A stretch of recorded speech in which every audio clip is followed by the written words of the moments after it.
Good morning.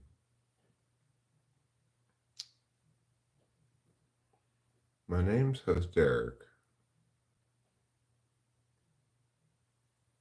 I'm live streaming this morning with a title that I will explain when you get here.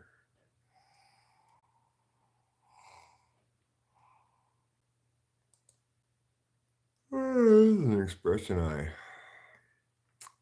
used the other night in discussing identifying your pillow from a lineup. And in doing so, I imagined the police calling me saying, "Come identify your pillow from a lineup." And I said, "Why?" He said, "There's no time. I'll explain when you get here." In my opinion, there's pretty much always time to explain. If you can explain when I get there, then I can start going there now, and you can start explaining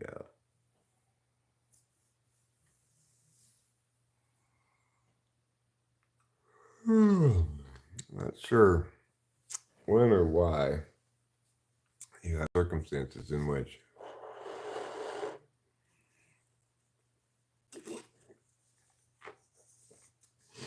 there's quote unquote no time to explain. No instance, Mom.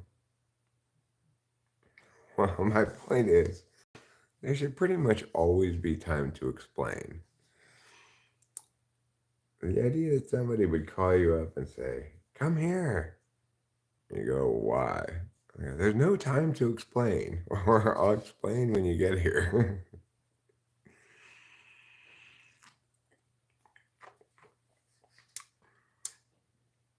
It seems undervaluing the importance of explanation.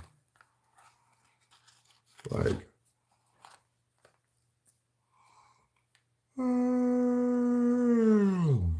I know that my position on explanation is not universal, but most everything that one might do, it seems to me, requires explanation first. I mean, sure, you could hire somebody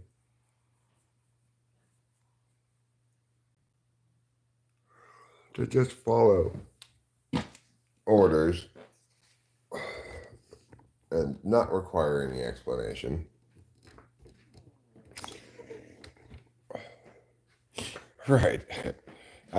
We've all seen that in movies plenty of times, right? Somebody tells the other person, "There's no time to explain." Well, how long does it take to explain things, If you hired somebody to just follow orders without explanation, then in some sense, you've created a situation there where you don't need to explain, right? But even then, you're going to have to, like, say, describe to the person what their job is, Not necessarily explaining, but requires some communication first. Ooh.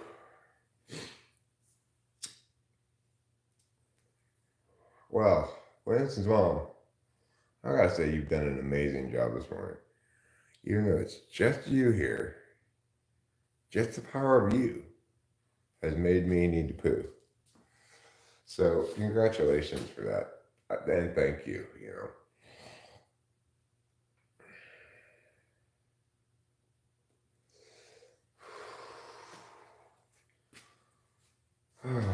It'll be good to get this poo out of my butt.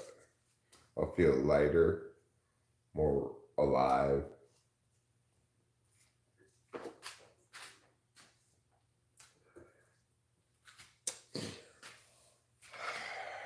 I'll feel like a real Rory Calhoun.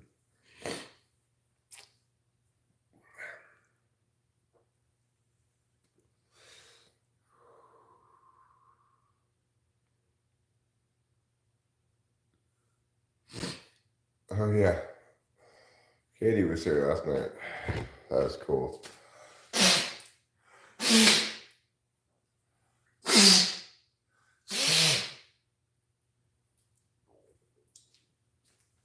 Sure, it's kind of a gross way to blow your nose, but you don't have to use a lot of tissues and stuff. So, and that's kind of like pooping out of my nose. Like 2 nights ago, I had a real sinus blow, And that's something your body periodically needs to do too. Not only do you need to periodically poop out all your poop,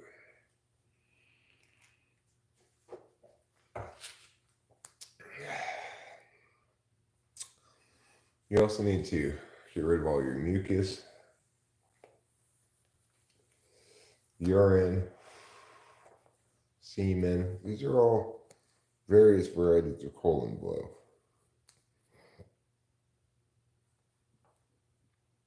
It's fascinating to see each person appear here and have to decide whether they care to share the most cheese pooing experience. Wow.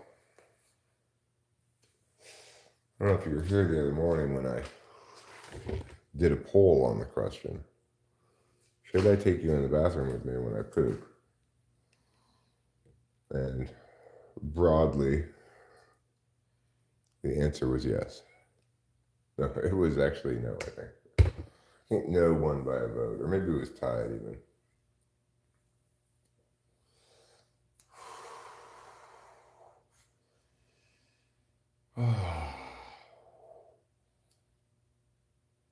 Oh, it's wonderful when you've just gotten up and the baby's already dropping. You don't have to wait a long time for the poop to ready itself. And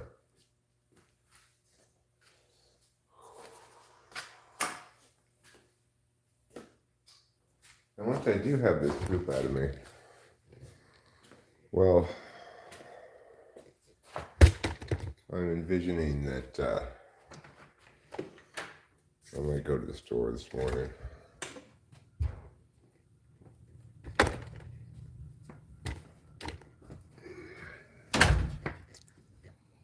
I got a very sound night's sleep last night.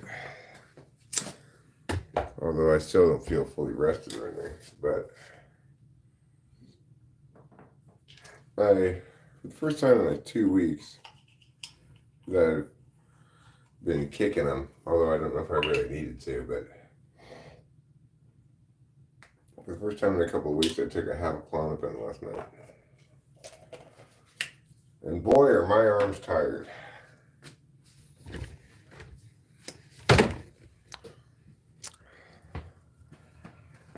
And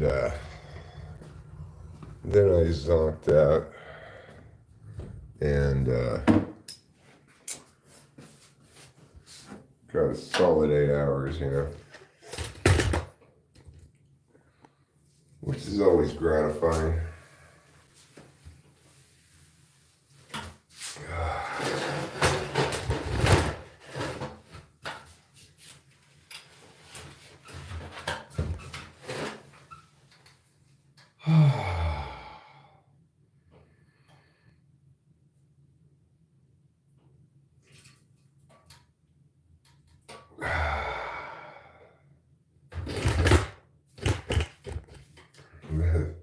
Trouble.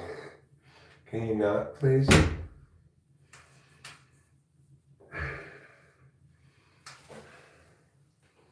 Trouble reached under the door and pushed the tripod.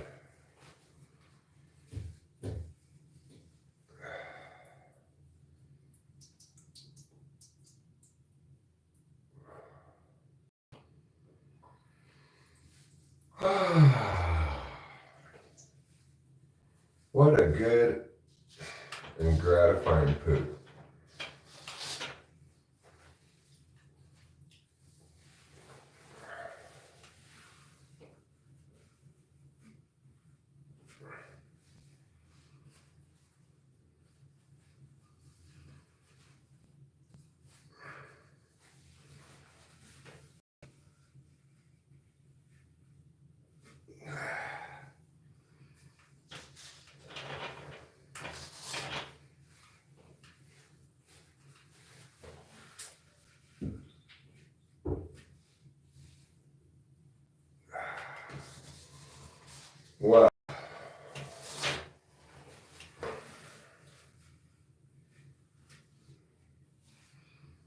That's a great way to start the day.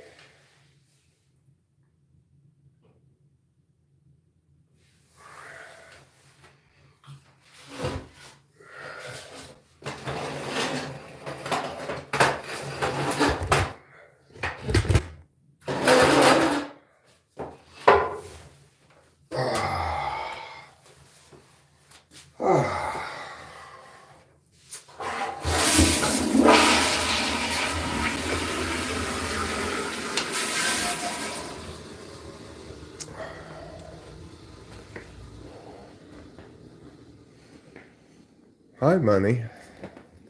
Hi, Boba Fett. I don't know if good ideas come to me when I poo. I do feel as though I'm often hamstrung until I do. Like, if I have poop in my butt, but it's not ready to come out yet.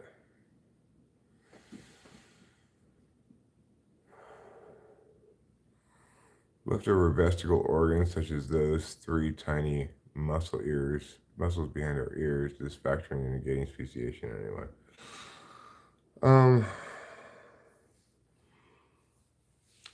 No. Vestigality, like the branching fossil record, is maybe suggestive of quote unquote common ancestry. But that's all it is suggestive. And I'm not denying common ancestry. That might be the case. I'm denying that we have an explanation for how speciation occurred from common ancestry. So, yeah, maybe there is some means by which species evolved. But if we were going to make that claim, we'd have to understand what the mechanism is. And since we can falsify the existing mechanisms, we have to conclude either that the vestigality is misleading, the branch of fossil records are misleading, or, and in fact there is no evolution, or we have to conclude that it's suggestive of something like evolution, but we don't understand what the mechanism is, and therefore we don't have any explanation.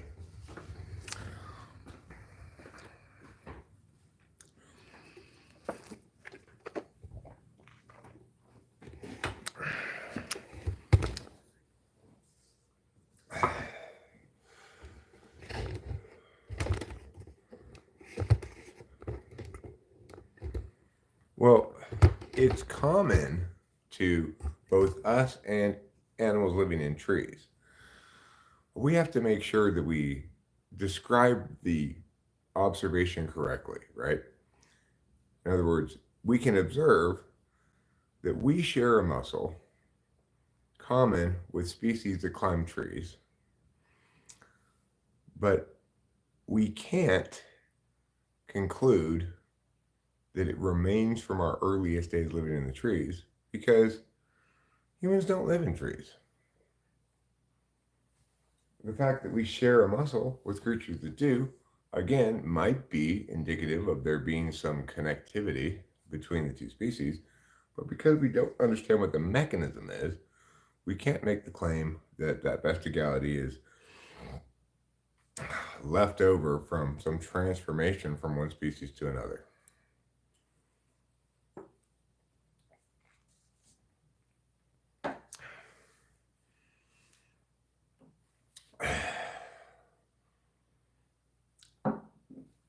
I mean, there are plenty of observations that are suggestive of shared ancestry between species. Okay? That's why Darwin intuited evolution. But even though it seemed like something that was intuitively resonant, that made sense,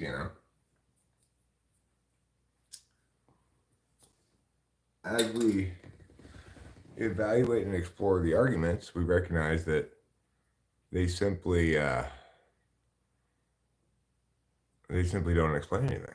They don't withstand scrutiny. They get falsified. And as money jokes here,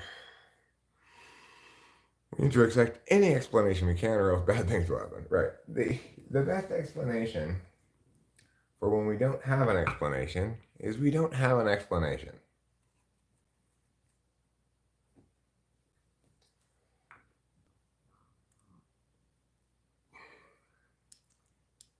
Quick, I figured out where species came from.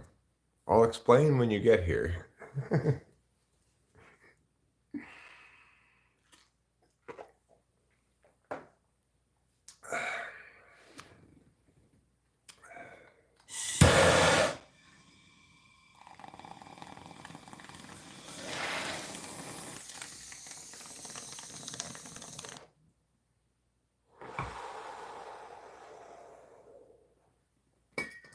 Like,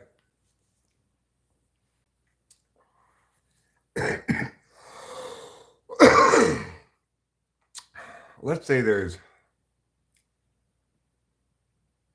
a shortage on laxatives and the price goes up. We understand the mechanism by which that occurs. Supply and demand.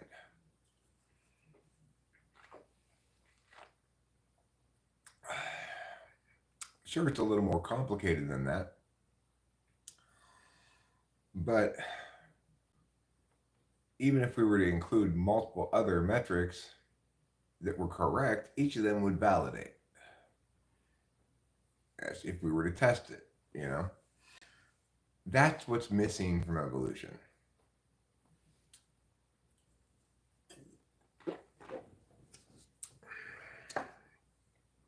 And that's a necessary precondition to having an explanation.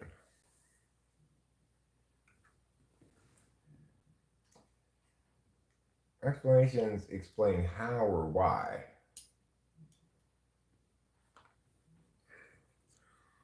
They don't simply state claims.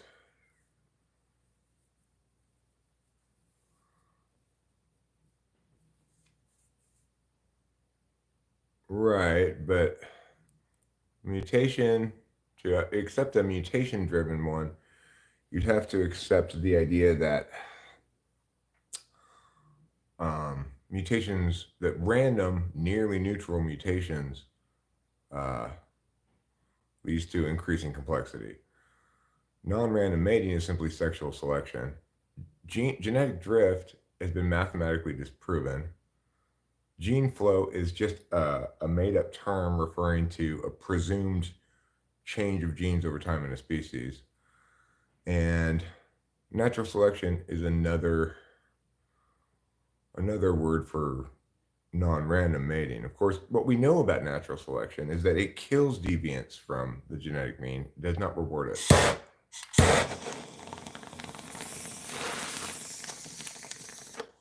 And most importantly, in the status quo, a good chunk of evolutionary scientists believe that we are currently in evolutionary stasis, which is to say that the processes of evolution turn on and turn off, depending.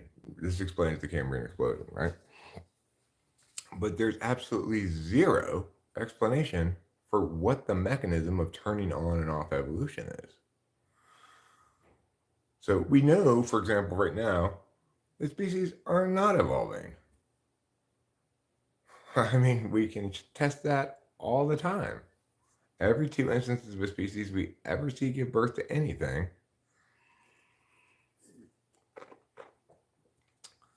yeah, what you're doing, Winston's mom, he says we, but what he means is Winston's mom is surrounding the theory with correlative affixes while ignoring the core mechanisms involved. Yeah, you can find plenty of articles, Winston's mom, that make the claim that this ancillary bullshit explains evolution. The thing is, there's no agreement among evolutionary scientists regarding this notion of evolution turning on and off. you've got a variety of different explanations, from gradualism to punctuated equilibrium to genetic drift. And since none of them explain it, people say, well, a combination of all of them explain it. Well, that's completely nonsense. You can't get 10 non explanations, just smash them together and create an explanation. Well, my info's up to date. Winston's mom, remember this. This is critically important. Darwinian evolution has been around since the 1900s, 1800s, 19th century. And if it were a real theory, we wouldn't still be trying to figure out what it means. No other theory behaves anything like evolution. Every other theory, when it falsifies, it gets scrapped. Evolution, as it falsifies, they just reinvent it. That's not a theory. That's a bunch of people who were attached to the idea of evolution because their careers are linked to it, or because they're scared of not understanding what the explanation is, or something. Have you watched David Berlinski, Winston's mom? Because I get that if I'm the lone voice out there disputing evolution, right? David Berlinski. I get that if I'm the lone voice disputing evolution intelligently, that lots of people, um, lots of people are going to think, oh, that's Eric again. Eric thinks he's right about things. He's just crazy over there.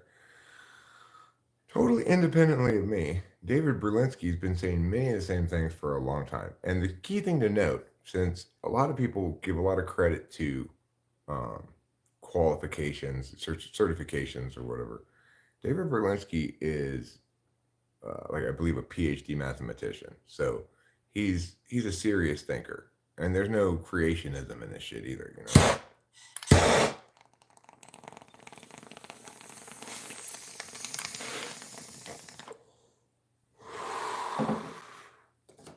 And one of the things that he goes into more fully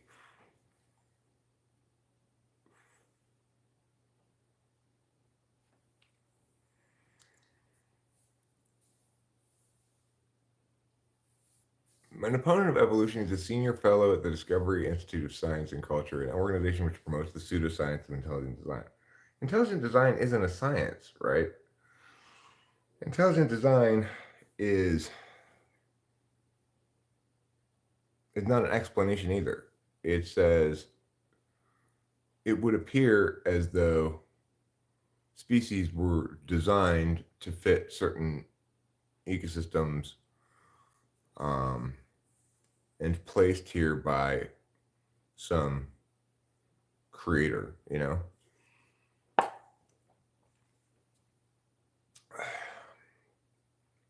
Obviously, that's not an explanation either.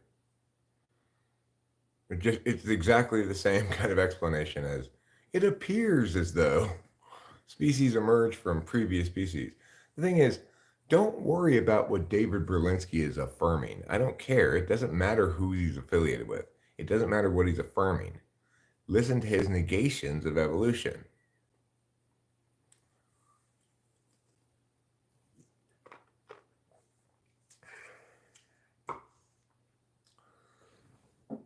I mean, you can't debunk my belief because I'm not believing in something, right? I'm holding something accountable to a standard that's universal for theories. Okay? So we can apply the same standard to every theory in science and test it to see if it validates or falsifies. We know what a theory needs to do, right? It needs to make predictions that we can test and check to see if they falsify or validate.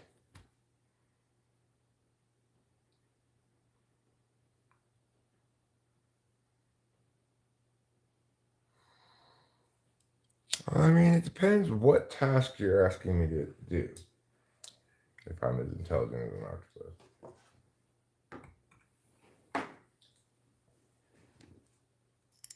I think it's perfectly fair and reasonable to hold evolution to the same standard we hold everything else, right? Evolution is the Claudine Gay of theories.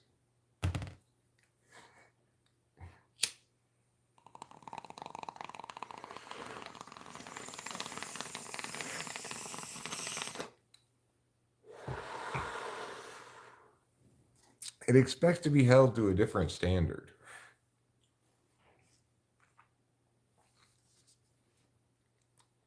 No, you can debate a lack of belief. You can certainly debate the point. Does this explanation or case make its case sufficiently well for us to affirm? You absolutely can debate that. What you're not debating is that question, right? You're not saying, yes, evolution's made its case adequately, that it's met its burden to affirm, and we should agree with it.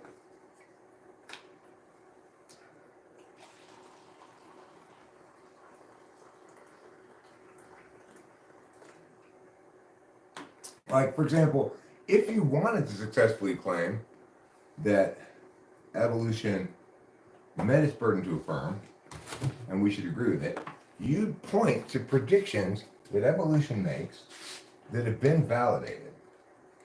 Predictions that evolution makes that are unique to evolution. So, in other words, you can point to various genetic realities and say, well, evolution predicts this. But if genetics without evolution also predicts that, it's non-unique to evolution. So you have to come up with a prediction that evolution makes unique to evolution that we can actually test and validate. If you can't describe and name one, then you too agree evolution is not a real theory.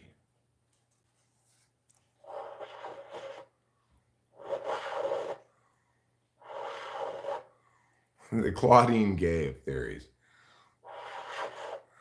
The Harvard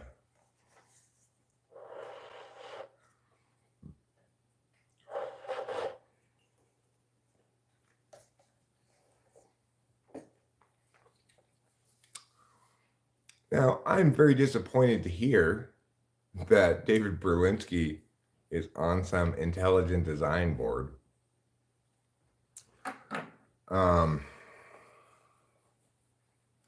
It sounds like he's maybe made the mistake of thinking that because evolution falsifies, that therefore intelligent design, which is insane, right? And is forsaking the whole point, which is we need an actual explanation.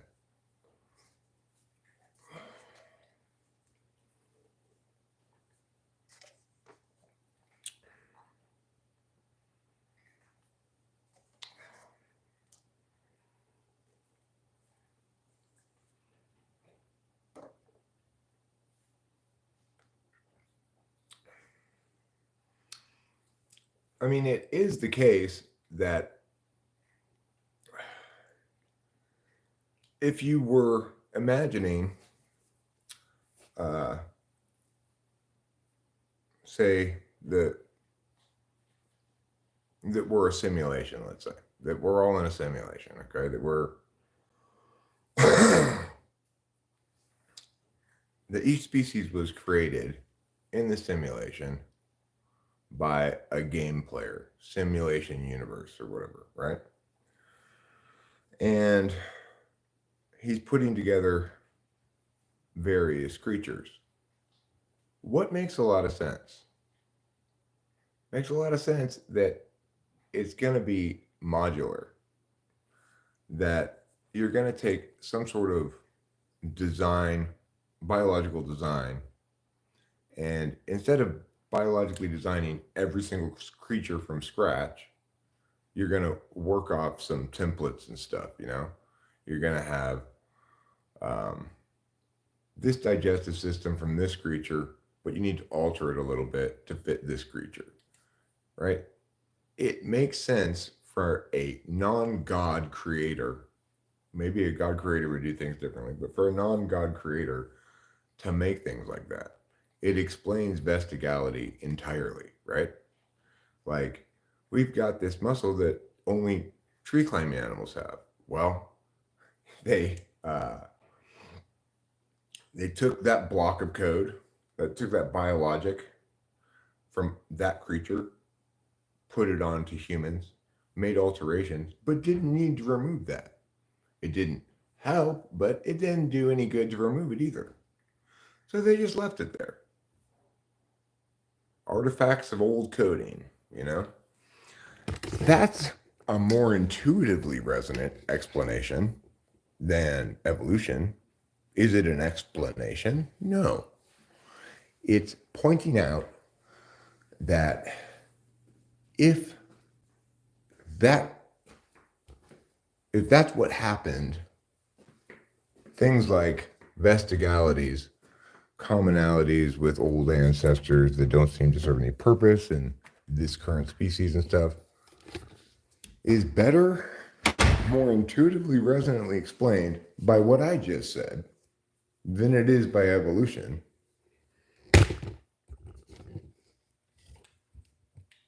Right?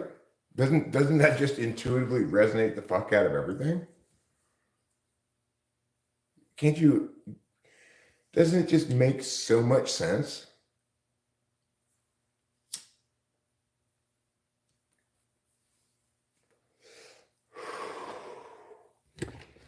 And then the branching fossil record is explained by the fact that whoever's doing this starts with basic shit and then, builds up from there. Well, I'll keep this element of amoebas as I'm doing, I don't know, like corals or something.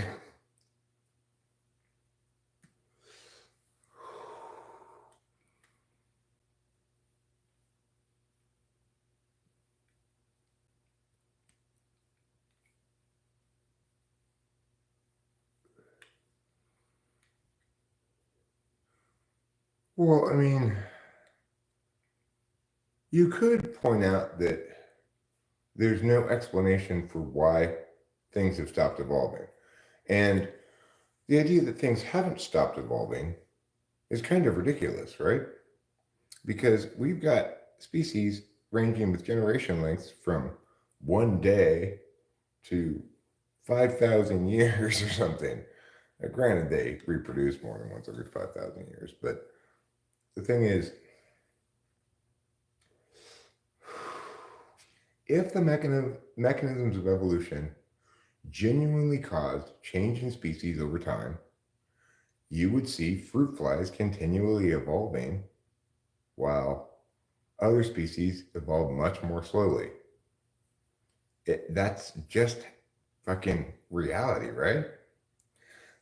No matter how you understand the mechanisms of evolution, we have an instant test. Let's look at species of different generational lengths. If the generation length is short enough, given the fact that it took, say, 10 million years for these dinosaurs to evolve, which have much slower generation length, then it'll take, if it's, say, 1,000 times shorter generation length, then all of a sudden you're talking about 1,000 years, maybe, right? And we can maximize whatever vector of evolution we wish to maximize, more so than nature ever could. At least 10 times faster, maybe 100 times faster, maybe 1,000 times faster can we promote and provoke change in species. So we can definitely speciate fruit flies, but we never have.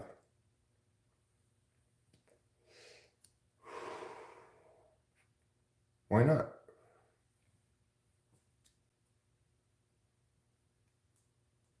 We've spent at least 10,000 years attempting to speciate dogs. We've applied vastly more selective pressure on them than nature ever could. Because we're not subject to the singular time frame of change in conditions, right? The reality is conditions change um, either too fast or too slow for selection to be impactful. That's just the simple fact of it. You're talking about maybe some species who hit the Cinderella zone of generation length matching environmental changes.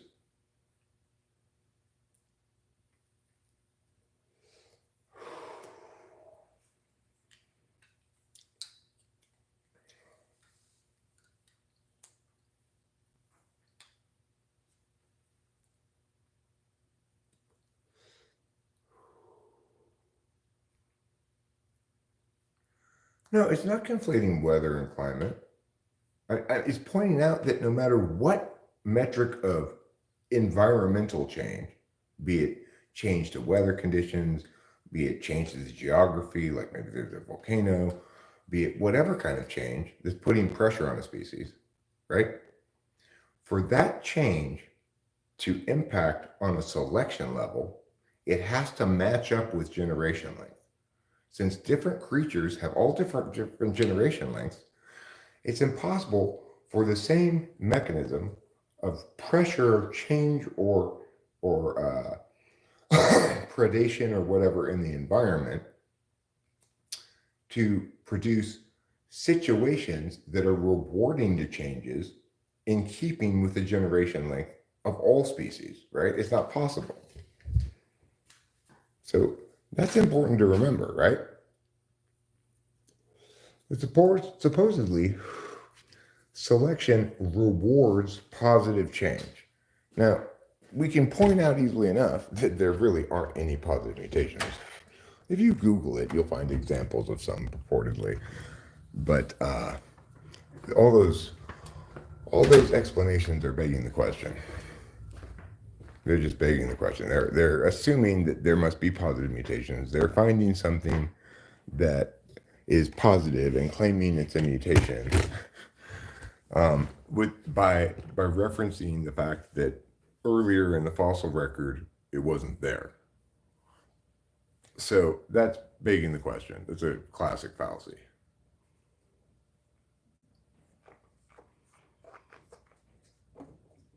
Well, we already know that deviations from the genomic mean are killed. This is a counter-evolutionary force that is universal to all species. The more something deviates from the genetic mean, in other words, since almost all mutations are deleterious, and those that aren't are merely nearly neutral. That's why we have the nearly neutral theory of evolution, but it doesn't explain change in complexity. It doesn't explain how a species it benefits at all from mutation. The only examples we have of actual change to the genome are examples of the genome getting sicker, weaker.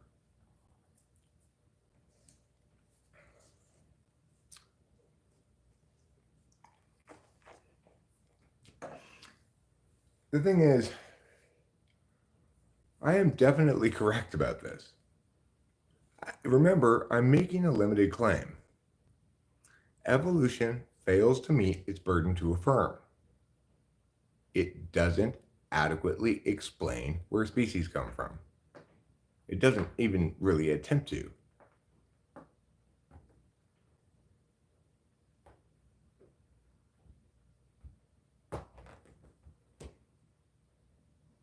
So,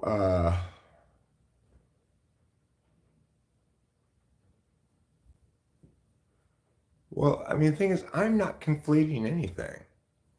I'm starting from the right spot. I don't know where species come from. And then I'm reading an affirmation that purports to tell me the answer.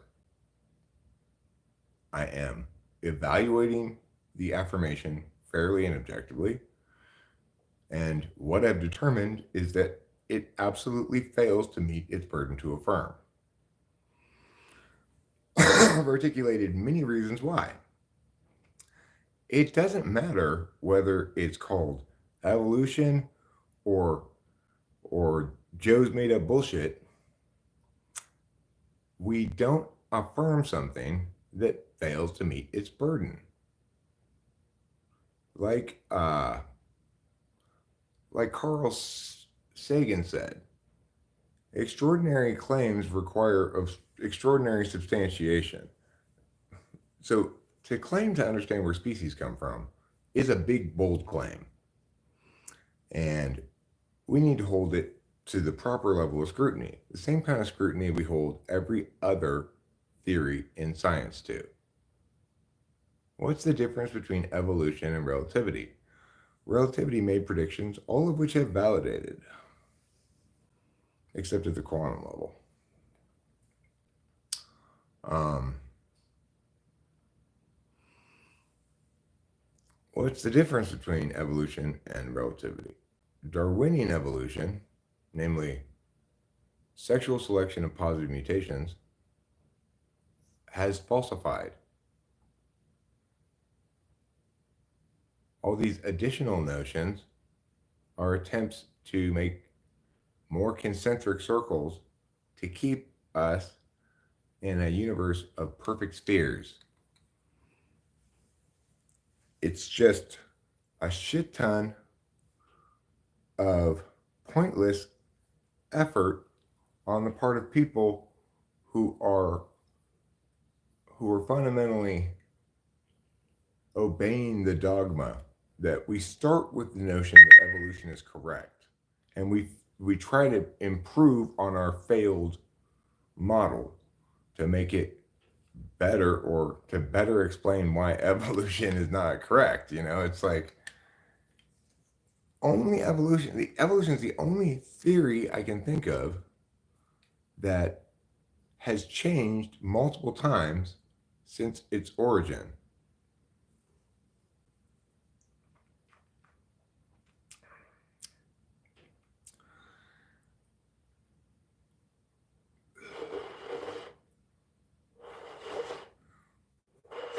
Yeah, it's like OPS 512 personalities, right?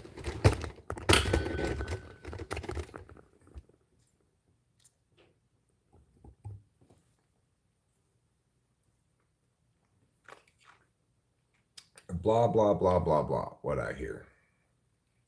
Hi, Katie. Well,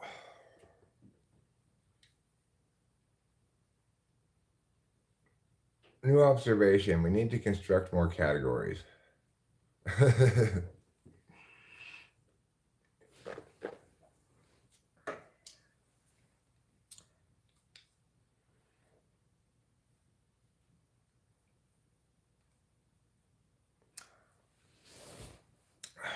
So it turns out it's not sexual selection for positive mutations. Okay, well, the thing is, what you're not getting is that there's a lot of different ways in which evolution happens.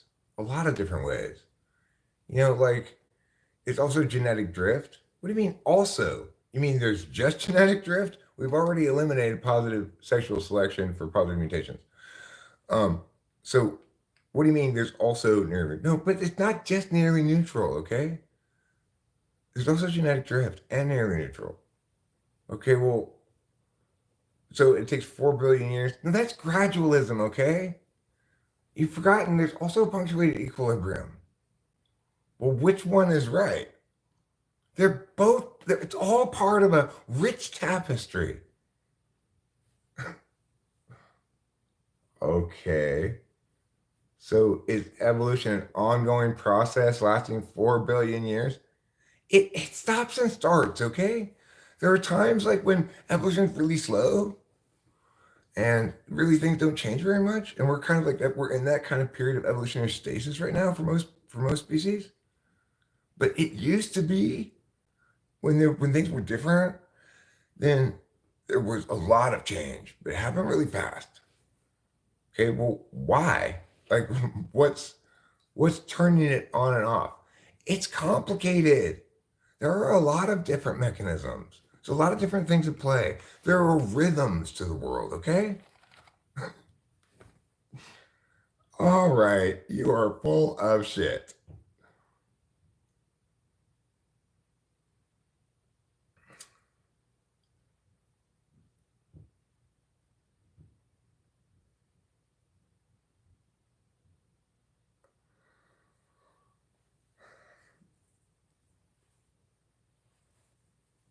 It's not so black and white.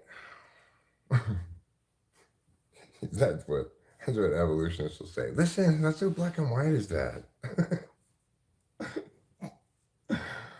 Okay, so is this science you're doing or poetry? Sounds like poetry.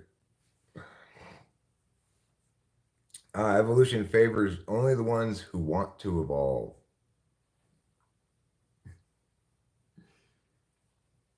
Yeah, it's important to note that evolution, no individual can ever claim to be benefiting from evolution, right?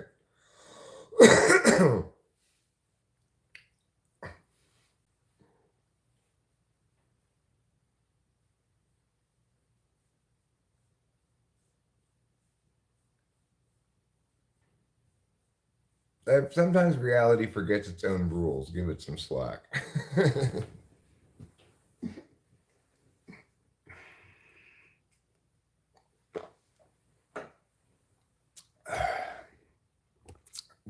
Part of the reason why this has happened with evolution is you can show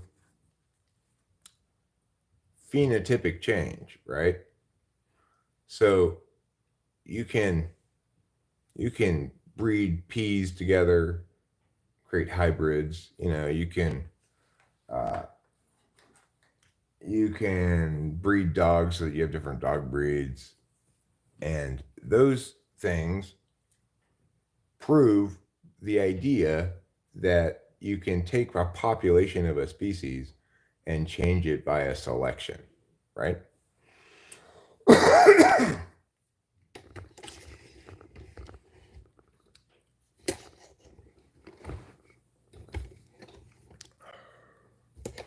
The problem is what we've never shown is an increase in complexity.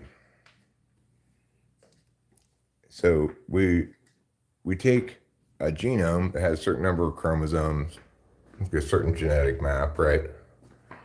And we can work with the adaptability of that genome to a certain point. Just like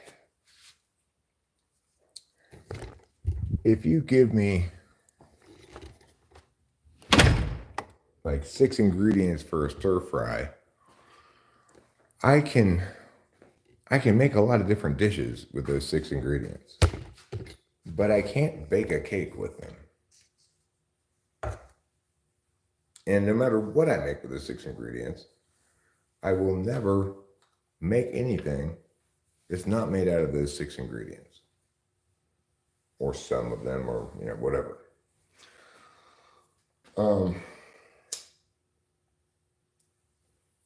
So I think that's the basic intellectual mistake that evolutionary science has made. It said, because we can isolate a population and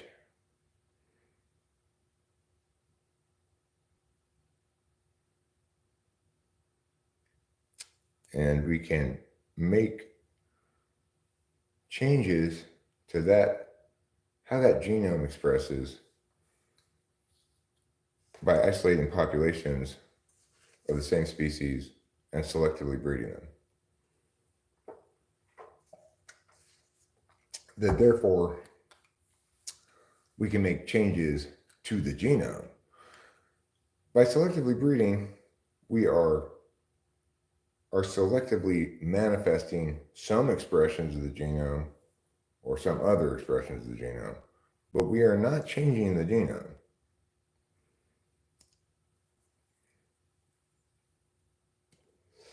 And it turns out we can't.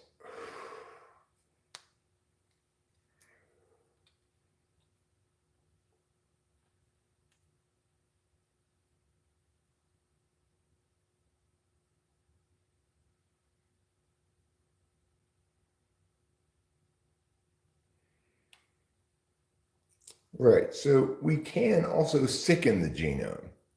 We can locate mutations that would normally kill an individual and prevent that individual from dying and breed in that sickness into the genome.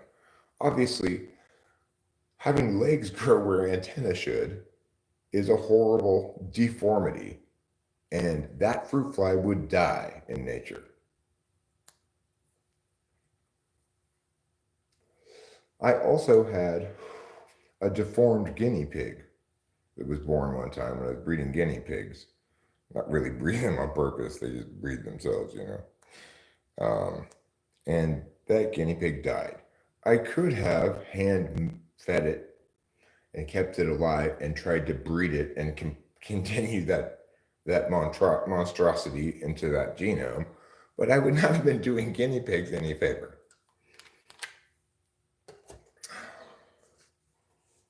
So we do know that horrible mutations occur, that they're always deleterious or at best nearly neutral. We've never seen anything born with a positive mutation. We don't have a single example of it. So again, we're getting sidetracked though, right? I'm trying to negate here, whereas what I need to make clear for everybody is that it's not my job to negate evolution. It's evolution's job to actually explain speciation in a way that people can understand, not as this complex tapestry of, of mechanisms that might change a genome in some way and therefore are responsible for evolution. It's insane. It's not how science works.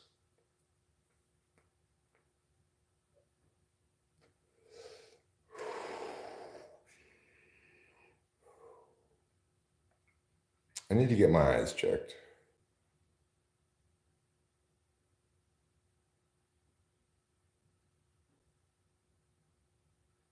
Do they swap places or are they replaced? I don't know what you're talking about.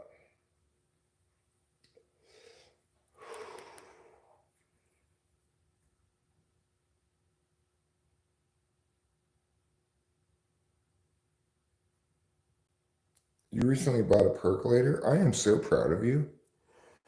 Now that we can both affirm, Winston's mom. We can affirm that together in unity.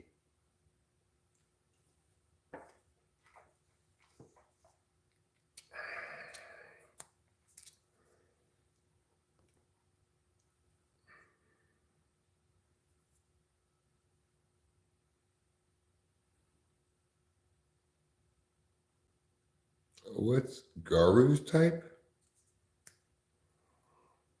Who are you talking about? Are you talking about a character from an anime? I'm talking about the Sand Village guy from Naruto?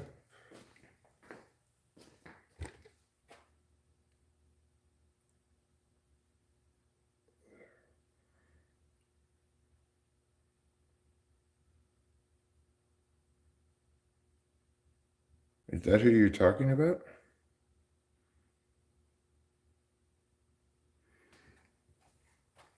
Once you verify that's who you're talking about, I'm going to say, is that his name though?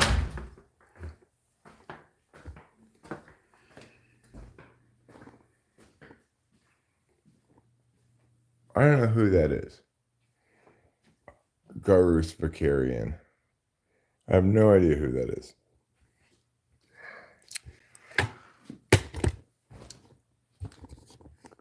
He sounds like an Armenian rug dealer.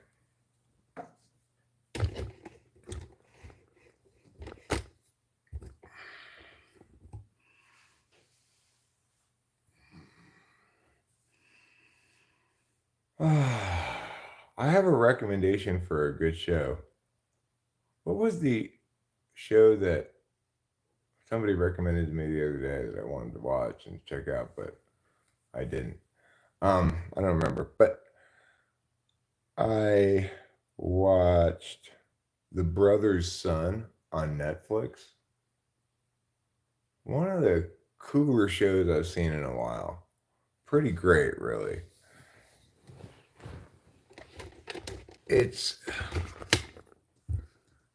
it's a show in English about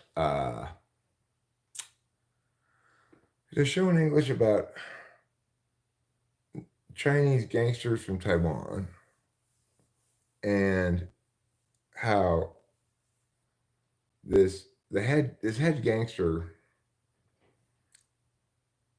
of the Gold Dragons or whatever, he has two sons, and his wife takes one son to America where she's in hiding, living a normal life, and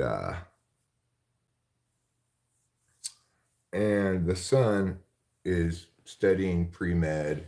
He's just a regular American, you know. But the other son is in Taiwan with the gangster dad, and the other son has to come to America and see the mom and his brother, right? Anyway, it's it's a rollicking good time, I must say. I really enjoyed that show. Uh, it's not. I watch a lot of different shows just sometimes for like just filler because I'm trying to find something, you know. Um, and that brother's son show really got stuck in my head, such that like I was thinking about it when I was in bed and stuff before between like I watched a chunk of it and then I went to bed and then when I got up I was watching other things, but I kept having it in my head like, oh, I gotta get back to that show. Finally, I did. I finished it, and it was great. It was great. Um,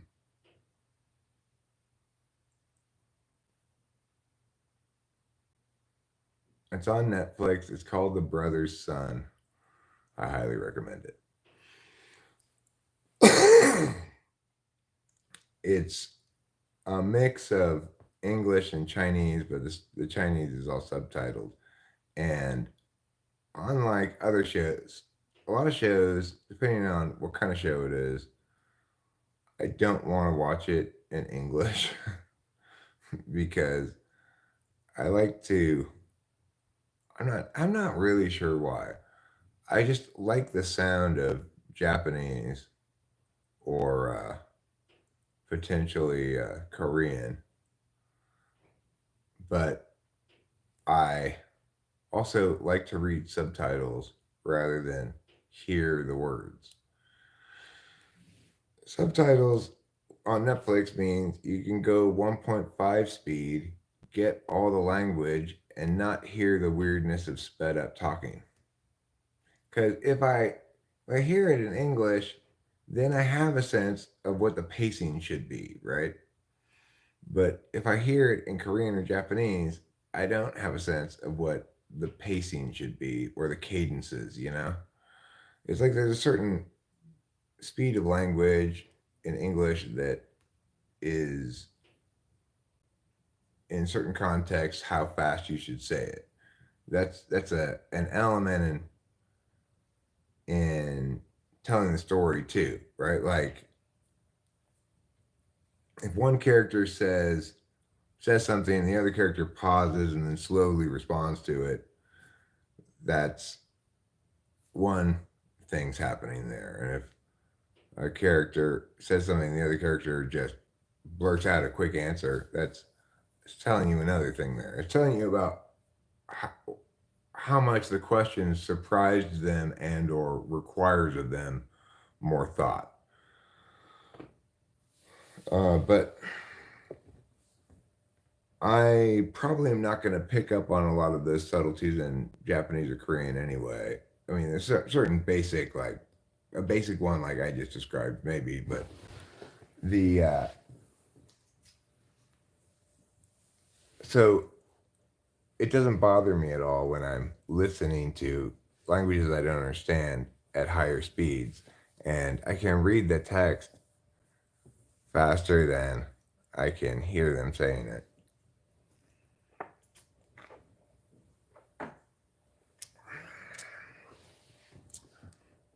But I do know that Rachel and Ruben are not as fond of reading TV. And I think Acacia probably is more like me. I think she has a similar relationship to text, probably given her type. But I haven't actually talked to her about it. Acacia and I have spoken very few words to one another. uh, you know, she's she's an INFP in every sense of the word.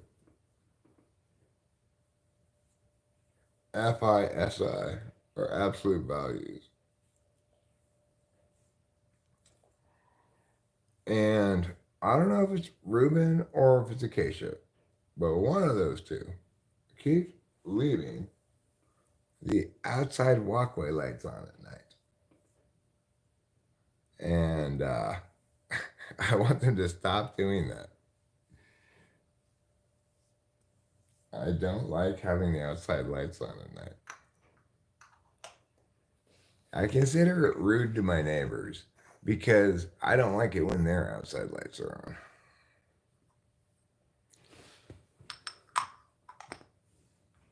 It's like, let's all together as a community keep the forest dark at night.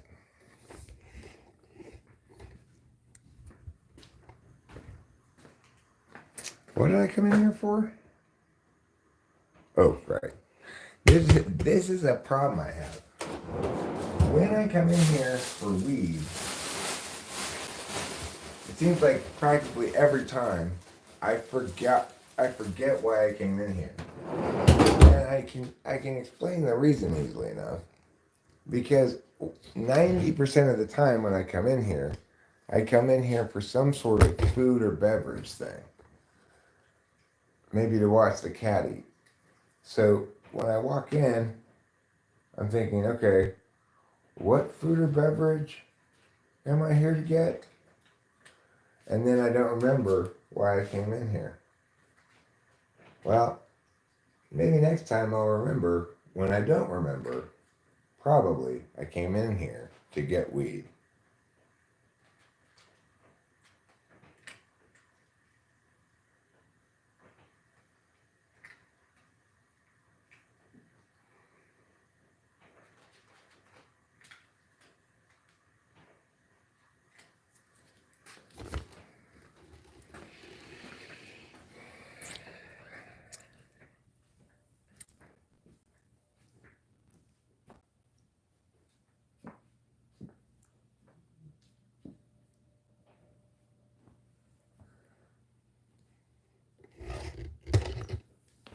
Help ourselves to refills of stuff in freezer. Let me look in the freezer again. Did you guys get stuff or something?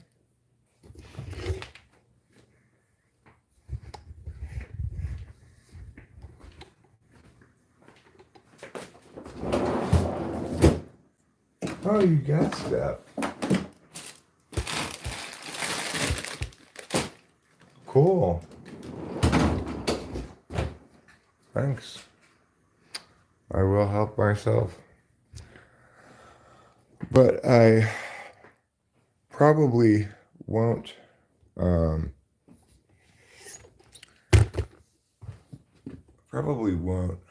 eat a lot of that. And the reason I probably won't eat a lot of that is because of my very few teeth. So I've taken to selecting the things that are softer that I can eat more easily.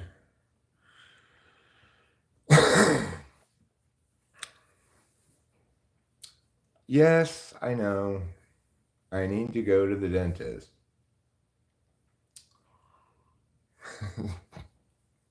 It's like at this point, the the obvious TE here is get this shit done ASAP, and then you'll have to endure having so few teeth. Macaroni and cheese, I could definitely eat.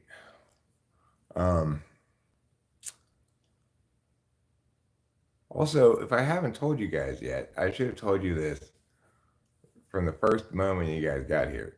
You two are welcome to help yourself to the weed in the freezer. You know, there's multiple kinds, try different kinds, whatever you feel like.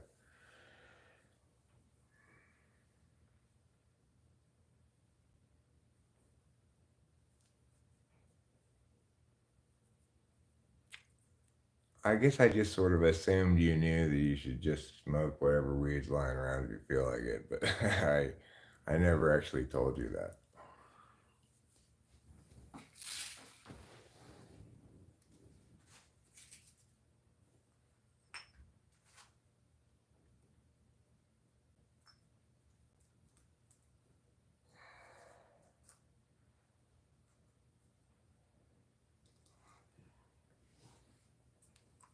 Okay, good.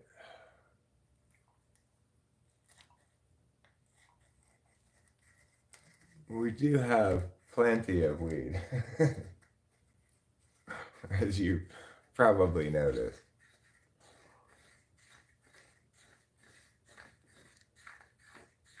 But I do need to buy seeds. I want to grow this spring.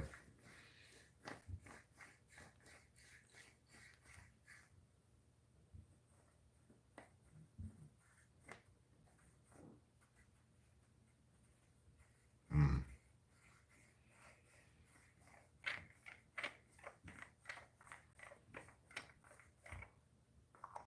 Was Rachel up with you guys last night? I can't believe she went back to sleep all night because she didn't get up till 6 in the evening.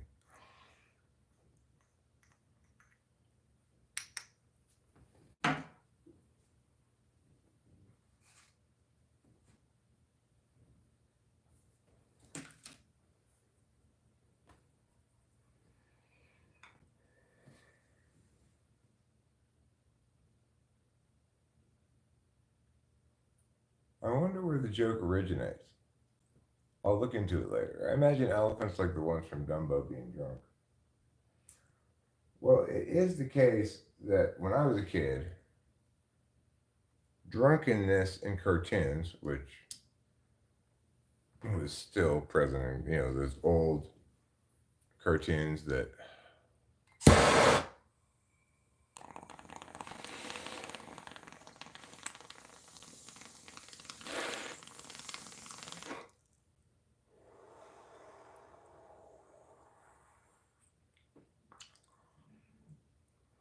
well, it wouldn't surprise me if she gets up a little earlier today because yesterday I got hurt feelings because she was asleep all day. Pinocchio also had kids drinking. Well, how else are they going to get drunk? It's an excellent point, Eric. Foster Brooks, remember him?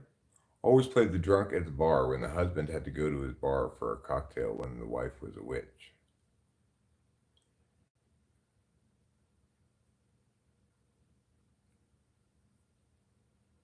I don't remember Foster Brooks, but presumably he played a drunk well. Somebody who didn't play a drunk but was drunk all the time was W.C. Fields, one of history's greatest loadies. Dorothy Parker, also one of history's greatest loadies. History's greatest loadies was a concept I had for a YouTube series. I think I did Dorothy Parker and then stopped making them. But you could include on that list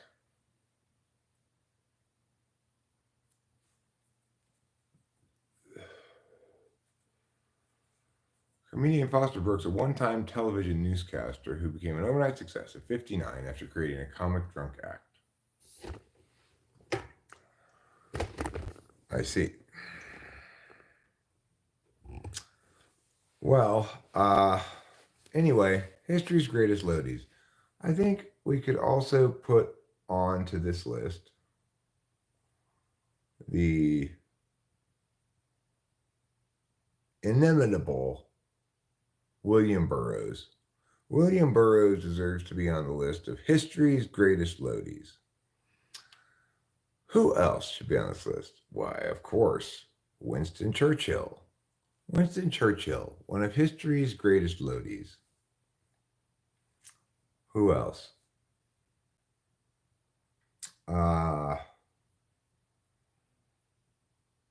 Sigmund Freud, one of history's greatest loadies. Zelda Fitzgerald, and her husband, both of them among history's greatest loadies. Ernest Hemingway, Jack London. Jack London, one of history's greatest loadies. Yes, F. Scott. Thank you, Winston's mom. Her husband, F. Scott. The F stood for Fun Time. Fun Time Scott Fitzgerald was his full name. Lodi Martinez? I don't know who Lodi Martinez is. Ruben, did you hear, as when I said earlier, my scolding about leaving the outside lights on? It's got to be you or Acacia, because Rachel doesn't do that.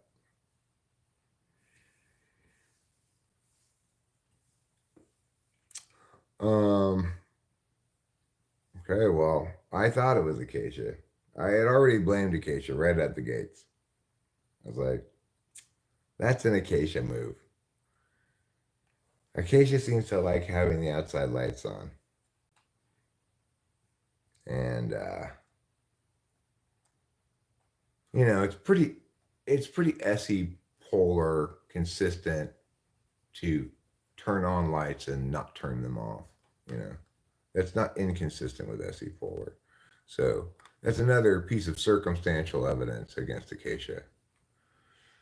I mean, I think we have the case proved beyond a reasonable doubt, because it's definitely not Rachel. She has never been one to turn on outside lights at all. She's so like TE polar that she'll just like walk outside in the dark, and go like, oh, it's too dark. I guess I'll go back inside.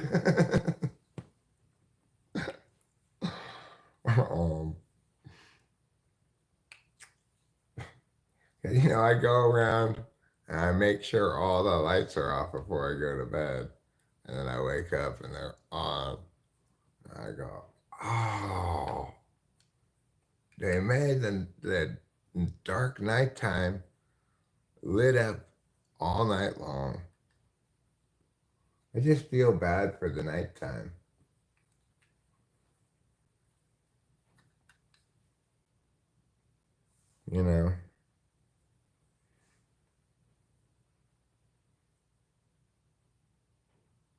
The nighttime is supposed to be dark. Acacia loves lights and switches. It seems like a fourth slot TE thing. She's like, I love pooping. Make a big deal of it every time, pretty much.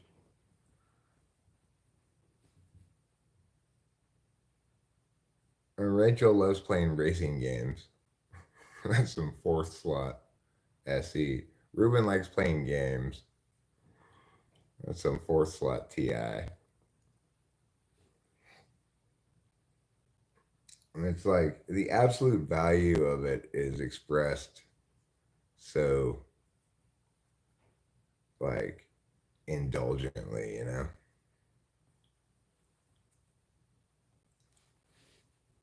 Because in a more realized explication of values, I would note that 4 and 5 seem to split the absolute instrumentality thing, such that one's absolute is consistent with the metaphysical physical status of the function, and one's instrumental is inconsistent.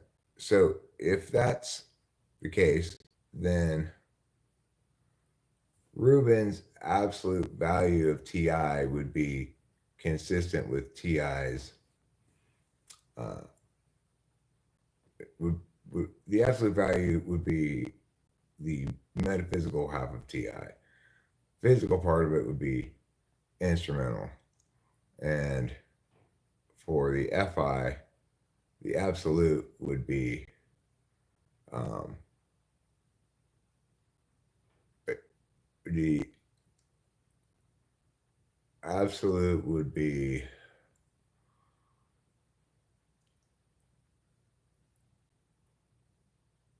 uh, the physical, so normal Fi, and the instrumental would be the metaphysical. So I think what you'd say, those ones are hard ones to identify what comprises physical Ti, because Ti is almost always metaphysical, and what comprises metaphysical Fi, because Fi is almost always physical.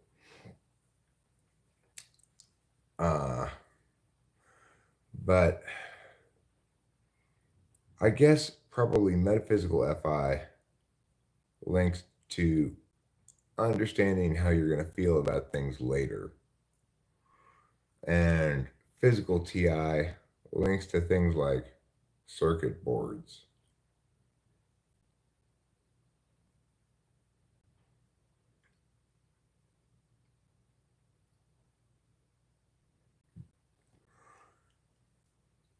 A physical part of Ti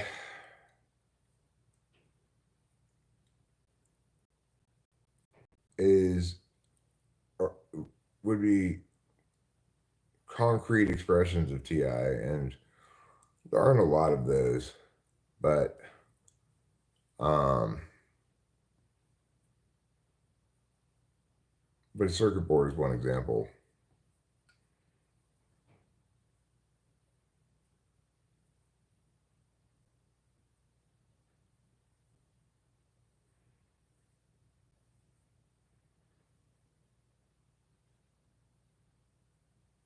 It's hard for me to think of a lot of other examples of it. Flex circuit boards, hot take. Well, that would be consistent with my explication of 4 or 5, if you felt that way, right? It would be like your absolute value for Ti is the metaphysical applications of it. The physical Ti is an instrumental value and more or less countervalued, or at least lamented your weakness of it. So for me, the physical is the nature of SI, so it's my absolute value. I like things like pooping and showering and sleeping. But the archival aspect of it, keeping track of what's happened, what I've already done, what I've already said, etc., that part is instrumental and underserved.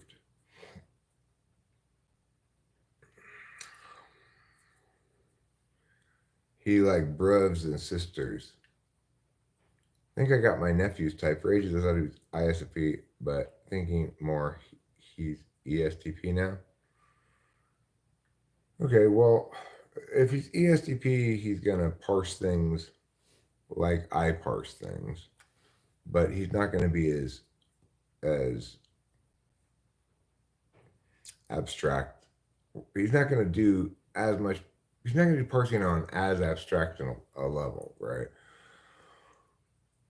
But his TI is gonna be quick like mine, and he's gonna have a similar kind of disregard for subjectivities.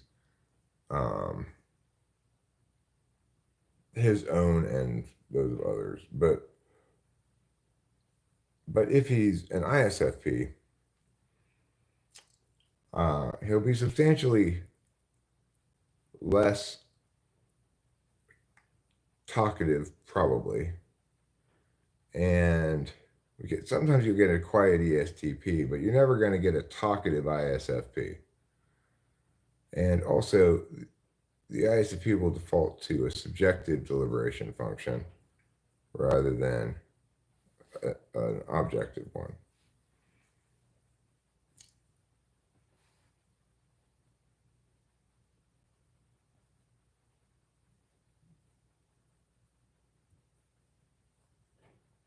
We should ask the INFPs about this, their relationship with light and sun. I think Ruben's right. I think she likes switches and stuff. She discovered within like a day of arriving here all the various lights in the kitchen that took us months to discover.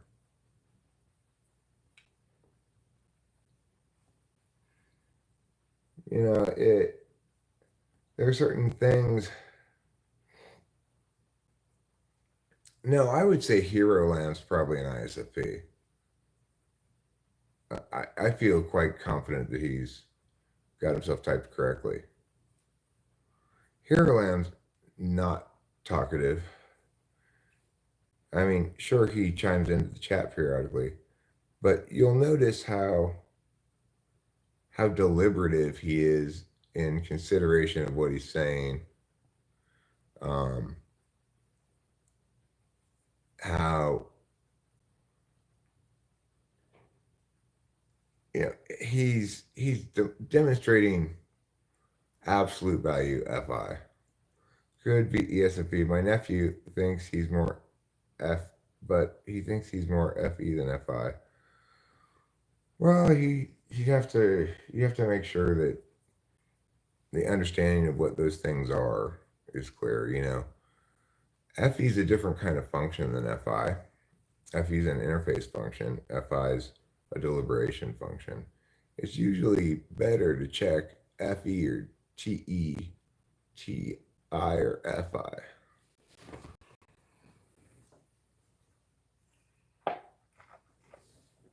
Because then you're comparing apples and apples and oranges and oranges.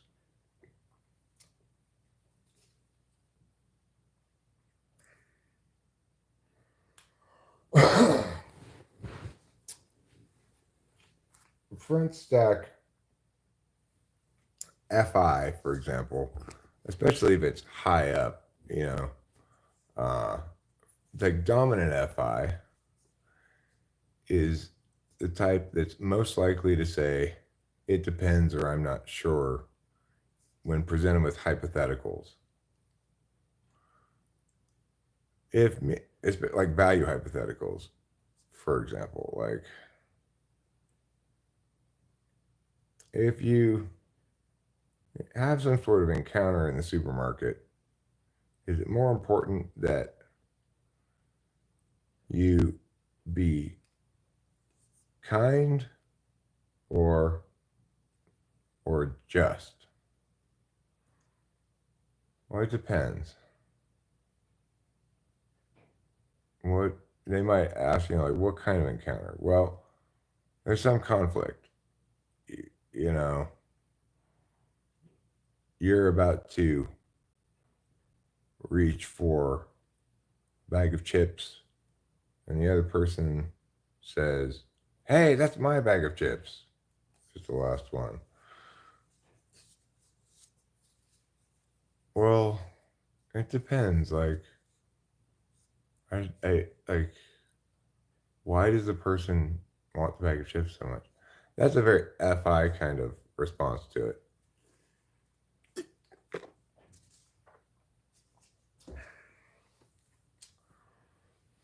And, you know, they're kind of right about those kind of questions in the sense that if the person says that to me and I turn and I look and at this woman who's crying, has tears streaming down her face, obviously has some shit going on, you know, I'm just going to be like, no problem. Have the bag of chips. I don't need it that bad. If it's like some like burly douchebag who's yelling at me from the end of the aisle, and I'm down here getting this bag of chips, I'm gonna be like, "Sorry, you missed out. Didn't get here in time, I guess."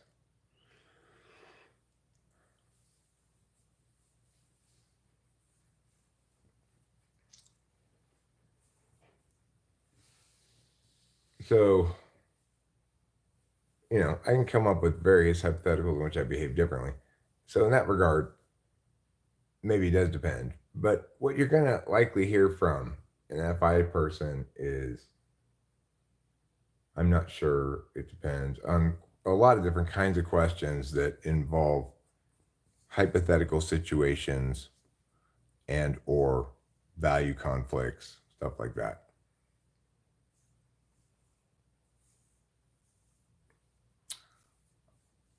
Mike Tyson might be an ISFP. Reads a little more ESFP to me though than that. Uh, Hard to say for sure.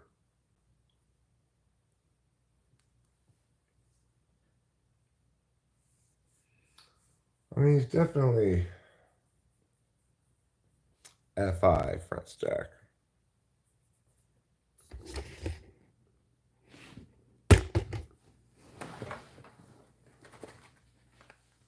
SE polar. You think Mike Tyson's SE polar? It's possible. But I doubt it.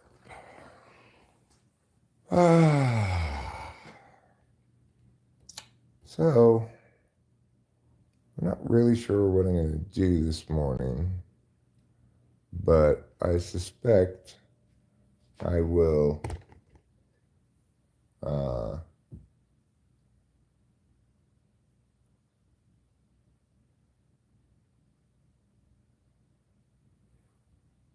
go to the store.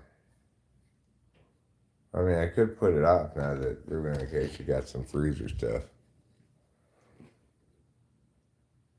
No, I was just trying to think about sort of my plan for the day, like what I should prioritize when I should go, and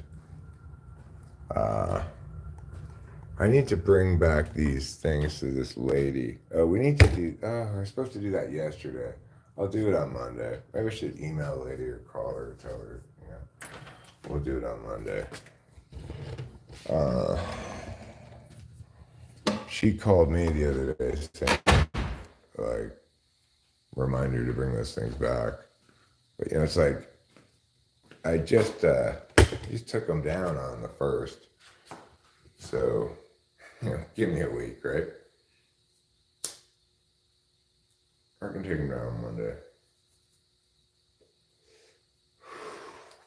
When you put up Christmas decorations for somebody, you shouldn't expect to get them back before the middle of January. I think that's reasonable, right? I have to remember that we have to do that though. That'll be a Monday activity.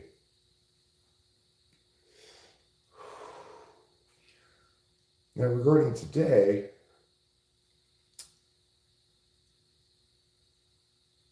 football's on. There are at least 2 NFL games on today. Presumably, hopefully, they're games that have a big impact on who makes the playoffs. I'm not 100% sure. And we'll get probably the San Francisco game here, which I'm not that interested in watching because San Francisco already clinched. I believe they clinched a bye already throughout. I mean, a bye and home field throughout, So,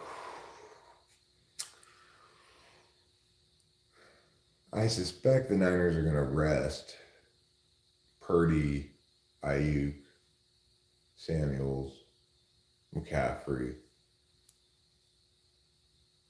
Kittle. I'll probably rest all the good players. Fred Warner. Is he for the Niners? Is he for the Niners? I think so. But I could have him confused with another team. I'm still sitting on my couch, couch, couch. Somebody come and drag me out, out, out. Cause I'm still sitting on my couch, couch, couch where I don't belong, long, long.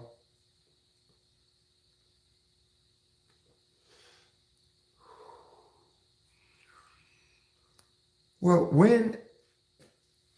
when she put him up, she told us drop him off, whenever, no hurry.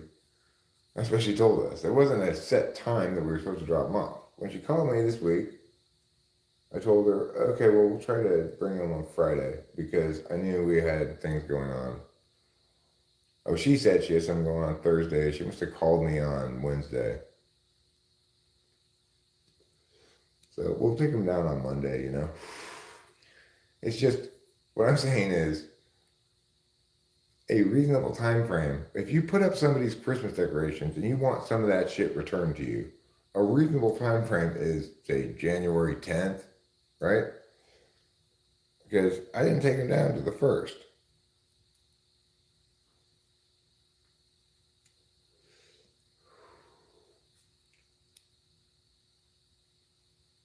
I wish it was still acceptable for people to randomly show up at your house. Yeah, that's generally not protocol these days.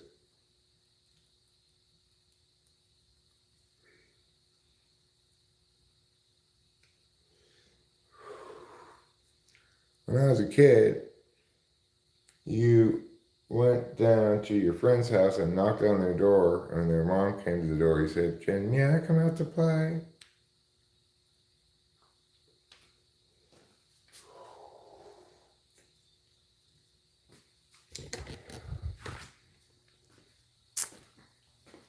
Even though we had landlines, we didn't call each other to see if you could play. We walked down to the house, knocked on the door.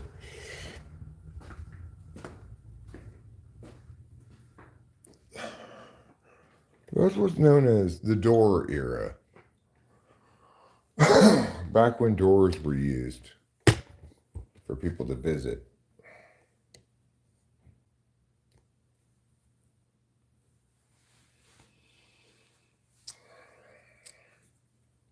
My house, unbelievably, is not a mess.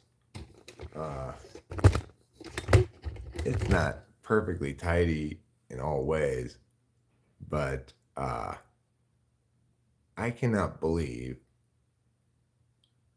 really, given me and everything, and Rachel, that we've kept this house so clean.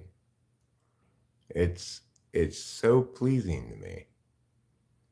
Like, hey, we're doing it. We're living like real people. I'm so proud of myself.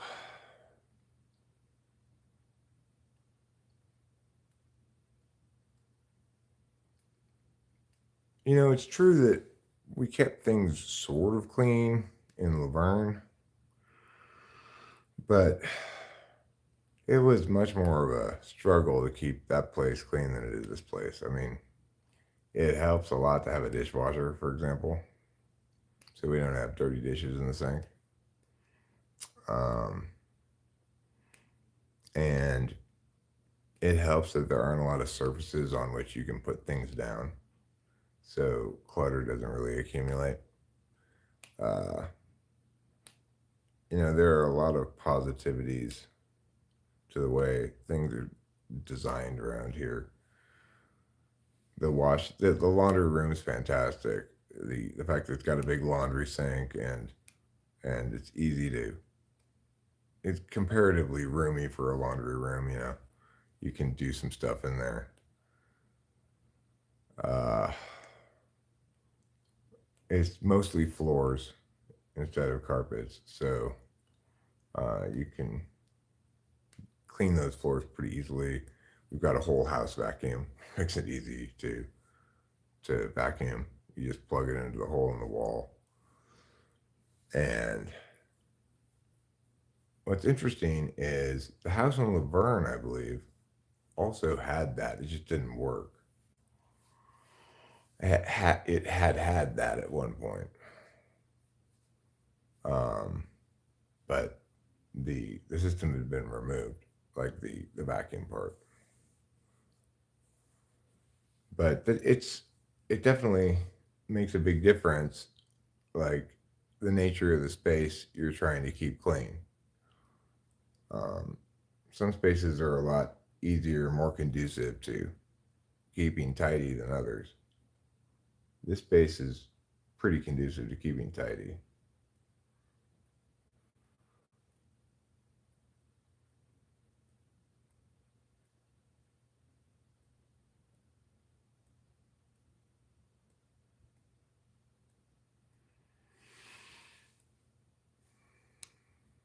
I can tell someone's all negative and it starts bothering me. Who's all negative? Is it me? I don't mean to be so negative. You are a wonderful person and we love you. Hero Lamb, it is true that you are appreciated around here. I value your presence. You're a nice voice of FI. I think it's important that FI has its say. FI and TI are in agreement about that, right? Like both the deliberation functions think it's important that the individual be respected.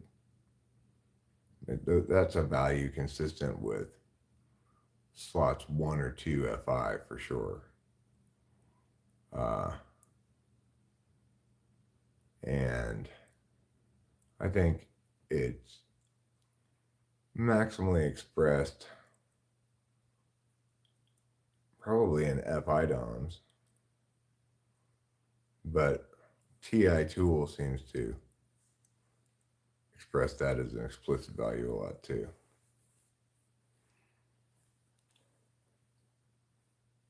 People don't have negative vibes to you.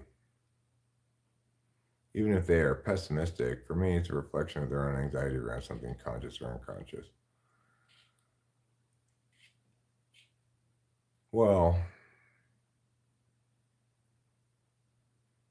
you'd still probably say they express negativity. So maybe the word you're objecting to is vibes.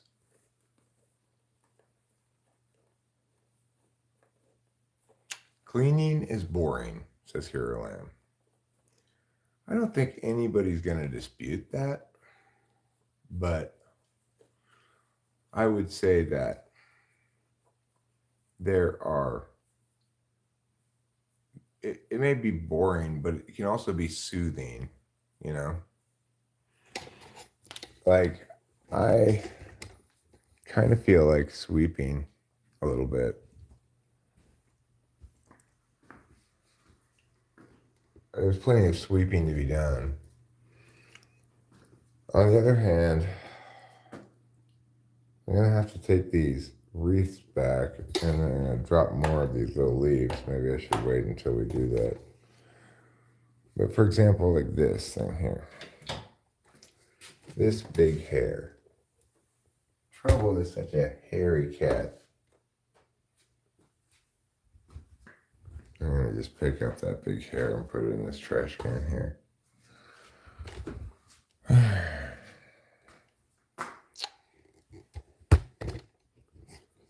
Trouble is such a... Trouble's a real handful. You know, he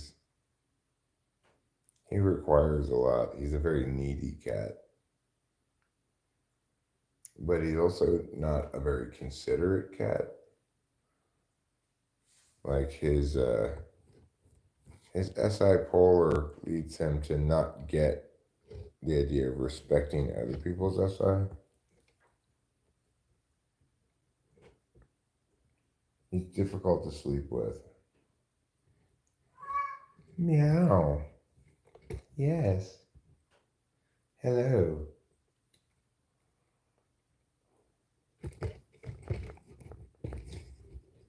He's difficult to sleep with, but he is loved. Last night,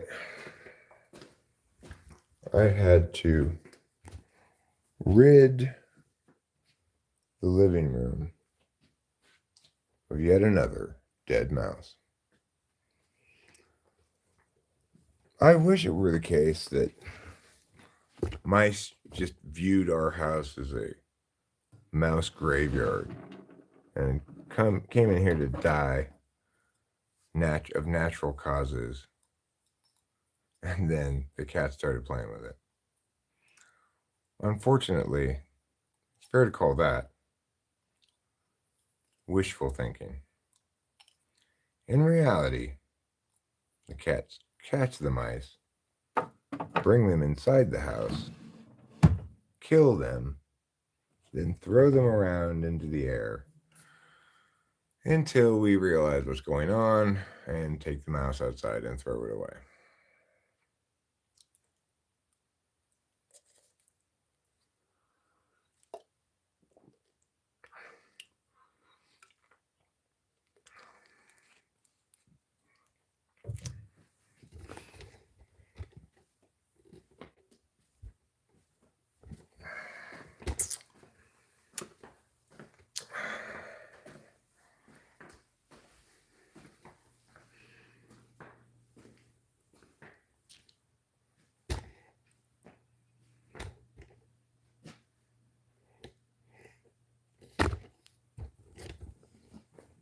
Human theater.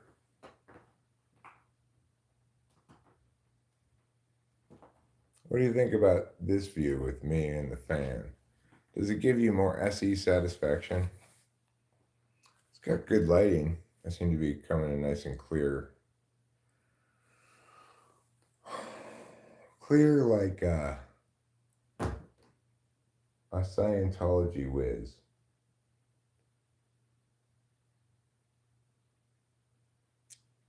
I never watched Naked and Afraid, but it seems dramatic from what I was told. You should go on it here, Lamb. You should go on it for sure.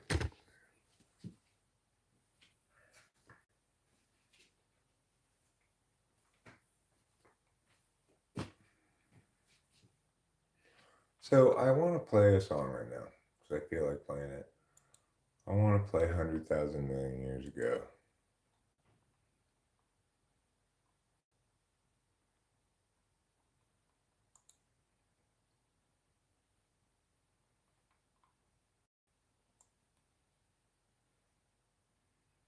I want to play it with my face. I want to play it with my hands. I want to play it with my mouth. I hope that's not too extreme for you.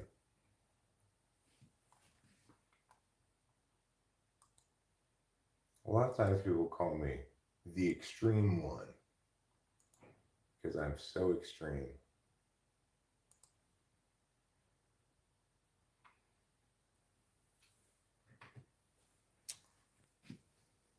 Sometimes they call me the ultimate breakfast sandwich.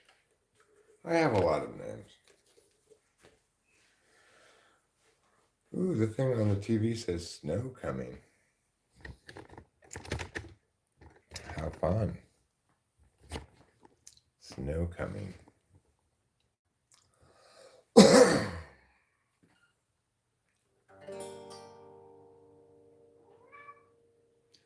It was 100,000 million years ago. Time ran slow. Nobody yet to show. Place the slabs below. Let them go. They will start to grow. More years ensue. Tears gnashing through. Older slabs come to view. Unchangingly true.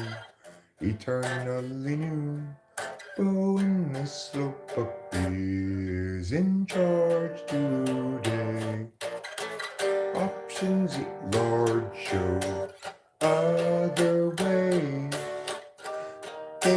chance now, once quick to check, but don't get caught standing on deck.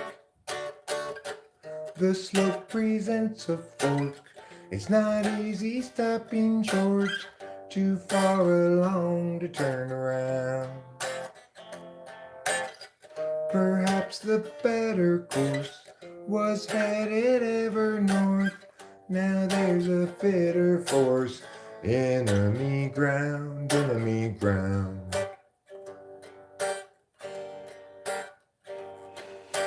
100,000 million years ago, time ran slow. Nobody yet to show. Place the slabs below. Let them go. They will start to grow. More years ensue. Tears gnashing through. Holy slabs come into view. Unchangingly true. Eternally new. Going the slope up is in charge today. Options at large show other ways. Take a chance now, once quick to check, but don't get caught standing on deck. The slope presents a fork. It's not easy stopping short, too far along to turn around. To turn around, perhaps the better course was headed ever north. Now there's a fitter force. Enemy ground, enemy ground. Well, I made a mistake one time in it, but I like it slow like that. It's kind of cool.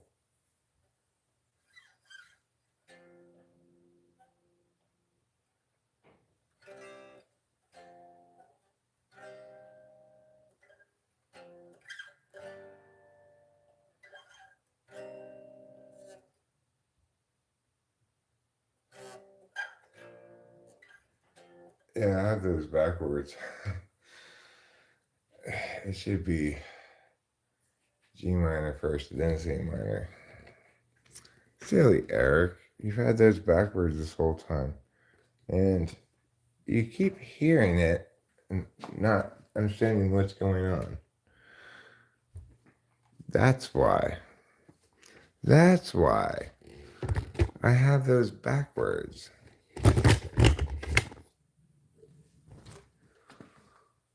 Well, it's nice to have that question answered as to what's going on there,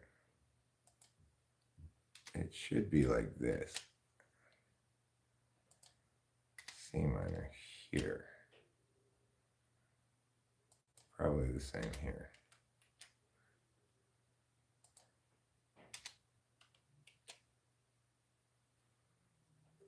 All right. I want to try that part of it again, so make sure I'm right about it.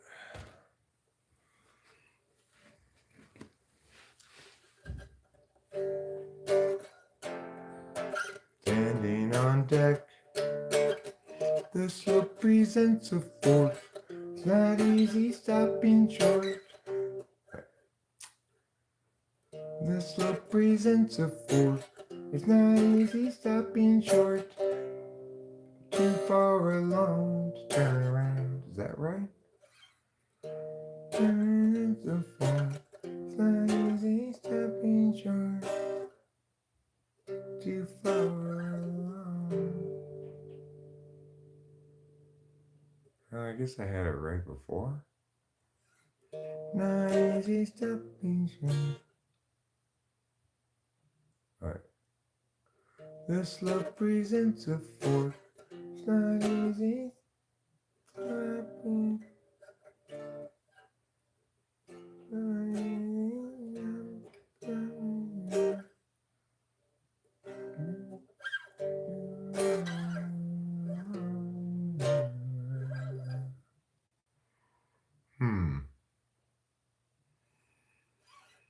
The slope presents a fork. It's not easy stopping short.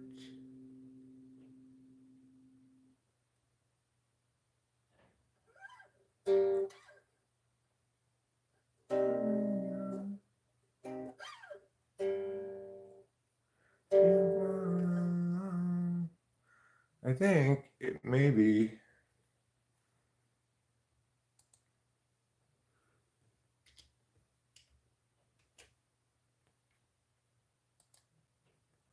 I guess I'll leave it the way it was, but I think it may be it's a fork, not easy stopping short, stopping short,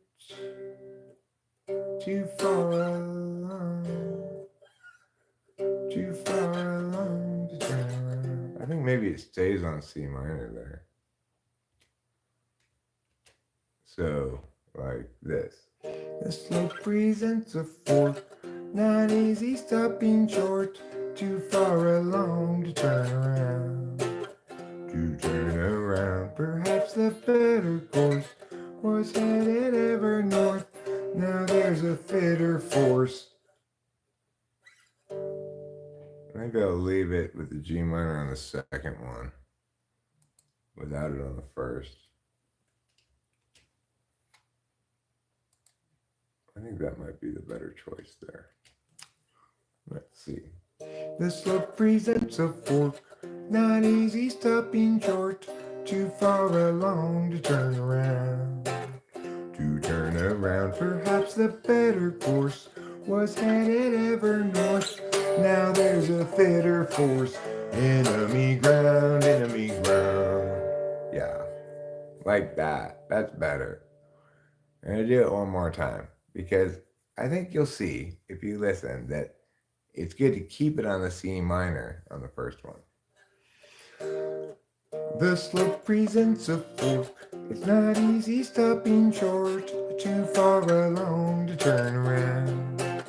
To turn around, perhaps the better course was headed ever north. Now there's a fitter force, enemy ground, enemy ground. Right? I think it's better that way. It's a small change, but I think it makes a difference. I think it makes a positive difference.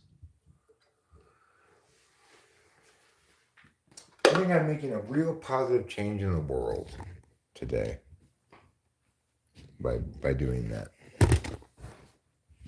And I think I deserve to win the Nobel Peace Prize accordingly.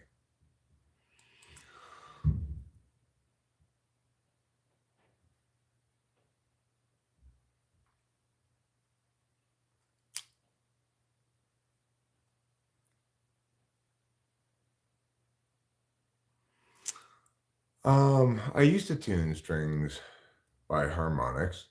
Some, I do both. I just tune it straight and I tune with harmonics. But there's a tuner on the guitar now.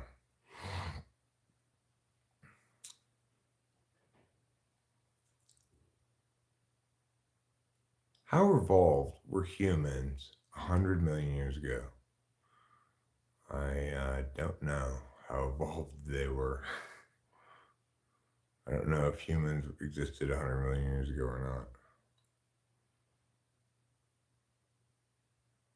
Ballad of a Salesman Who Sold Himself. It's a great song. Check it out.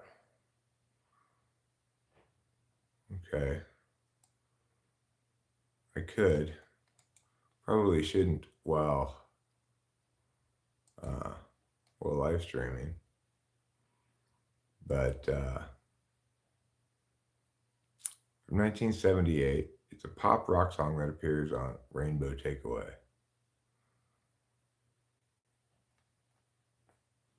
Videos.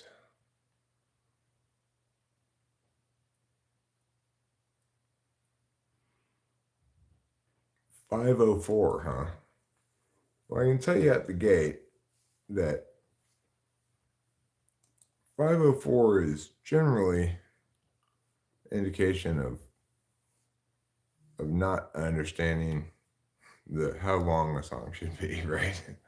Occasionally, somebody can pull off long songs. It happens occasionally, but by and large, if your song's 5 minutes long, you've already made a big mistake.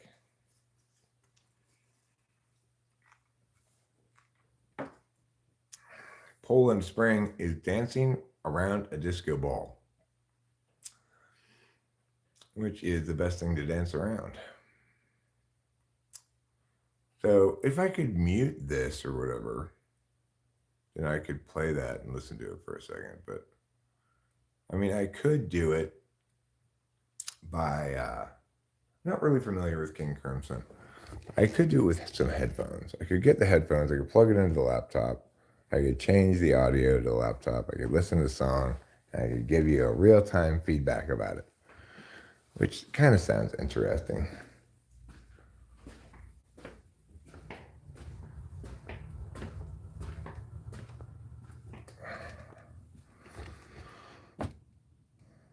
What am I here for? Headphones.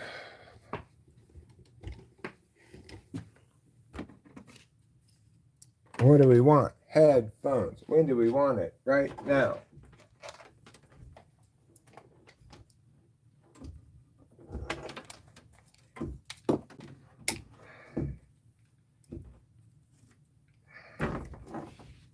Headphones? Headphones? Are you daft? You want to use headphones? I mean, really? Do I look like some kind of bloody wanker to you? Headphones? That's what British people say if you suggest to use headphones.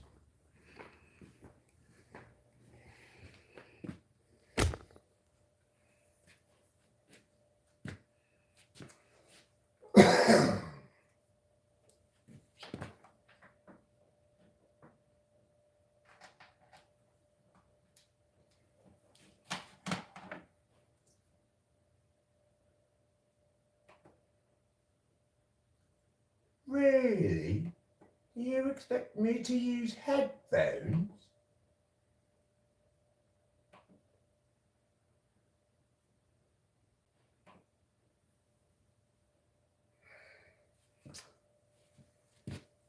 Are you daft?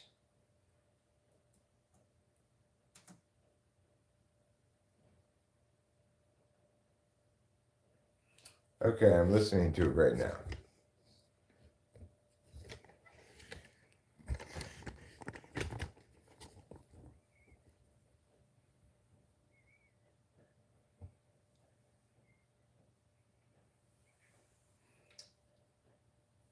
Oops, turn it back up. I'm just trying to turn it up louder.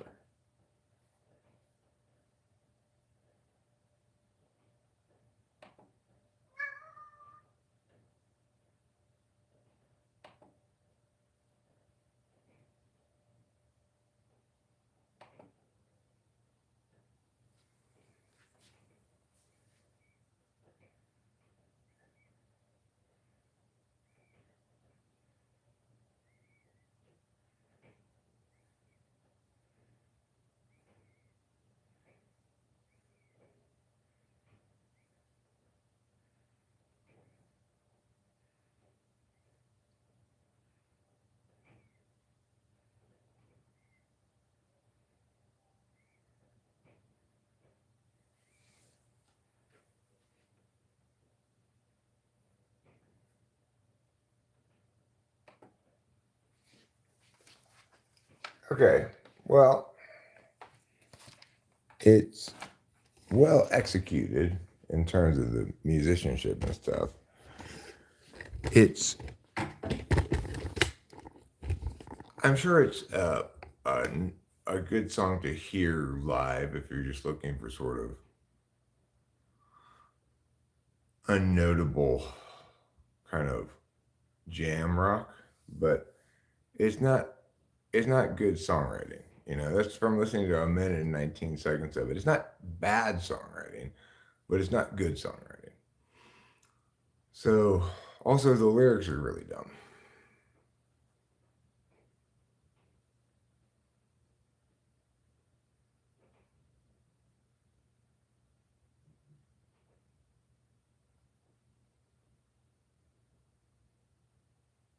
He's using his phone for a mic.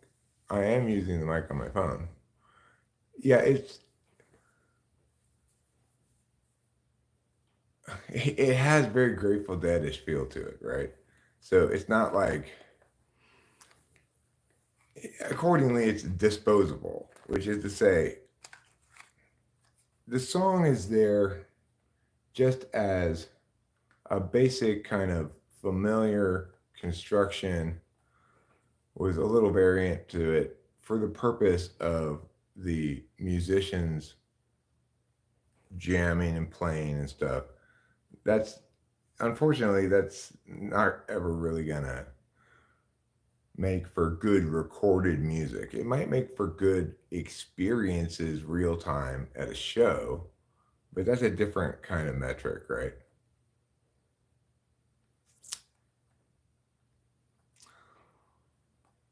A lot of people don't really get this. People like what they like, but it is the case that some things are better than others, and some things are disposable, whereas some things are timeless, etc.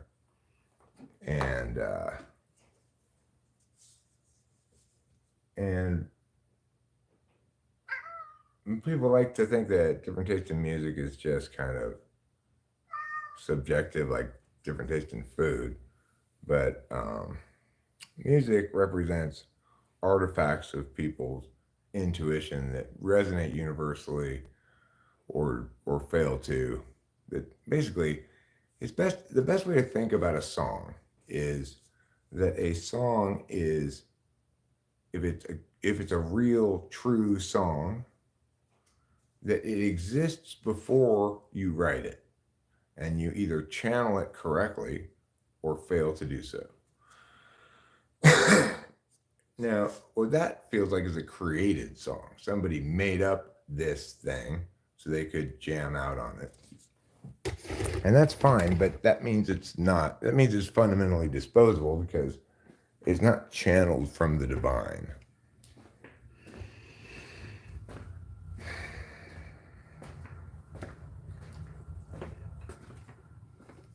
And it's not like all perfectly channeled songs are necessarily good songs.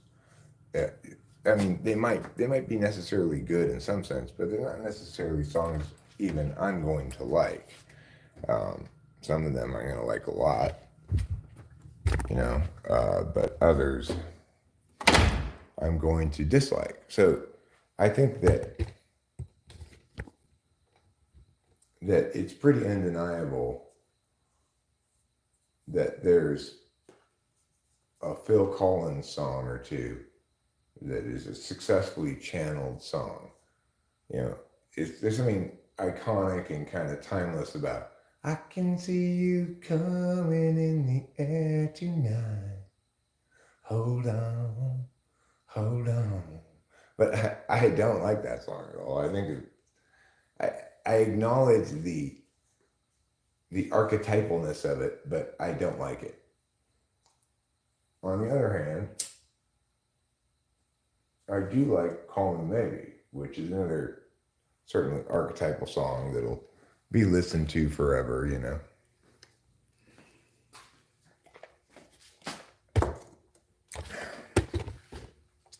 Whereas a song like Genie in the Bottle by Christina Aguilera doesn't have any of that timeless quality. So the thing is, it's understandable that different people would prefer to listen to different things if they get what they're appreciating. So Conan Man 3 likes Kevin Ayers, and if he understands that he's appreciating good jamming, then that's great. If he thinks he's enjoying good songs, then he doesn't understand the distinction between songwriting and jamming. I don't like jamming, no matter how good it is, because it's only achieving, it's like I'm the best of a mediocre standard to apply to attain to. I'd rather see things that attain the highest level on all the meaningful standards, which does not include jamming.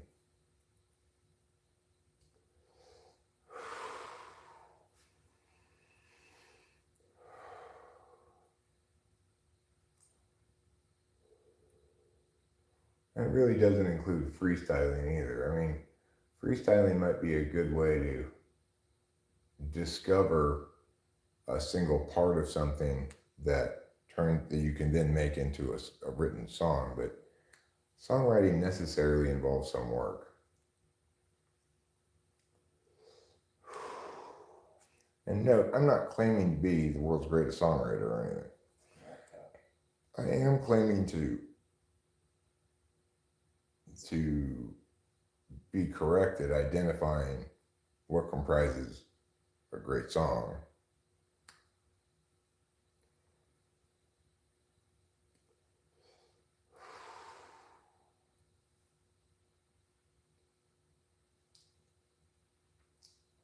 Like, it's really great to have great lyrics in a song, but it's not absolutely necessary.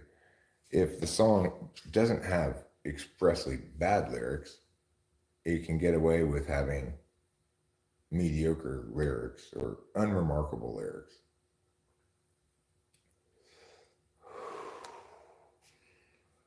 And there are some songs that attain at the highest level of songwriting that don't have especially good lyrics.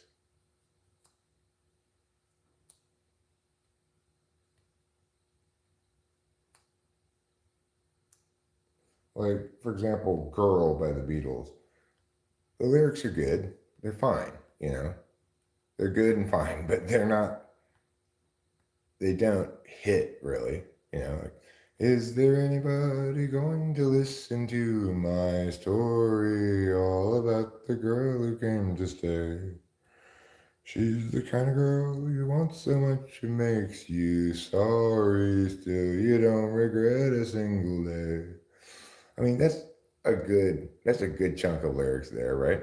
Like, it expresses a relationship with a girl that might resonate with other people. Um,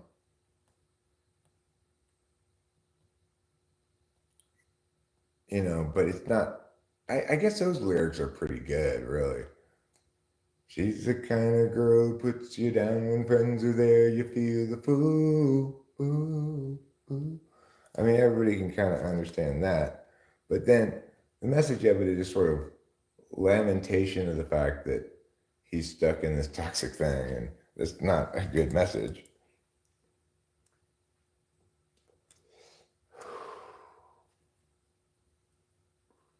Or like Norwegian Wood. It tells this little story. Those lyrics are fine, but they're not very universalizable.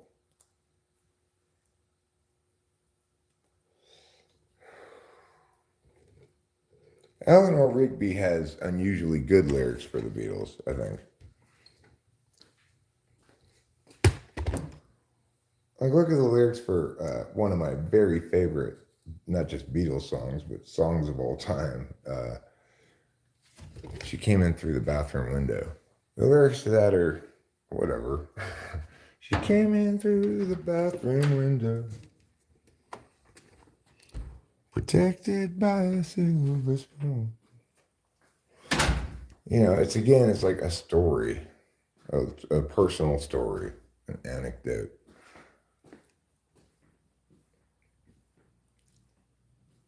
While My Guitar Gently Weeps is a good song. Are the lyrics good?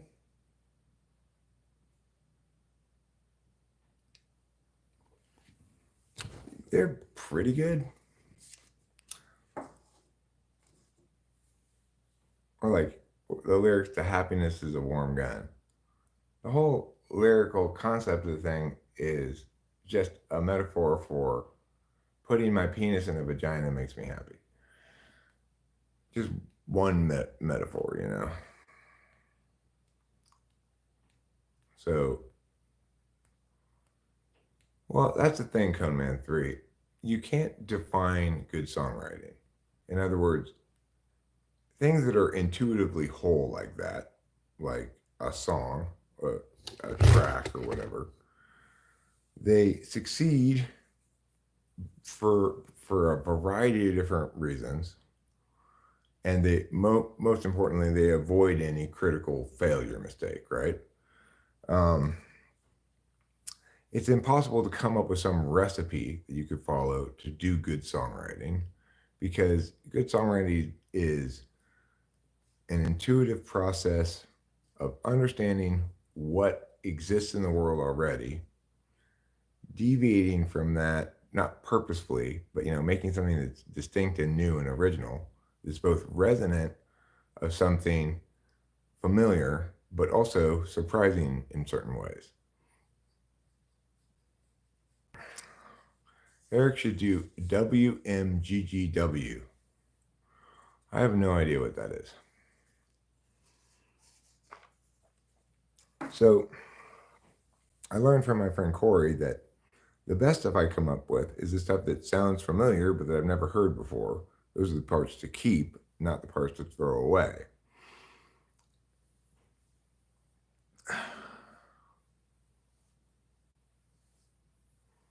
So, see above. Oh, while my guitar gently weeps. I don't know how to play that song. That would be a tricky one to play. But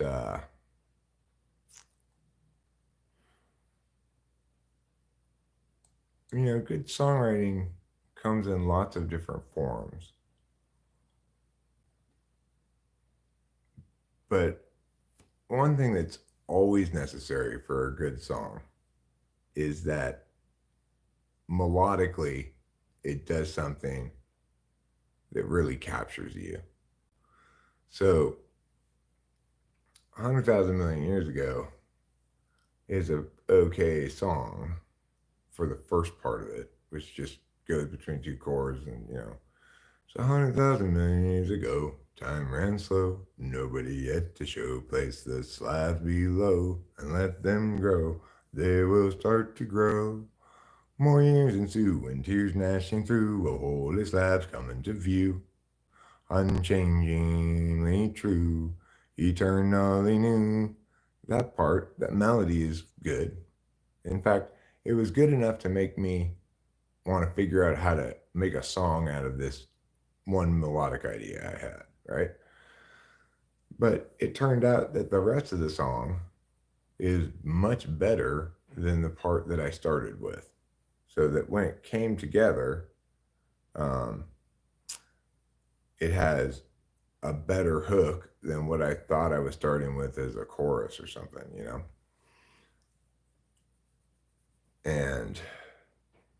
And the segue between the verse and the chorus works really well. It builds the energy up to the hook very nicely. Like,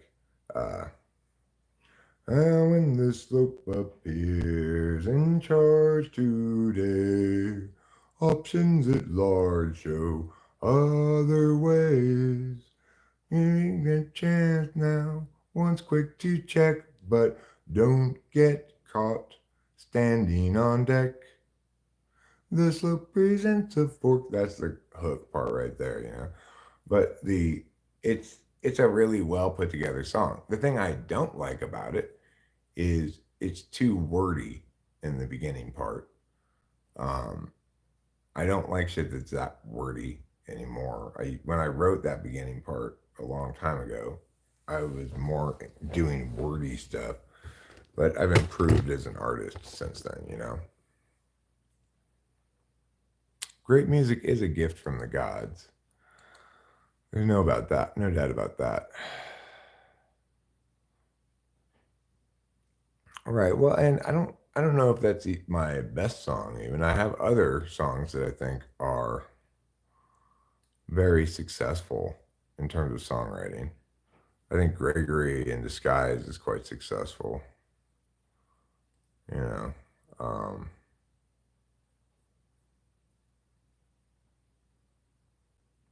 here's Gregory in disguise, hands in his pockets. Now he's walking down the drive, averts his eyes. He doesn't want you guys to realize that he's Gregory in disguise, hands in his pockets. Now he's walking down the drive, averts his eyes. He doesn't want you guys to realize that he's Gregory in disguise. He hates the lies, wants to confront the men, always telling them. But every time he tries, he always runs and hides. And in the night, that's a good song too, but it's not as good as some of my other stuff, you know. But that's another song that started with a single idea that I had had from a previous effort that wasn't never turned into a song, which was just the hook of it, which is really successful primarily because of it what it's doing rhythmically, right? Like the hook of Gregory in the Skies works because of the weird cadence of the melody in the way it loops and stuff, you know. He's Gregory in disguise, hands in his pockets. Now he's walking down the drive. Averts his eyes. He doesn't want you guys to realize that he's Gregory in disguise. And the fact that it has this weird pause there really is what makes the thing pop, right? And and that it loops so nicely. Simon and Garfunkel wrote plenty of great songs. The Bee Gees wrote some great songs. ABBA wrote some great songs for sure. You know, Dancing Queen is an amazing triumph of songwriting. Bridge Over Troubled Water is, in my opinion, not one of Simon and Garfunkel's better songs, but it certainly represents a songwriting success.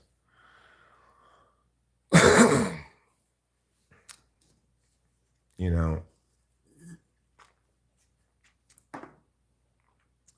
when I think of instances of excellent songwriting, I'm not familiar with that album or that artist really, Winston Smith. But songwriters that come to mind as having accomplished a number of great songs include Willie Nelson and Weezer, the Weezer guy. Green Day has also written a number of great songs, although their new album appears to be terrible.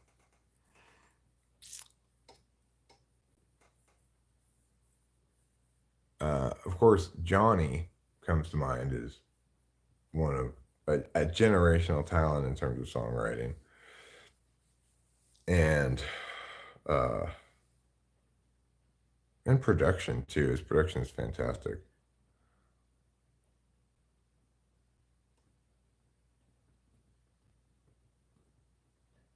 Yeah,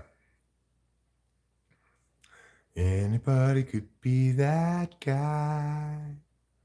The night is young and the music's high. And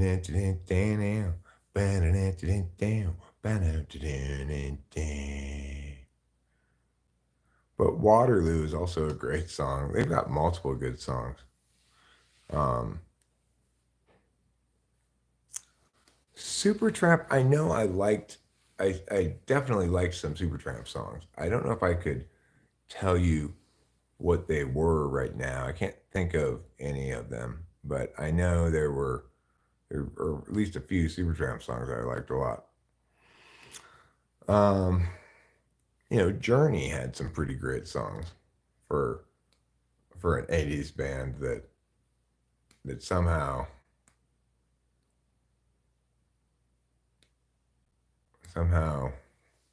had an album of just epic hits. You know, uh, but like yeah, Weezer has a lot of good songs.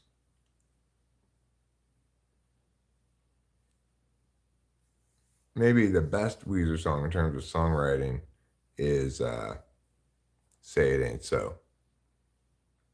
You know, I like a couple of ELO songs. Corey and Dave Porter both write music and play. Which of them writes the best lyrics? Corey. In fact,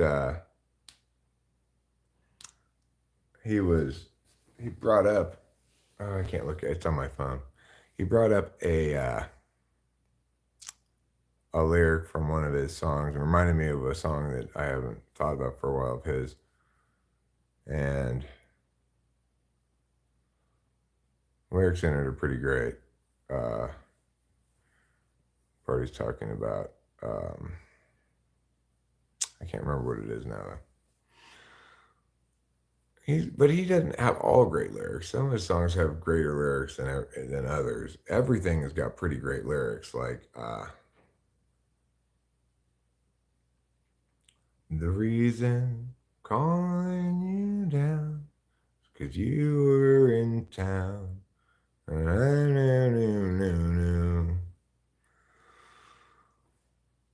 Weezer was formed in Los Angeles? Oh, that's weird. I thought it was formed somewhere in Northern California. Rivers Cuomo is the main guy, the songwriter.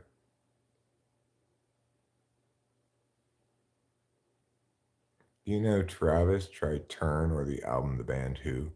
No, I'm not familiar with The Man Who. I'm not. I like the idea of titling an album The Band Who. Well, Weezer's hit and miss. Uh, they've got some songs that just don't work, but that's kind of the holy grail, is to do something really basic and simple, but have it resonate and sound new and interesting nevertheless.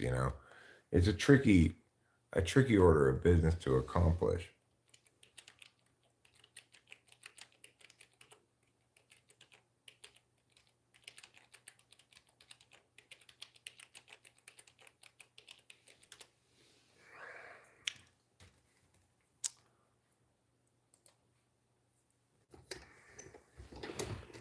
Okay, so I'm gonna play now a song by Willie Nelson that I've played before. Kate covered this song, which is how I came to know about it at all. But Kate does an excellent job of choosing covers. They're like the world's best at it. It's interesting. They introduced me to multiple great covers, including this one and perhaps, perhaps, perhaps.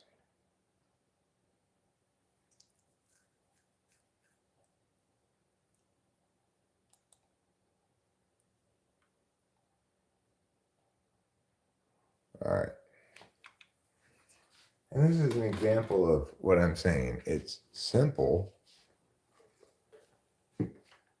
It's like you get it intuitively as it's going along, but it's not disposable. It doesn't blend in with a mess of other equivalently bland, unremarkable songs. And the lyrics in it are fantastic. I'm writing a song all about you. A true song as real as my tears. But there's no need to fear it, 'cause no one will hear it. Sad songs and waltzes aren't selling this year.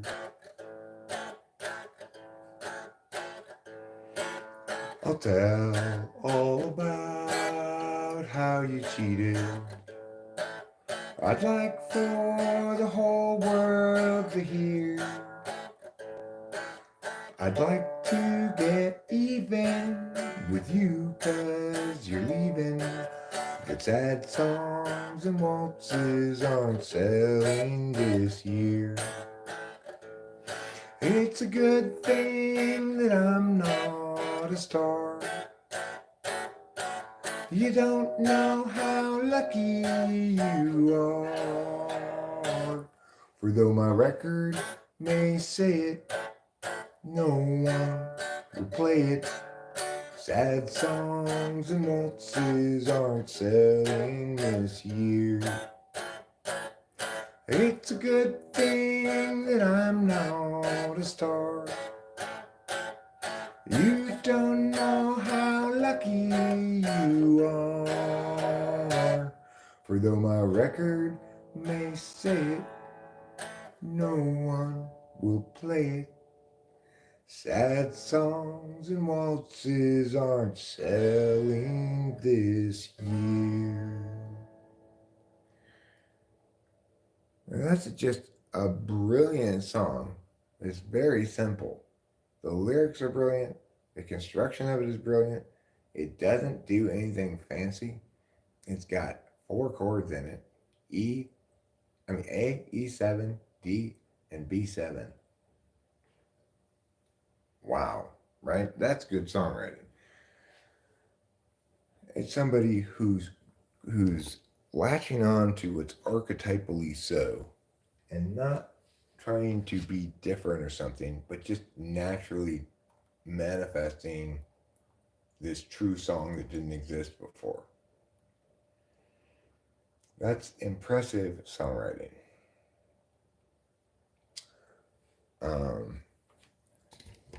Turning to the topic of Weezer now, I would like to play Say It Ain't So you can enjoy yet another example of very impressive songwriting.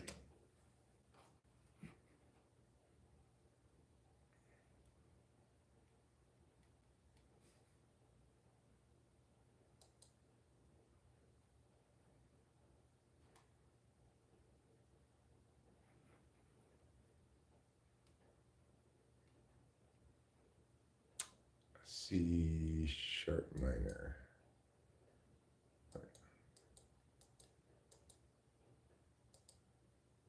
There.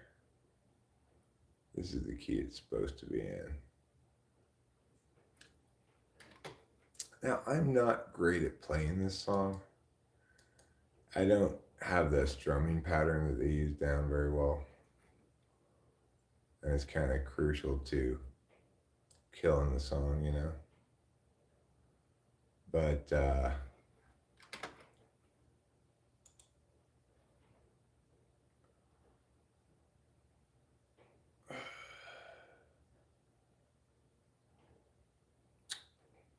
do I just duplicate this tab into another tab?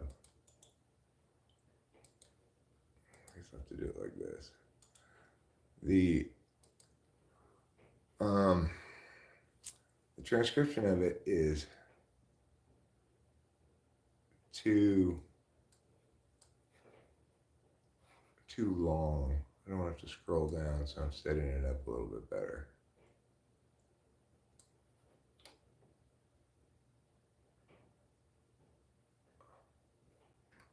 There, that should be fine. Okay, here we go. Now we're going to demonstrate how Weezer also has some very excellent examples of songwriting.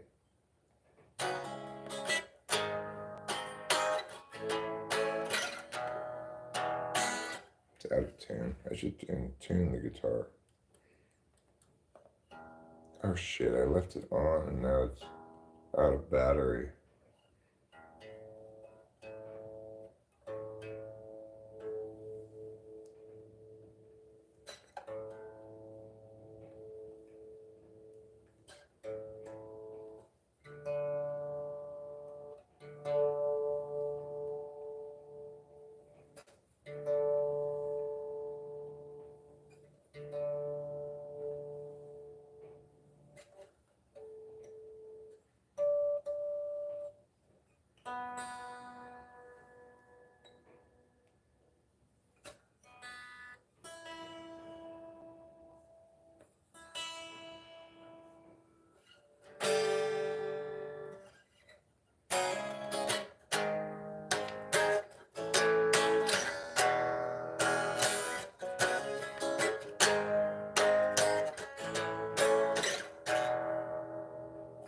Somebody's honey is crowding my icebox. Somebody's cold one is giving me chills. I guess I'll just close my eyes. Oh yeah, alright. Feels good inside. A flip on the telly, wrestle with Jimmy. Something is a bubbling behind my back. The bottle is ready to blow.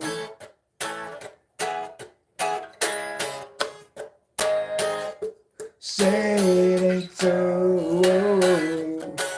Your drug is a heartbreaker.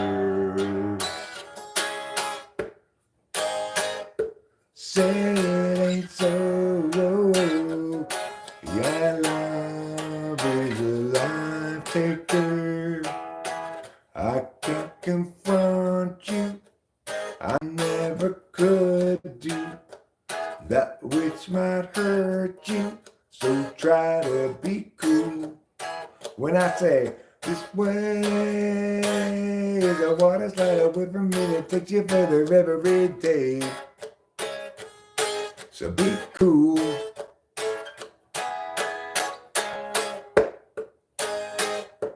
Say it so. Your drug is a heartbreaker.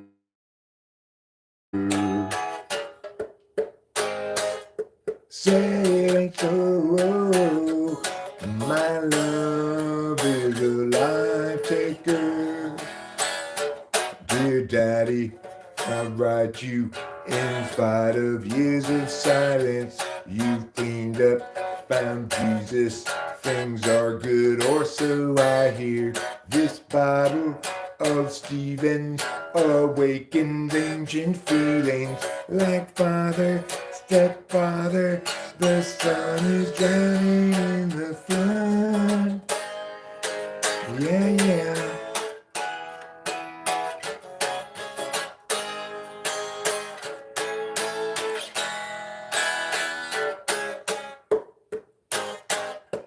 Say it so.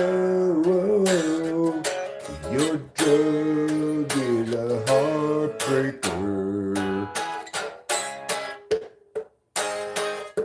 Say it ain't so. My love is a life taker. That's another song that's just 4 chords in the verses. And the chorus is the same 4 chords.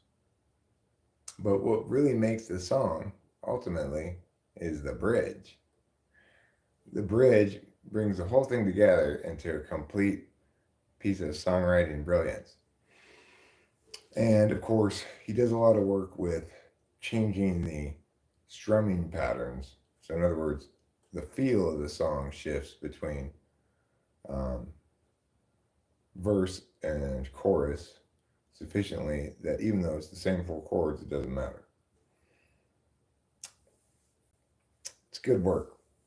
Good work by Rivers Cuomo.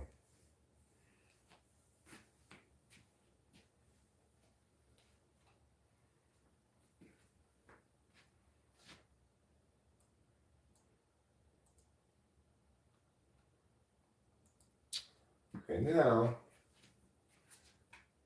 I'm going to demonstrate another example of excellent songwriting.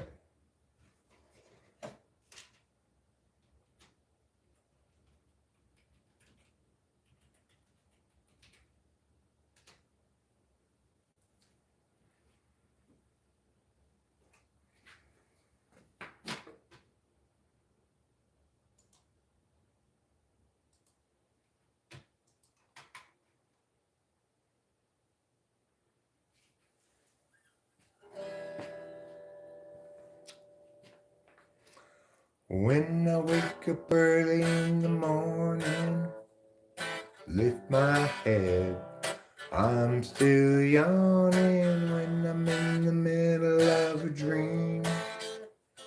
Stay in bed, float upstream. Please don't wake me, no, don't shake me, leave me where I am. I'm only sleeping. Everybody seems to think I'm lazy. I don't mind. I think they're crazy, running everywhere at such a speed, until they find there's no need, there's no need. Please don't spoil my day, I'm miles away, and after all I'm only sleeping. Oh do do do do, keeping an eye on the world going by my window, taking my time, lying there staring at the ceiling, waiting for a sleepy feeling.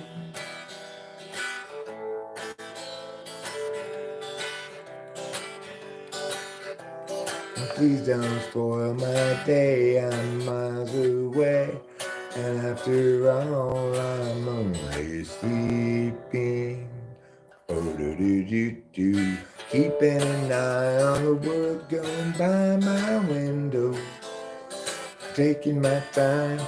When I wake up early in the morning, I lift my head, I'm still yawning. When I'm in the middle of a dream, I stay in bed, float upstream, float upstream. Please don't wake me, no, don't shake me, leave me where I am, I'm only sleeping. It's a good song. It's a well-written song. It's a song you can take home to mom and say, here, this is a good song.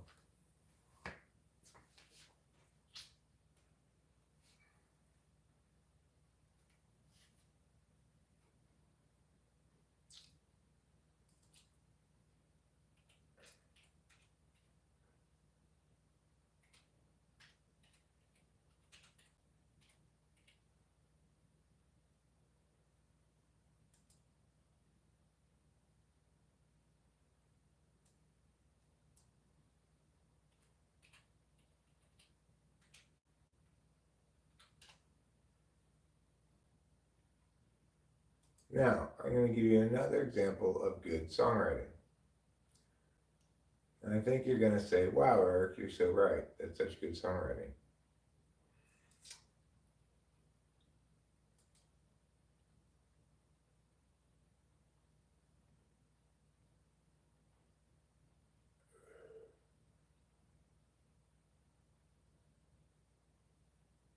All right, here we go. This is a song I like to play. It's a little too small. What is that? E minor? Yeah, okay. I need to make it a little bit bigger. I can't read it like this. So,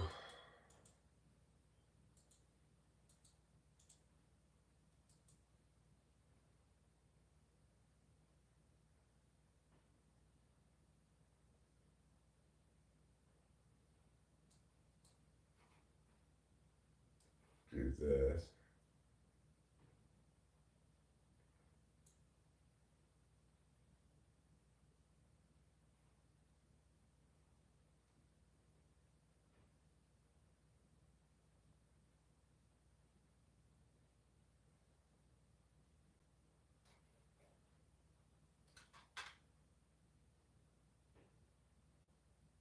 Okay. I think I have this set up now.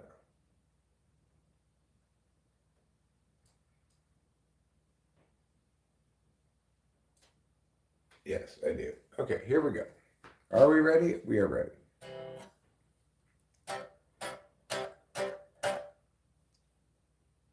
What's the matter with the clothes I'm wearing? Can't you tell that your tie's too wide?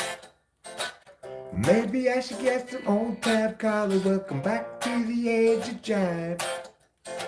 Where have you been hiding out lately, honey? You can't dress trashy till you spend a lot of money. Everybody's talking about the new sound funny, but it's still rock and roll to me. What's the matter with the car I'm driving? Can't you tell that it's out of style? Should I get a set of white wall tires? Are you gonna choose the Miracle Mile? Nowadays you can't be too sentimental. The best bet's a true baby blue Continental. Hot funk, cool punk, even if it's old junk, it's still rock and roll to me. It doesn't matter what they say in the papers, 'cause it's always in the same old scene. Well, there's a new band in town, but you can't get the sound from a story in a magazine. Aimed at your average teen. How about a pair of pink sidewinders and a bright orange pair of pants? Well, you could really be a bum, baby, if you just give it half a chance. Don't waste your money on a new set of speakers. You get more mileage from a cheaper pair of sneakers. Next phrase, blue wave, dance craze. Anyways, it's still rock and roll to me. What's the matter with the crowd I'm seeing? Don't you know that they're out of touch? Should I try to be a straight A student? If you are, then you think too much. Don't you know about the new fashion, honey? All you need are looks and a whole lot of money. It's the next phase, new wave, dance craze. Anyway, it's still rock and roll to me. Yeah, everybody's talking about the new sound funny, but it's still rock and roll to me. It's a well-written song, you know. In contrast to some of the previous songs that I played, this one has a lot of chords and a lot of changes. So you don't necessarily have to have few chords and few changes to have a good song. But making a song unnecessarily complicated will always make it worse. Uptown Girl is not one of my favorite Billy Joel songs. It's not a bad one. I'll tell you what's another great Billy Joel song.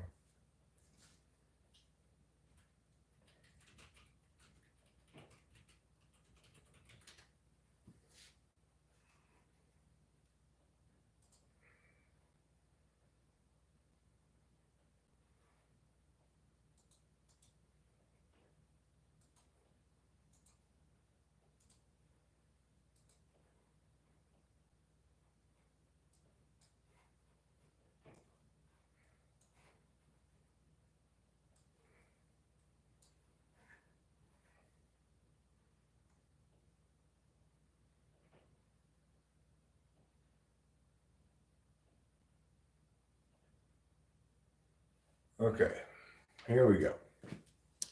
I like to try to play this one fast, but it's kind of tricky.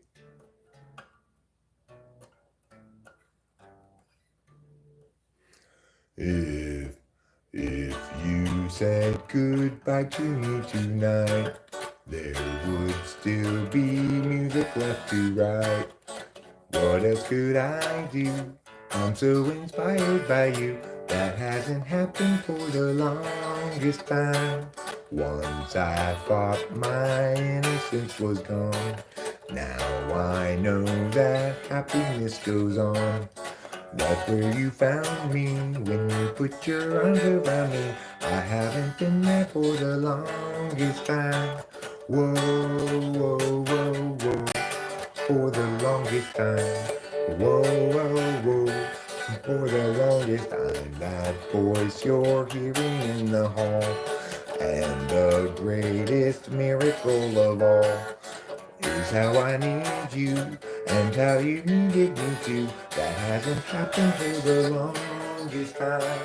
Maybe this won't last very long, but you feel so right and I could be wrong. Maybe we've been hoping too hard, but I've gone this far and it's more than I've hoped for. Who knows how much longer we'll go on? Maybe I'll be sorry when you're gone. I'll take my chances. I forgot how sweet romance is. I haven't been there for the longest time. I had second thoughts from the start. I said to myself, hold on to your heart. Now I know the woman that you are, and you're wonderful so far, and it's more than I've hoped for. I don't care what consequence it brings. I have been a fool for lesser things. I want you so bad. I think you ought to know that I intend to hold you for the longest time. That's a little too fast. But, it's fun to play fast. It's got this cool.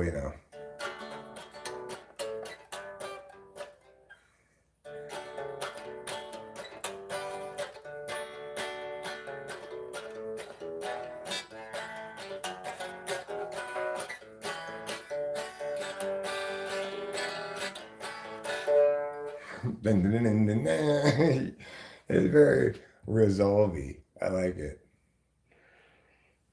Billy Joel's got a lot of great songs, really.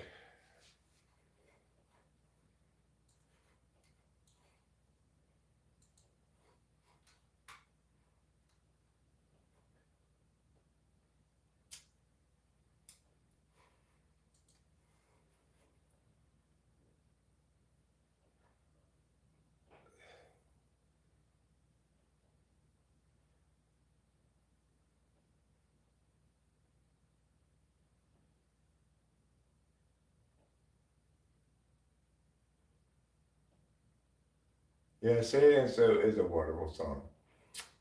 Um,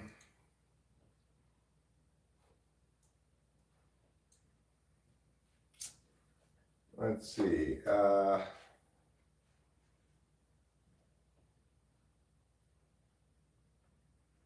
What is another cover I could play? I could play.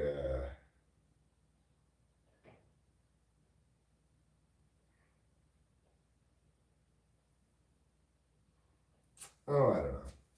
I don't want to play another cover. Maybe I do want to play another song, but I don't want to play another cover. I want to play a song called The Sadness of Now.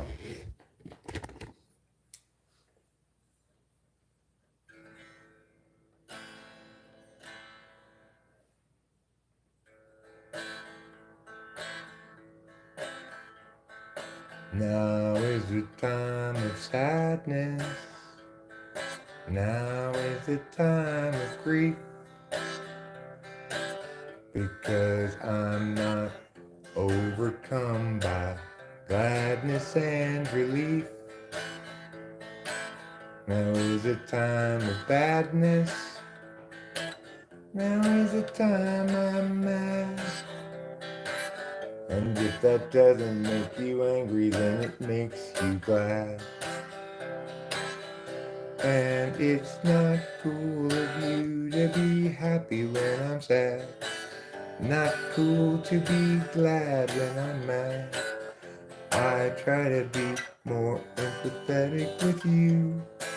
Can't you reciprocate too? It's the least I could ask. I'd like to go to the store.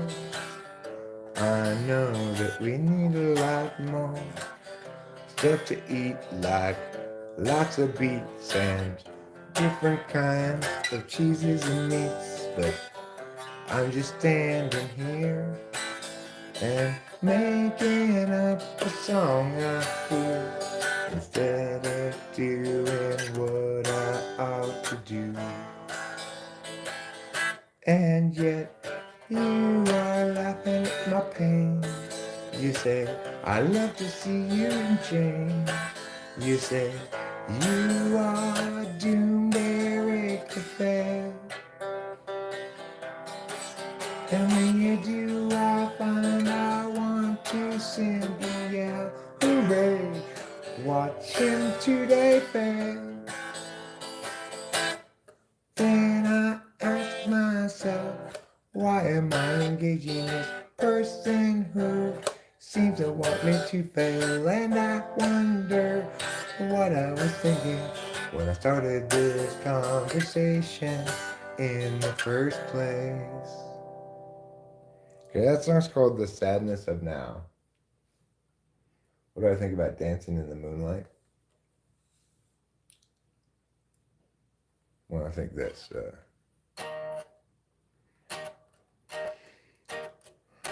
You can ask me to dance at dawn, and you and I will still no doubt get along. You can ask me to dance at dusk. You can ask me to dance while you busk in the afternoon, but please never ask me to dance beneath the moonlight. That's what I think about Dancing in the Moonlight.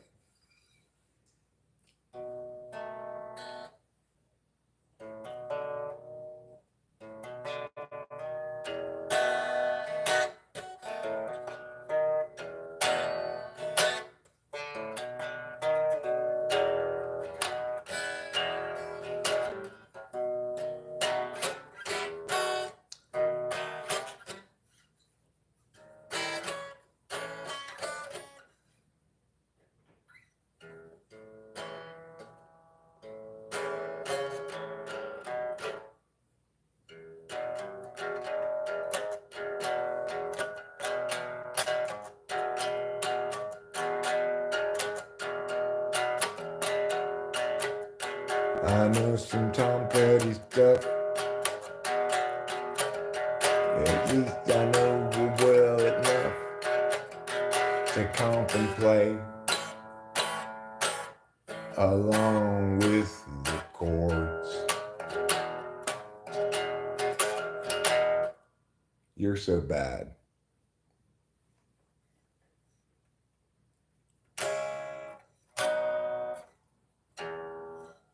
You're so bad.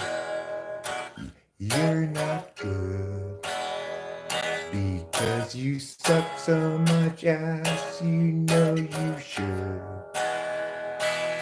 accept my verdict on your status. Cause you know you and I will never get along.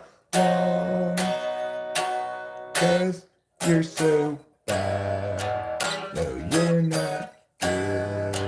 And I wish you could accept that you should go away.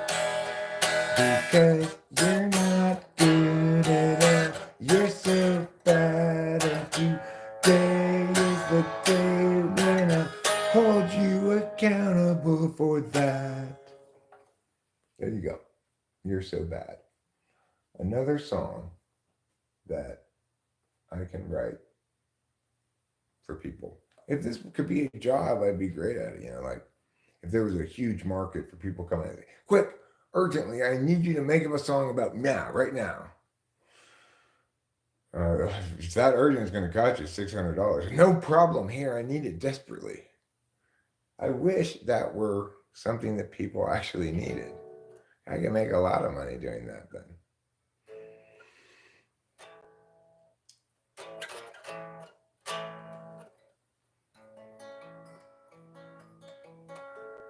If only there were demand for my random songs, I could make 1,000,000 of them and nobody would sing along.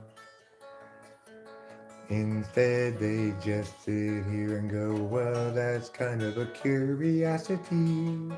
I could give Eric any lyric and he'd make up a brand new song for me. Unfortunately, I don't need that, nor do I want it at all. It kind of is curious, but that is all. The extent to which it matters to anybody else. Because after all, if this were good, I would have much more wealth. Great job, Eric. Great job. You just made up a song about whatever. Congratulations. Add it to the endless pile of such random songs. Yeah. Where did I leave my glasses?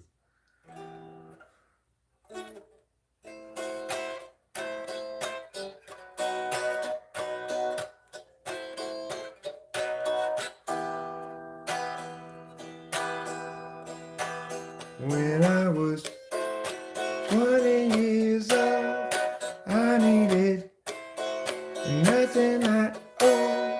People need to worry about.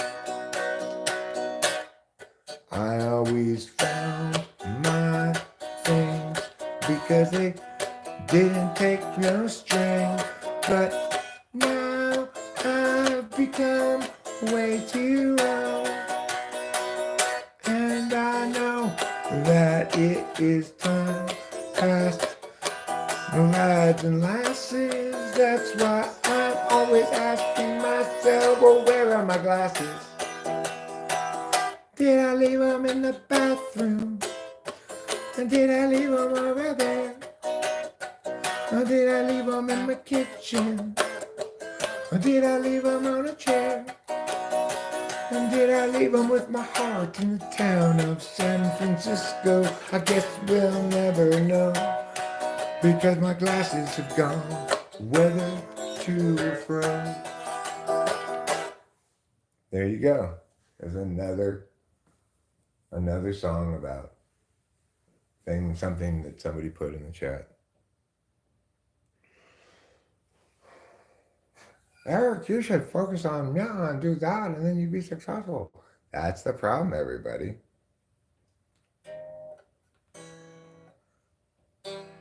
I'm never going to be successful, 'cause I can't act according to a plan.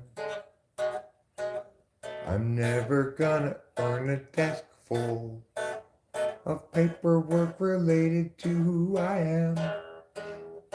Paperwork, for example, that said, here's a contract for doing all this nonsense that you do. Instead, you're guaranteed to fail, no matter how long you live, because it's you. I had a string on my glasses, and don't even get me started. Don't even get me started. Design holders, be safe and wear your hard hat. Bright green safety vest and modesty pants. Your sign says slow. Your sign says slow.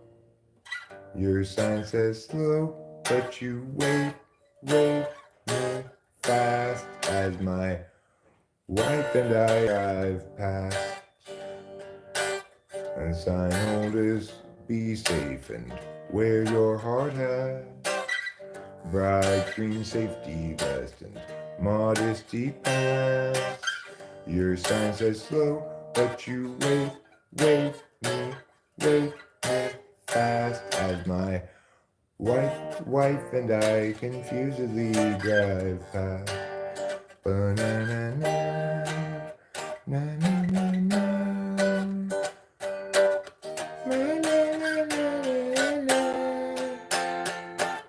It's a song I'm working on a little bit. So I think Vito Corleone is an ISFJ or INFJ. I don't know Vito Corleone, what type he is. He's Italian, I think. Does that help?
Do you like this song? Is it too simple for you, Kira Lamb?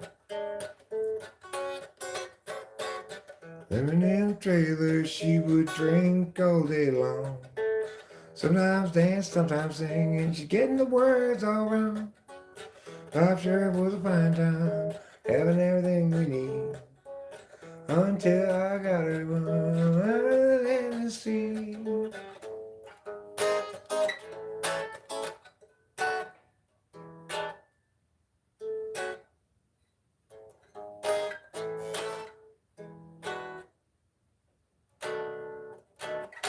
I don't remember how it goes. It's an old song by Puppy Buzz. Dave Porter wrote that song, actually. We got Incantations by Mike Oldfield. It's too impressive, too complex to appreciate for most people. Okay, well, some complex songs are good and some aren't, you know. It's the second night when you start to feel strange and you're wondering if the range is on. Sending sparks to soar in the kitchen sky, where she stores the chai above the sleeping forms of vivid mind, figurines of Western lonely types. She lies beneath a million running suns.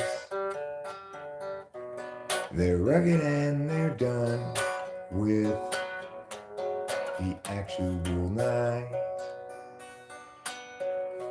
It's the second night when you start to feel strange and you're wondering if the range is on. The range is on. This is a hard song to play. Wondering if the range is on. Sending sparks to soar in the kitchen sky, where she stores the chai above the sleeping forms of vivid mind, figurines of Western lonely types. They lie beneath a million running suns. They're rugged and they're done with the actual night.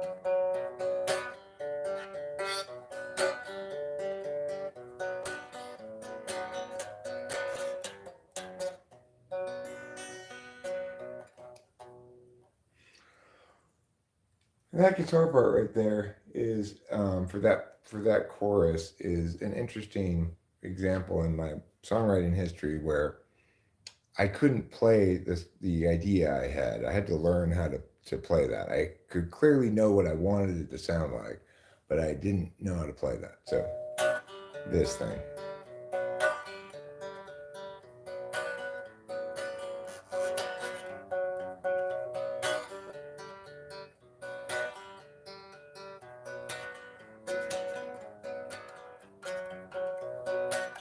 I knew I knew I wanted it to sound like that, but I couldn't. I had no idea how to play that.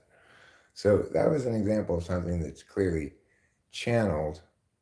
Like, okay, it's supposed to be like that, and I had to figure out how to make it that way. Which is how education should be too, right? You should know what you want to learn before you learn it.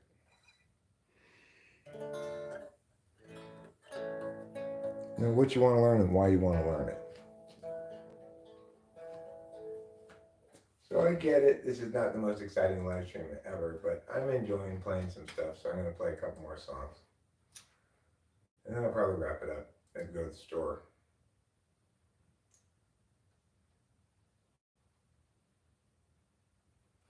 I think I will play this one first.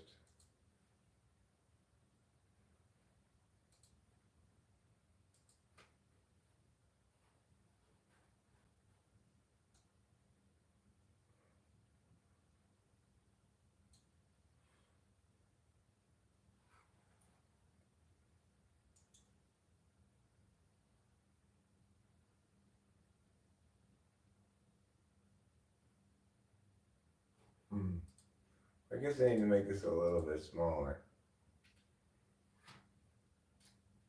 Okay.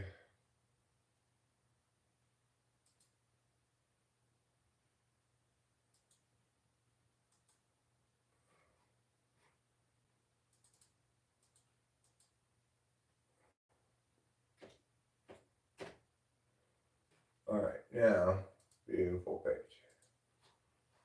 There. Perfect. Okay. I'm gonna try to play this one kind of slow this time. Although I say that many times and fail to do so. Let's see how.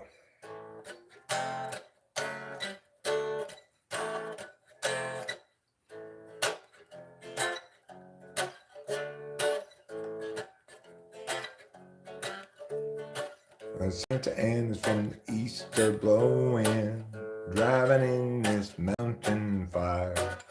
Grant and Lana had best be going, they'd cut it down to the wire. Apocalypse everywhere hung heavy, the truck was piling up with ash. Lana got the dogs in the Chevy, and Grant counted out their petty cash. If times are ending, then time is bending. Flames rain down from the sky. Oh, while the dogs knock out with Grant exhausted, Lana stays awake to cry. 120 output Labor Day, and that means cooking meat outdoors. I got distracted and fire got away. Now from Bradford to Arcadia, they curse his name. Fire chased them west and down the incline till they reached the foothills below. Found a room cheap for the night online. At least now I had someplace to go. And tomorrow they'd evaluate their options now that their life had turned away. Lana's sister has a place in Laughlin. Wasn't really any more to say. If times are ending, then time is bending. Flames rain down from the sky. While the dogs knock out with Grant exhausted, Lana stays awake to cry. While the dogs knock out with Grant exhausted, Lana stays awake to cry. I didn't play it very well. I'm not usually playing it that. I don't normally play it with kind of a bounce to it, so that's I tried to slow it down, which seemed to require it to be a little more bouncy, and it was hard to adjust to the different sections because I'm not accustomed to doing it that way. Now I'll play this song, the next one on the playlist.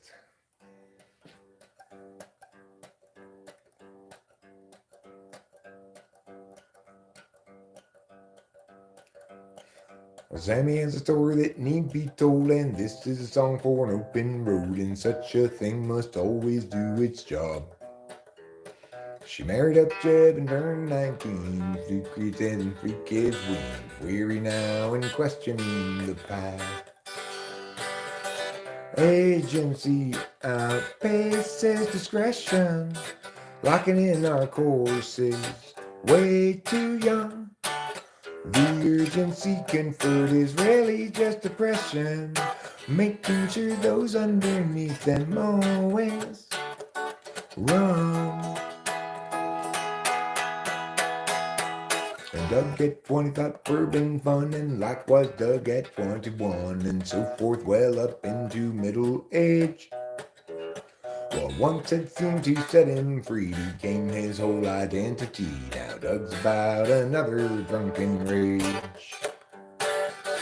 Agency outpaces discretion, locking in our courses way too young. The urgency conferred is really just depression. Offer you incentives, but they haven't got a thing that's fun.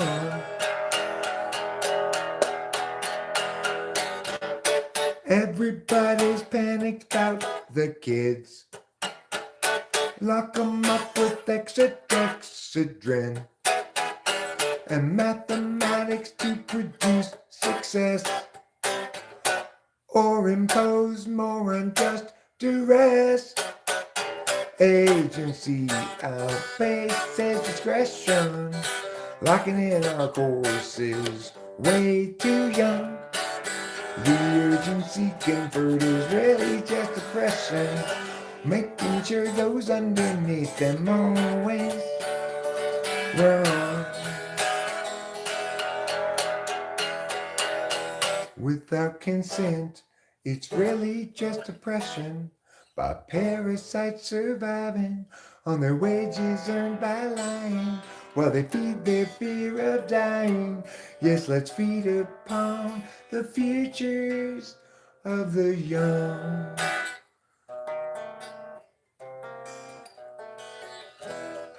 Again, terribly executed. Well, Eric, you did a terrible job. Congratulations. Yeah, that's just how it goes. Sometimes I just do a terrible job.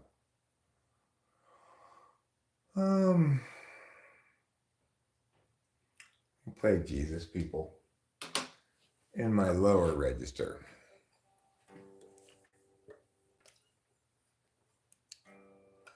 If Jesus was people but absent of sin, he must then have struggled with regular men and women, of course, when they too were present. Disciples all warily eyeing the lesson. If Jesus were people, they'd know as they think, and everyone's work would be true. And feelings once spoken would sit where they sing, and we'd all know just what to do. If people aren't Jesus once they're betrayed, easy believing forever is lost. Maybe naivete is not to be saved, but the wise pay a terrible cost. The one you thought you knew acts like you never have met. The life you made for two has faded into regret.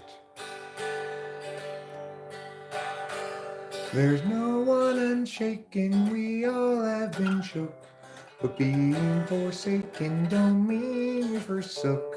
And here in the past we've been hung out to dry.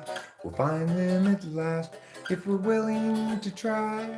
People aren't Jesus once they're betrayed. Easy believing forever is lost.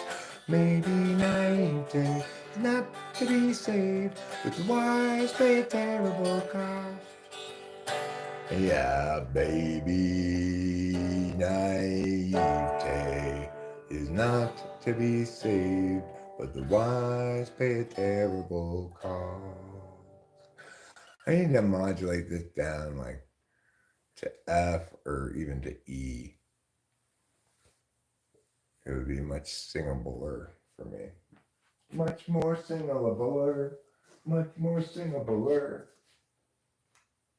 More singabler than anything else in the world.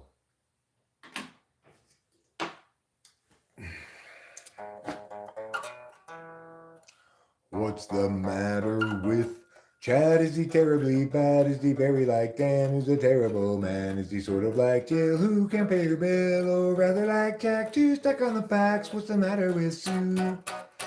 Will she know what to do if they bring attitude? Will she show ingenuity? She talks about you whenever we go walking. What's the matter with Bryn? Is she living in sin? She's been hanging with Jen, was looking terribly thin. What's the deal with Frank? Stealing fish from my tank, colluding with you, and they're talking to Lou. What's wrong with the ladies? What's the matter with men? From the feelings of Katie to the coldness of Sven. They talk about you whenever we go walking. Paths that lead to lesser days. Spills tale at the overwatered past. And whoever's left, it's still okay. Just tie the sails to the mast. Are you angry at Ken or at Neville again? Don't bother with Kev, he's practically dead. Focus on Bert, he's medium hurt. What's the quantity for Liz? Did she fail a quiz? What's the matter with Drew? Will she know what to do if they bring attitude? Will she show ingenuity? As she talks about you whenever we go walking. Paths that lead to lesser days. Spills tale at the overwatered past. And whoever's left, that's still okay. Just tie the sails to the mast. 'Cause each of us have much and gravely sinned. Throw up the hands, stiffen the chin. Catastrophe looms heavy overhead again. Time's gone will never be again. That's a well-written song, but it does kind of require two people to sing it to be fully in its accomplished form. The thing is, I'm not sure what the ceiling on that song is in terms of greatness, you know? It's kind of like a musical song.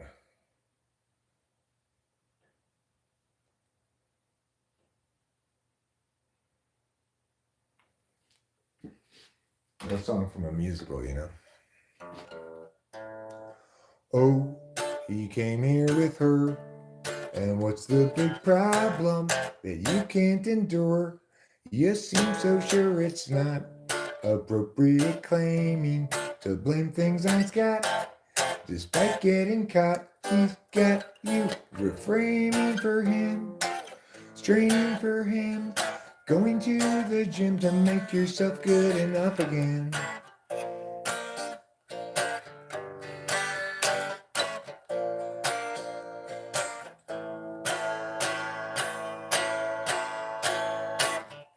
Yeah, you guys both have lots invested. That's not a reason to stay around.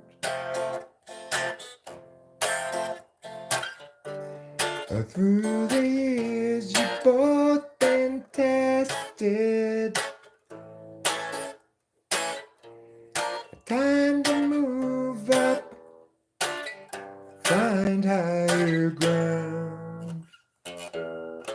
Oh, he came here with her, and what's the big problem that you can't endure. You seem so sure it's not appropriate claiming to blame things on Scott.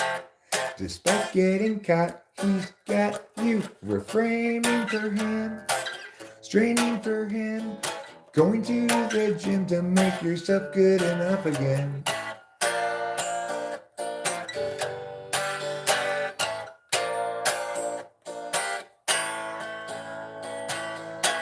Be done with them. I executed that one pretty well. Better than I usually do, probably. It's a really good song, actually. And it's like when I think about my best songs, I forget to include that one. It's just because it's a little bit hard to play. It doesn't necessarily come out as good as it should, but it's a great song.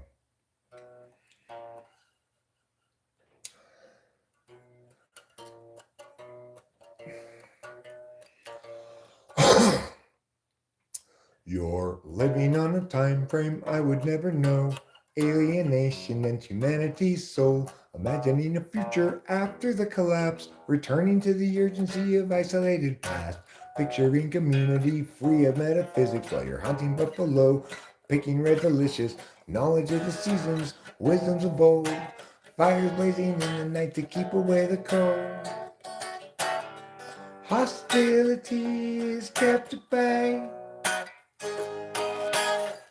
by what you think is in the way of life as children of the land with an agave weatherman. You're imagining a history that never could have been. You lecture at the college, advancement is a sin, lamenting disconnection and every corporate act, asserting all your feelings and ignoring all the facts. Hostility is kept at bay by what you think is in the way of life as children of the land with an agave weatherman.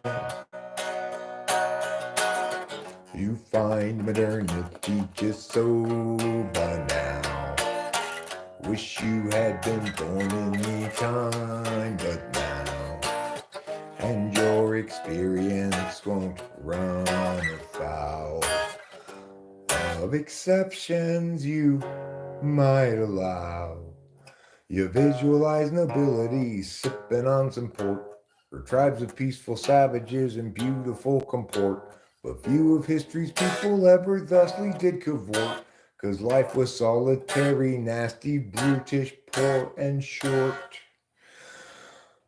Hostility is kept at bay, hostility is kept at bay by what you think is in the way, what you think is in the way of life as children of the land with an agave weatherman. With an agave weatherman. I hope everyone was listening to the lyrics of that song. Some of us need very much to listen to the lyrics of that song. They're instructive, informative, wise, and true.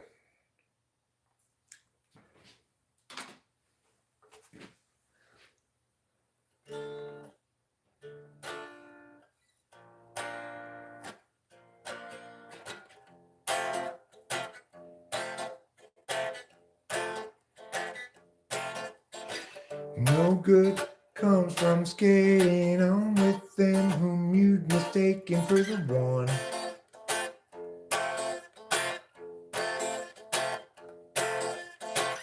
Habituated defense and indecency, self-inflict eventually once your search is done.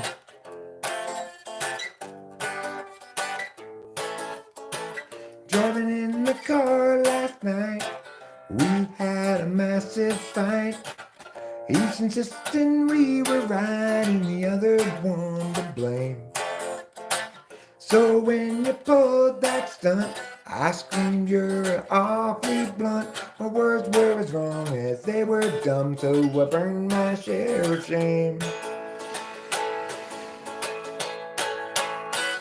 It's each of our own failings, not us doing the nailing to the wall. We fear so the others sailing off to reset their life and all. You can trust me and I can trust you, though neither trust ourselves much true. The love lies deep between you and me, at least about that we can both agree.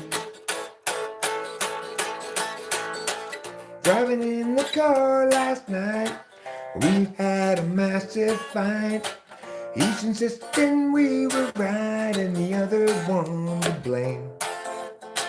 So when you pulled that stunt, I screamed something awfully blunt. My words were as wrong as they were dumb, and I burned my share of shame. My share of shame. Like, that's one of my best written songs. You know, it's an incredibly well written song. The way that the verse doesn't do much that's complicated. Um, just D minor, B flat, F, G minor, B flat, F, G, A. And the chorus does a lot more stuff in it, right? B flat, F, C, A7, B flat, D minor, F, B flat, F, C, A7, B flat, D minor, G, A7. So it's got a more convoluted structure to it, right? Although there's a repetition in it, it's not obvious that it's looping or that it repeats. So and then the melody in the chorus is just, it pops completely. Like, if there were justice in the world, some famous country singer would buy this song to play for their record because it has a lot more potential to pop um, than the songs that they've written or whatever.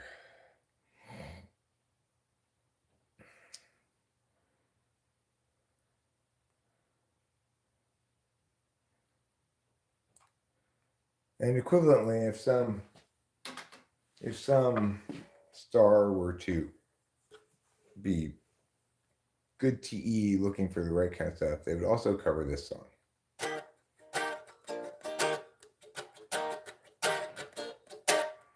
Wonderful, wonderful kitty, having wonderful times. Always cleaning yourself, making sure you've got clean lines. Wonderful, wonderful kitty, such a fabulous old friend. And now it's wonderful kitty petting time again. Just let me pet you, don't walk away.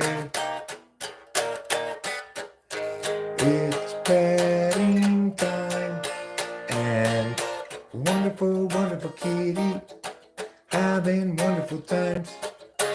Always cleaning yourself, making sure you've got clean lines. Oh, but your wonderful kitty is a fabulousness I've never encountered before. And I know that I want my kitty some more.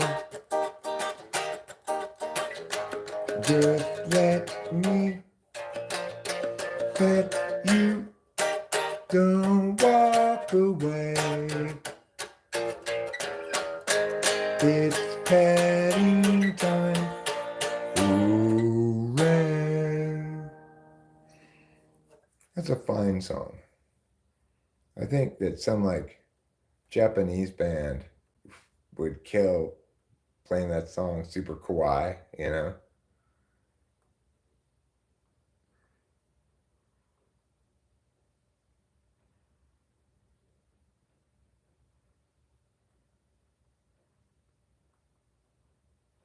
Yeah, I missung at this time, Lou. The first one's supposed to be I said something awfully blunt. The second one is supposed to end with I called you a worthless cunt. And my words were as wrong as they were dumb. I've earned my share of shame.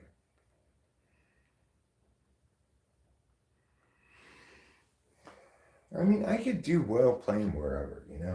I know from enough experience playing live that, I pop. right? Like when I play live, I have a level of good songwriting plus good musicianship. Not great, but good enough musicianship. And I'm different enough from what people hear, and it's resonant enough melodically that people go like, "Whoa, what's this?" You know, I've had enough experience to know that I can succeed playing wherever. The question is, where can I play? And also, of course, it matters how long you play for. You want to play the right length set, obviously. I'm going to play 100,000 million years ago again before I wrap up the guitar portion of the activity here. Was 100,000 million years ago. Time ran slow. Nobody at the show. Place the slabs below. Let them go. They will start to grow. More years ensue. Tears gnashing through. Holy slabs coming to view. Unchangingly true. Eternally new.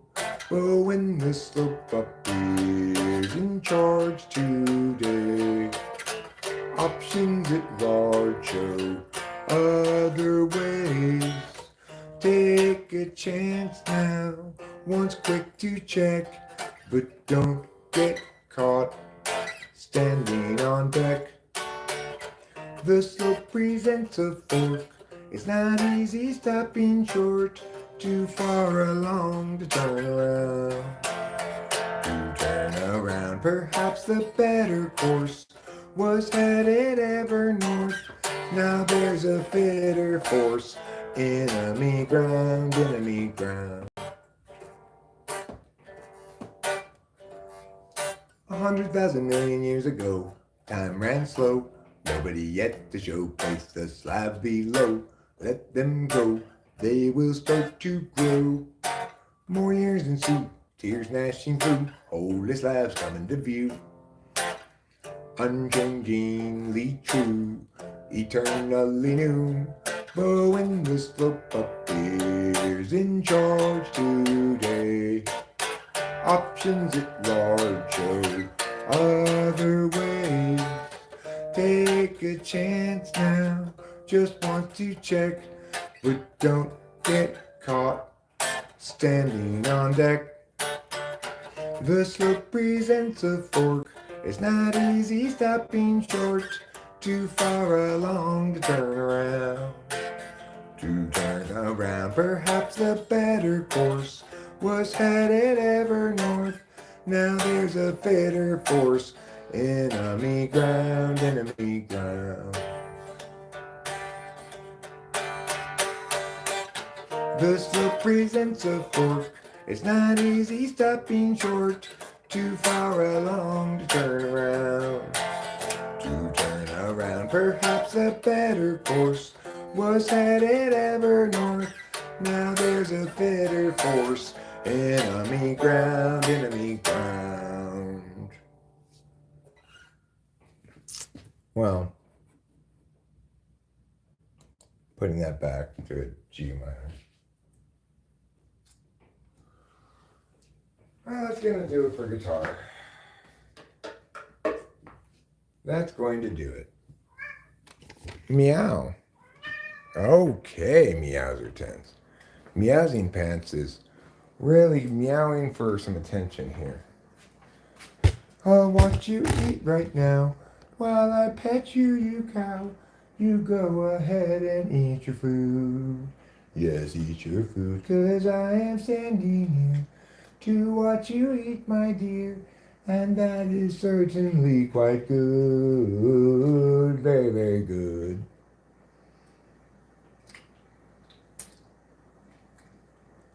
Oh, yes. What a Wonderbottoms you are. You're William Wonderbottoms. Married to Glinda Goodtits.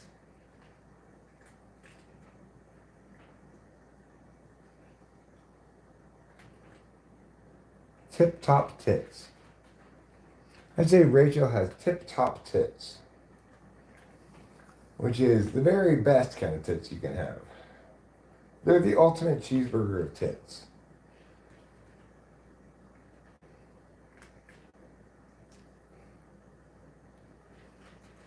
I'll pet my cat right now because he's eating how. He does need me to watch him eat, to watch him eat. And so I'll pet his fur so that he knows I'm her.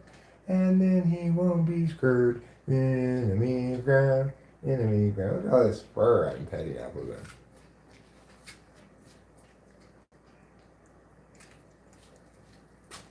What am I going to do with all this extra fur? Make myself a new cat?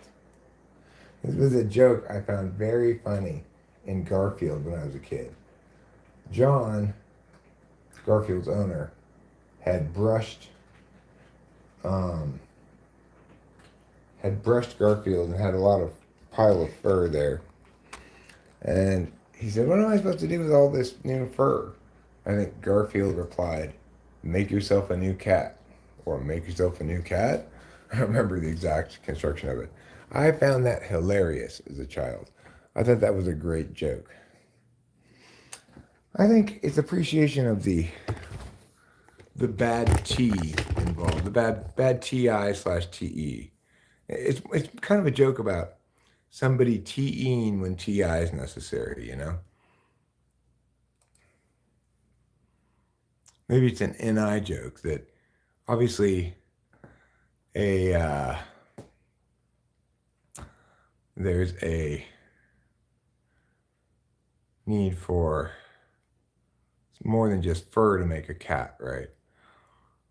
So maybe it's an NI joke. Like somebody who's unbelievably NI polar would go, "Well, we have meat and organs and fur and stuff. Why don't we make a new cat?" Not getting that, obviously. I wonder if anyone had an orgasm when singing. Singing's never caused me to orgasm.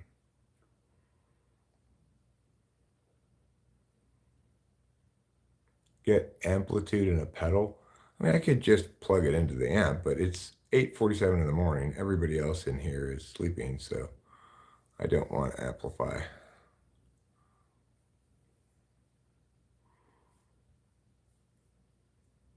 Can I throat sing? No, but I can sing with my throat.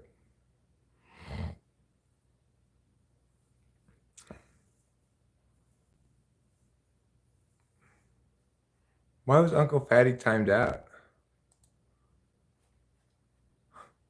Uncle Fatty, that was an accident, by the way.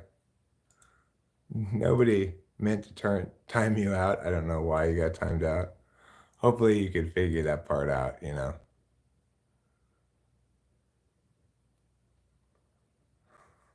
How long was he timed out for? 60 seconds. That's not too bad.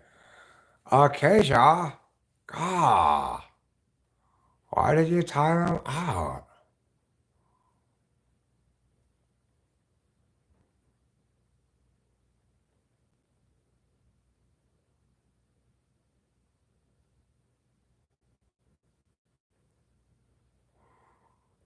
Did I fat shame my cat? I may have fat shamed my cat a little bit.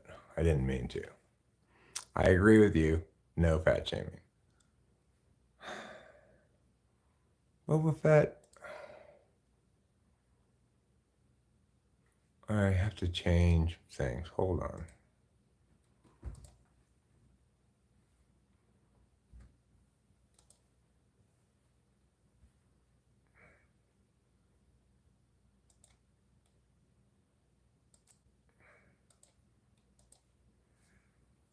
All right, Boba Fett. You are a wrench. Temporarily. Amplitude plus.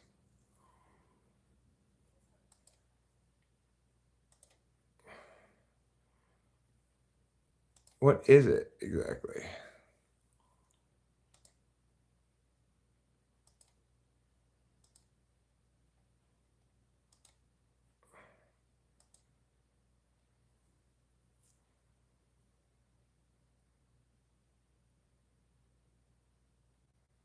Amplitude plus appears to be a data gathering or data presentation thing, you know?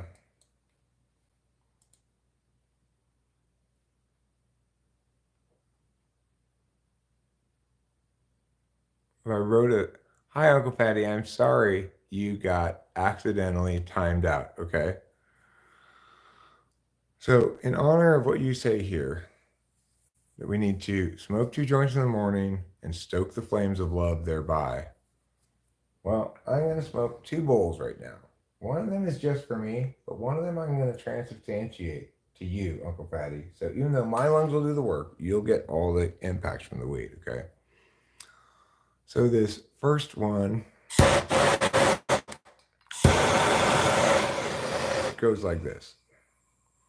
I hereby transubstantiate this bond by the powers vested in me as the archpastor of the Lorian Church, archpastor of God's Big Heaven Church, and by the fiery mapcast flames of J. Lord's truth. Do I hereby transubstantiate this bond from my lungs to Uncle Fatty's head?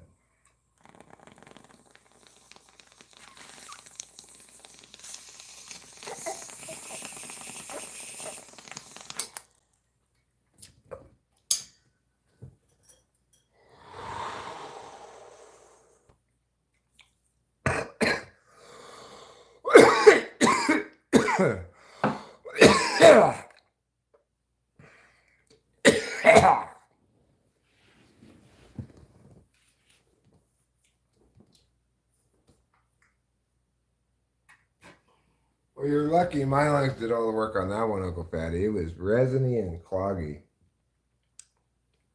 But I still managed to pull it through.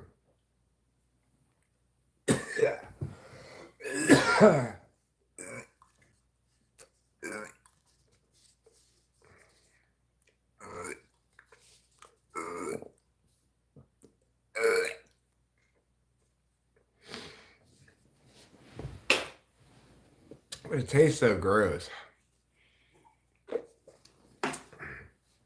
when you're burning too much resin. It doesn't taste good. But what this has motivated me to do right now is to go into the kitchen with a rubbing alcohol and get the stem a bit, before I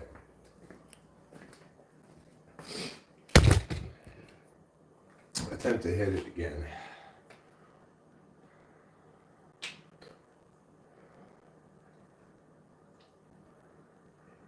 There we go. I'll put some rubbing alcohol in here with my finger at the bottom. I'm going to poke it with this thing so the rubbing alcohol doesn't come all the way out, but it cleans it well. Now, blast it with the water.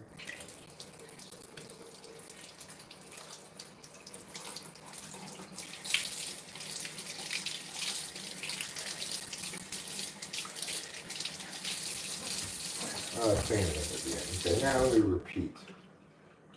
Rinse, wash, repeat. Lather, rinse, repeat.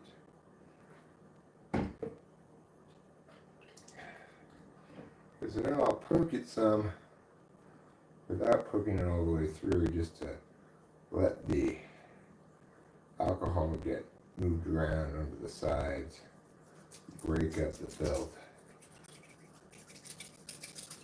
There. That helps.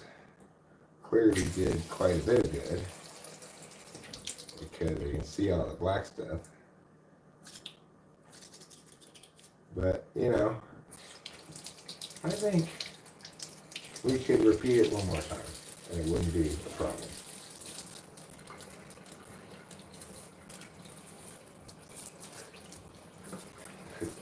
It stains the sink. That's a bit of a problem. But I can clean that up with some soap. Or even some more alcohol,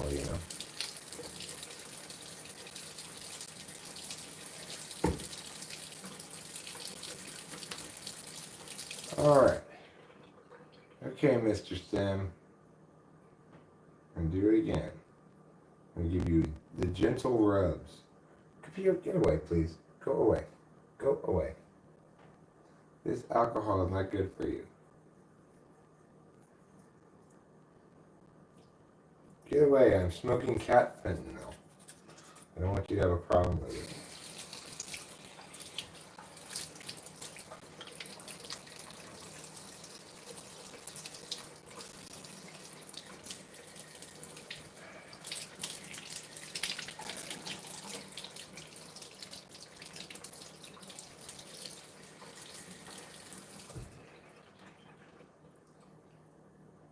All right. So that's going to have to be good enough, as they say, in the field of government work. Here, I don't want you up here.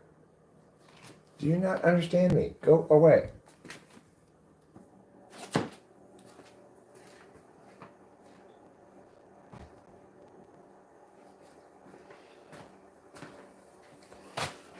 All right, so let me clean up the sink a little bit. Because it got very dirty from the lawn cleaning. I'm going to squirt it with some of this stuff. And then clean it with this sponge. Like this. Put these in here. Put these dishes in the sink too. And the dishwasher. So they're not in the sink. Yiggity meow, yaggity meow.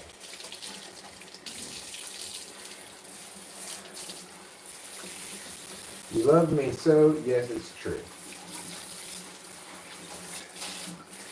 You like me, you really like me. Well, Sally Fields, not all of us. Some of us actually don't like you. Those of us who don't like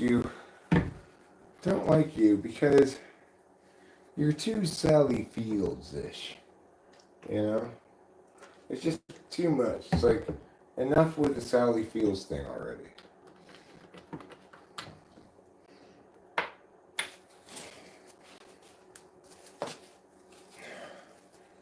You're the Liza Minnelli of Sally Fieldses.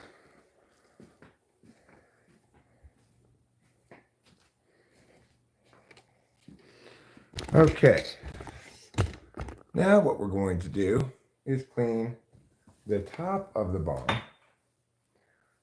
with this alcohol-soaked paper towel to get the resin off of where you put your lips. It gathers all around here over time, and you have to periodically do that, you know. Then you're going to want to wipe it off with a regular paper towel. I recently changed the water. I don't need to change it again right now. This is looking like a new man, really. It's looking like it's accomplished a new purpose and goal in life.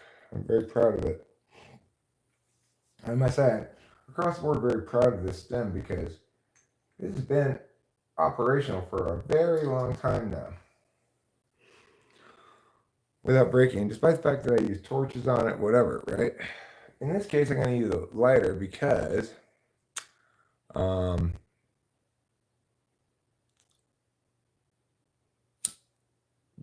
I believe it's going to pull nice and clean.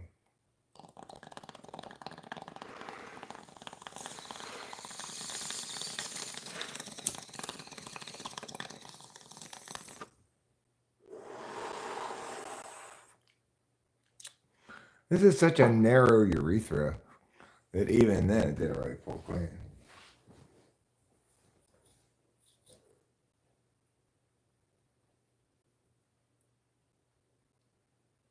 On account of my narrow urethra, there. Yeah, it's Acacia's like didn't know she timed you out, I'm sure. For example, when I click on the 3 dots here, it brings up this list of possible things that you can move off of and it won't go away. So, and in fact, then if you try to click the name instead of the dots, it still leaves the things up. I have to click somewhere away from the chat for it to ungo away. So it's kind of unnecessarily possible for you to accidentally do stuff to people on YouTube if you're a moderator.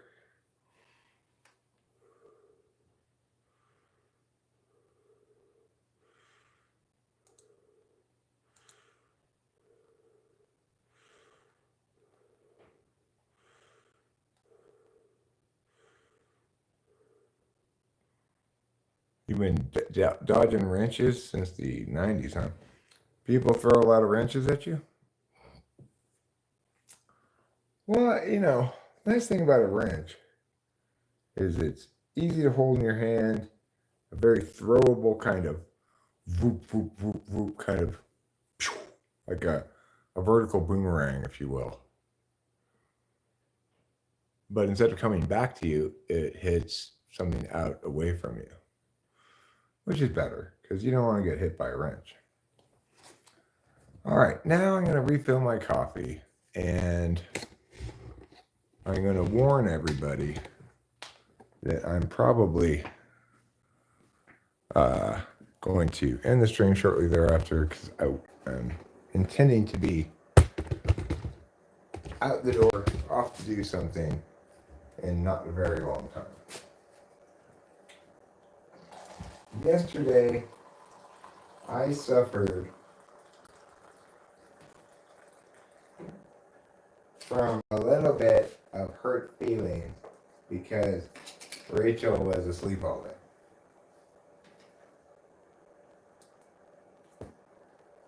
And I kind of felt like on a couple of occasions I was waiting for her to get up. Even though it's not like we had any plans exactly, right? But what I've come to understand regarding that is that I just need to stop being such a baby and go do things that I want to do by myself. It's Saturday, so I don't want to go fishing today. But I was thinking about how I would like to go fishing. I live here close to where I can go fishing at a cool spot anytime. Like Bagby Recreation Area has the Merced River. You can fish there. Levels are probably back up again now. You can even drive your car right down to where you can fish. It's really straightforward. Now, granted, the banks of the river are muddy, but it's definitely something I want to do, have wanted to do for a while, but just don't ever seem to do, right? So, it's possible I could go do that right now, even. One of the reasons why I don't necessarily love the idea of fishing by myself is that, I've fished by myself plenty of times. I don't dislike fishing by myself. But in the current moment, I would like to live stream while I'm fishing. But I don't think I want to go fishing to a spot where I suspect I could live stream, namely Bass Lake. Why is this so chunky? It's not spoiled. It's just chunky. It's weird. It doesn't smell bad at all. This happened yesterday when I poured it into my coffee too. It's I don't know if it's partially frozen or what. But probably that's what it is. It's probably partially frozen. When you pour it in the coffee, it's perfectly fine. It doesn't curdle or anything, Well, I'm sure nobody else is using it because of its chunkiness, but it's actually perfectly fine. It's just a little frozen. I could turn up the temperature in the... Yeah, it's heavy cream. I think it's a little bit too cold, to be... I'd bring the tripod, I'd set it down, and I'd chat, and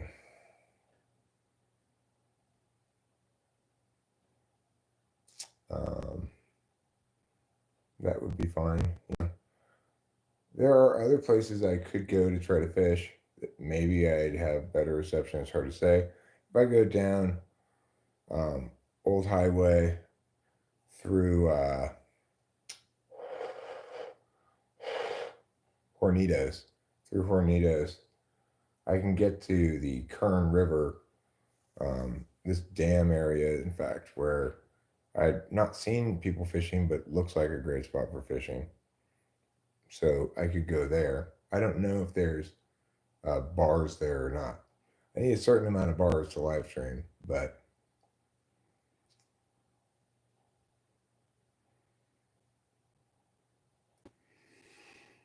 I don't put my phone in my back pocket.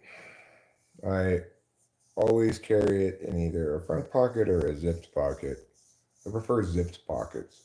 I think I might be talking myself into going fishing here with the notion that maybe I can fish. Maybe I can fish at. I could go all the way to Lake McClure even. No, I know sometimes I can. I just don't know about these spots. It's whether I will or not. I like between my house and say Triangle and Darrow Road, there's basically no cell reception. But here at my house, I actually get like a bar or two, but it doesn't last very long away from this spot, you know. On the other hand, when we went up in the little wilderness car into the Sierra National Forest on the wilderness road, we were kind of on this ridge. You could oversee the valley and stuff, and we got pretty good bars. I was able to live stream from there. So it kind of depends on where you are, I think, line of sight. Uh, in other words, if you're higher than the hills around you and stuff, you'll get better reception than if you're in some kind of a valley. We're kind of on the ridge. The road we're on is called Snyder Ridge Road, but it's not actually on the top of the ridge. The ridge goes along up there. There might be spots where it's nearer the top of the ridge, but in other words, we're behind this hill, and there's other hills behind that, you know.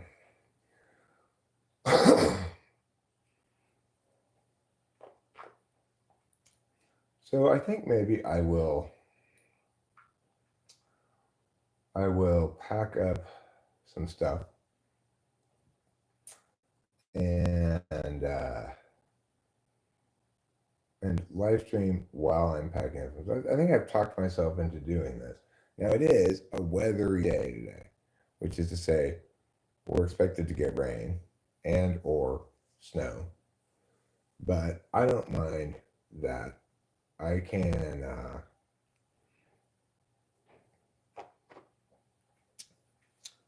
I can I believe I can fly.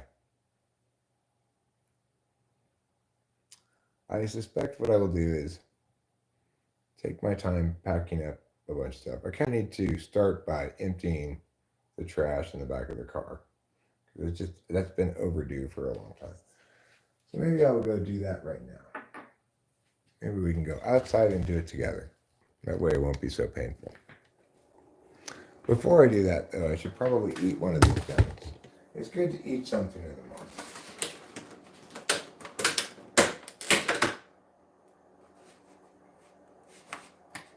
Did I already poo this morning? I think I did. It was like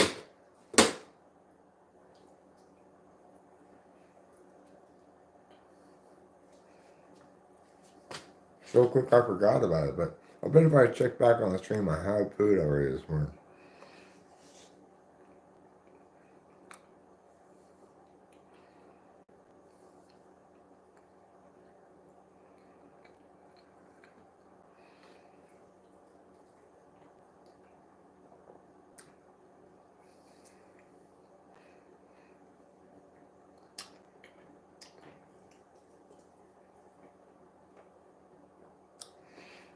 It's good to eat food. I think it's something that a lot of people forget.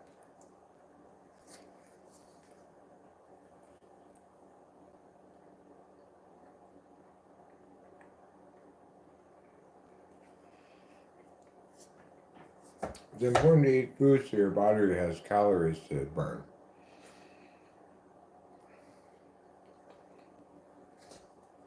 calories that your body will convert into a zest for living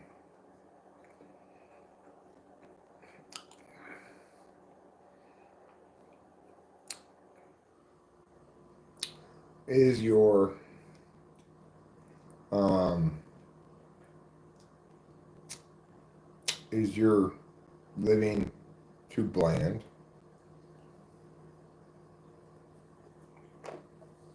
Perhaps you need to add some zest.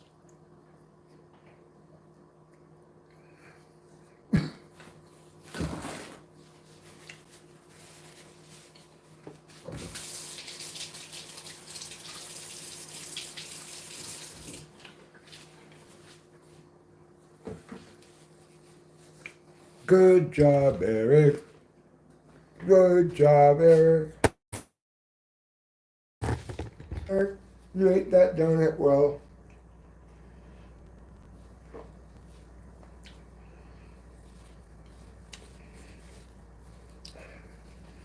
I like to change the words of that one song so that it's grammatically correct and sing, "Let old acquaintances be forgotten."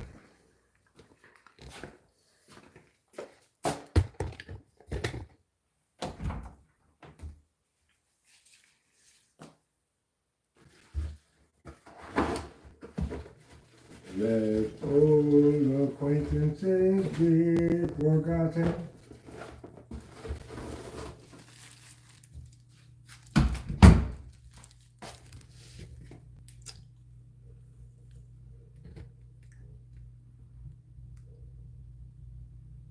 Can define blow soft. Only like that. I'm blowing air right there. Softly though. Or is it more the pornographic sense of blow? Like instead of it's more like which kind of blow is intended? Or is it like this kind of blow? Which kind of blow? Or is it like this kind of blow? I delivered a blow. It's a very ambiguous term, blow soft, because the word blow has so many specific meanings.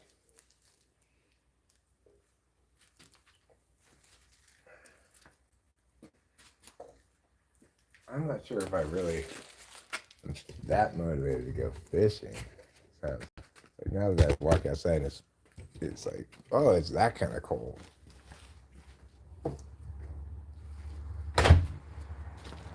It's like full-blown winter cold, you know? It makes me a little uncertain about this plan.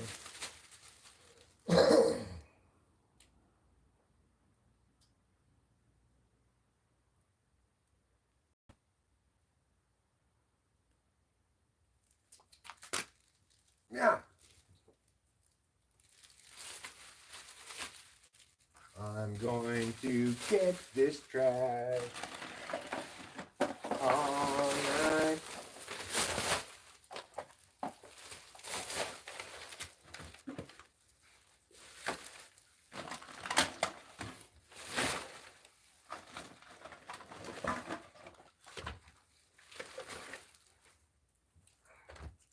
Ew.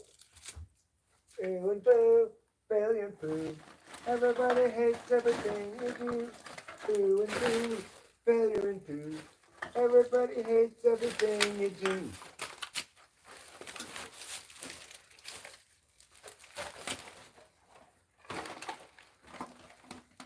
I'm boo and boo, just like you. Everybody hates everything you do. It's boo and boo, just like blue. Everybody hates everything you do. Blue and shoe, goo and sue. Boo and woo, woo and boo. Everybody hates everything you do. Yeah, yeah, yeah, yeah, yeah.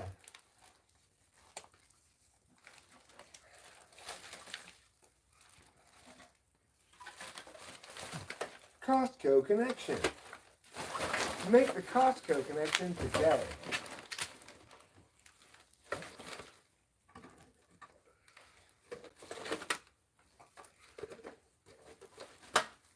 So much trash, oh my God, unbelievable, what a job.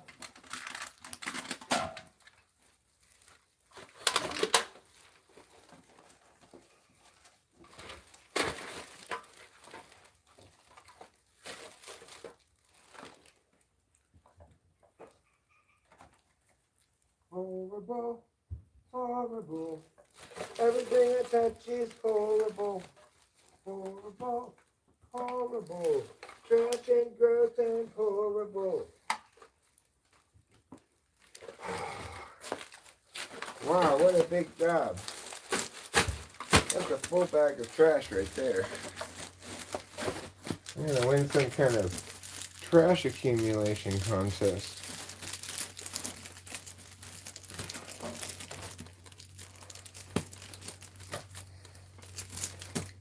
Yeah. Okay. Into the trash can you go.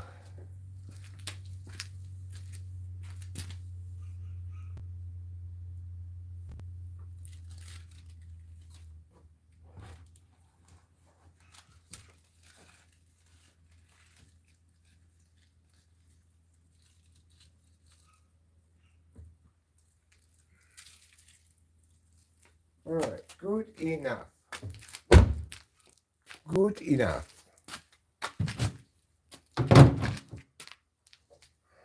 Just like Shia LaBeouf.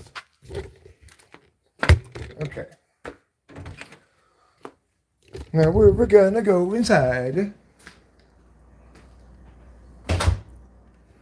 And then I have to decide if I really want to go fishing right now.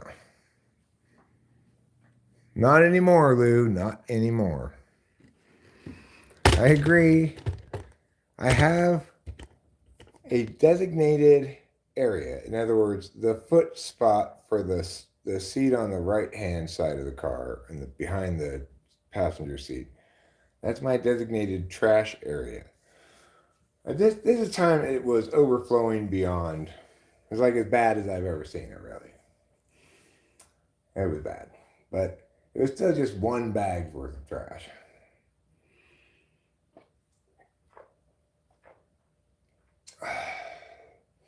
You've lost the thread of the conversation about the trash. Well, it runs along the lines of this.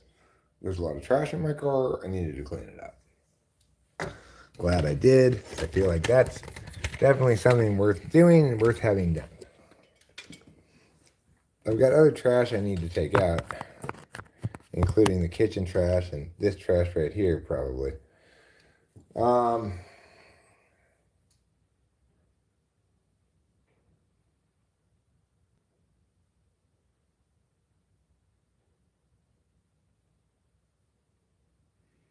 Too much people drama for me.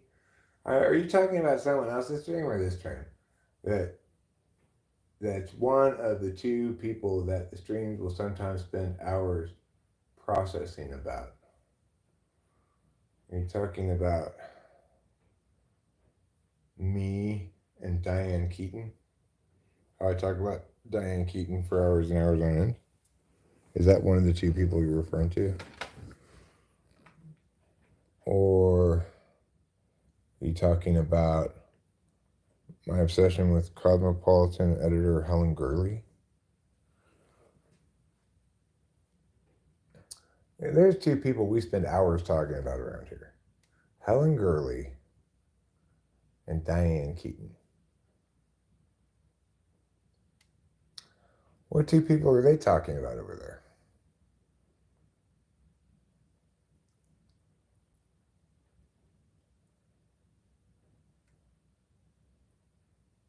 Like a weak punch.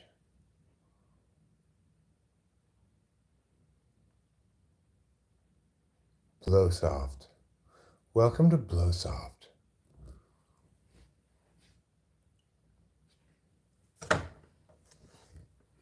Their motto is as soft as possible.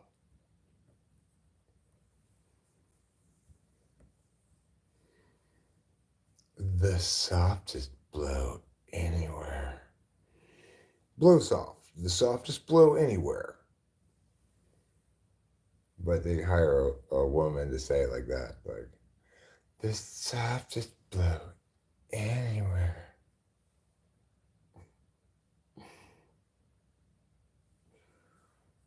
Lamau, the panel community. What's the panel community? Are these people who are really interested in wood paneling? Are you talking about the flow state panel community? Yeah, I watched a little bit of it the other day. But I was watching it at the Hideout Saloon, and accordingly, I couldn't really hear the audio on it. I was kind of just reading the chats. There's a lot of personal drama. Seems to focus on two people I do not know, but it sounds like they're toxic. The two toxic people need to be crushed by everybody else in shit talking session. Tell them how that is. Tell them what they're wrong. Tell them how they need to stop being bad. Like that. Would you like me to blow softly into the recorder? Here we go. I'll play a song called Blow Soft.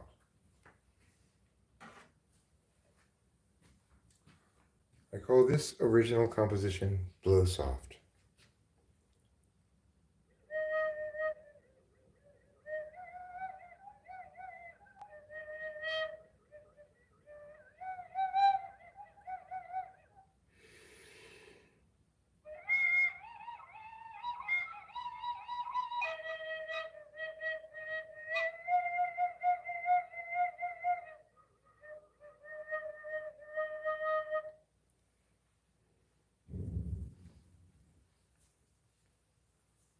In this reimagining of an ancient Native American song that celebrated the arrival of autumn, I deem it Blow Soft.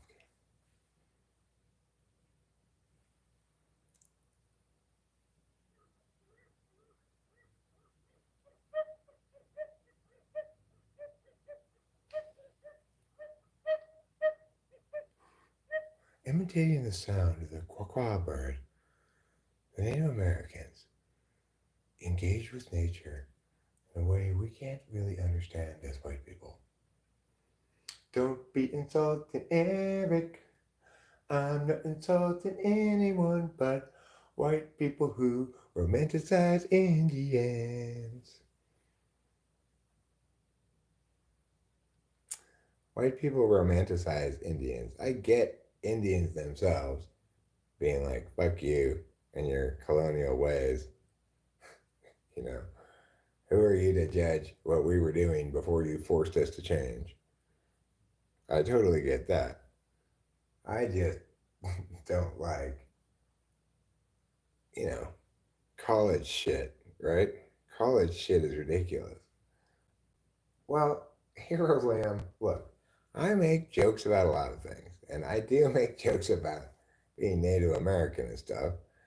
But the jokes I typically make are ones along the lines of Native Americans are not like this sort of romanticized notion of what they once were, and their actuality was not like what this romanticized notion of what it once was, really. And so it's perfectly fair to say that jokes about that reality are fair game, just as there are plenty of totally legitimate condemnations of colonialists, right? But the fact remains, neither of us is first and foremost a member of a group, Hero Lamb. You're an individual. You're an individual human being in modern times, where there is no difference between Native Americans and regular Americans at all. We all do the same stuff. We all expect to have our rights upheld. We all expect equal protection under the law, etc. And we there's no racism against Indians anymore. So the point is, it is totally fun and fair to make fun of current or recent manifestations of university uh, romanticization of Native Americans and the kind of dumbass shit that NFPs do, you know? In that particular example, it was like clearly somebody who's not Native American reinterpreting a Native American song, as I said. So I'm not even making fun of Native Americans, I'm making fun of white women and their magical understandings of what it means to be Native American. So just chill out.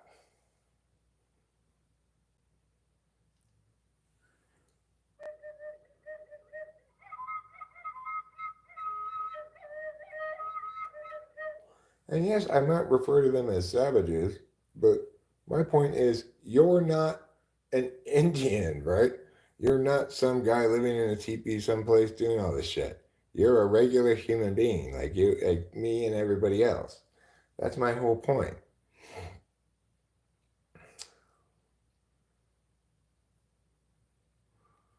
Wigwams? Well, wigwams have the advantage of having a cool name. So even if I didn't know at all what a wigwam was, and I'm not sure I do know what a wigwam is, but I have some thought about what it might be. But if I had no idea whatsoever what a wigwam was, and someone asked me, "Would you like a wigwam, William?" I would answer, knowing nothing further than that, yes, I want a wigwam. Although I'm a little afraid, if I don't know anything else, that it might be some kind of some kind of parasite you get in Africa. I think a wigwam's more of a big smokehouse kind of a building. I'm not really sure. We have here a 21 square foot wigwam with authentic native fire pit in the middle. Um, it comes with stores of peyote. Sold. I'll buy it. That would be great. No, says Hero. I don't know what you're saying. No. Let's not go down the rabbit hole. It's just negative energy. All right, fine. I don't want to be ontologically assaultive, so I will choose to not do so. If you experience it as such, then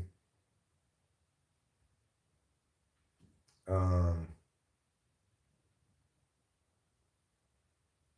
then I should probably stop doing that. I didn't really imagine anybody identifying with that, you know? It seems so,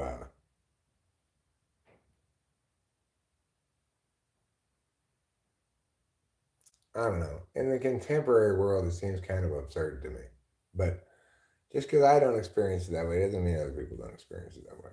And I've I have experienced having my FI triggered by something that I found ontologically assaultive fairly recently, namely the Barbie movie.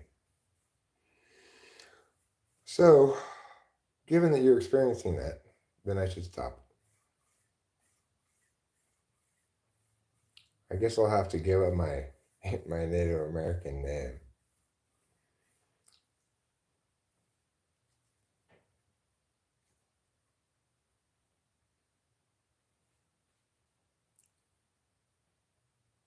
This is backwards flute. This is really blow soft, you know. All right, then I won't play a native flute. Is it okay for me to make fun of like Viennese schoolboys or something, or just third graders in general? I don't know. How do you play hot cross buns?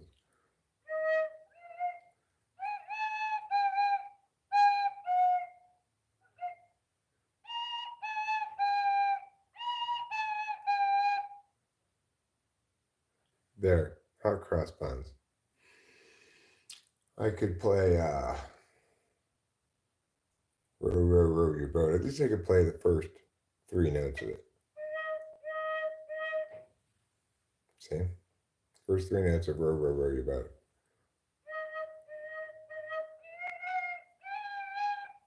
Row, row, row your boat.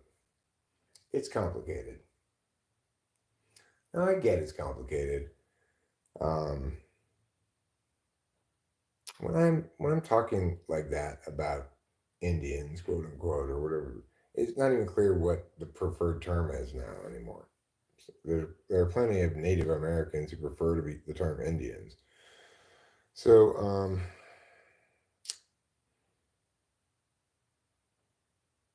I get that they were a diverse bunch of different kinds of people, right?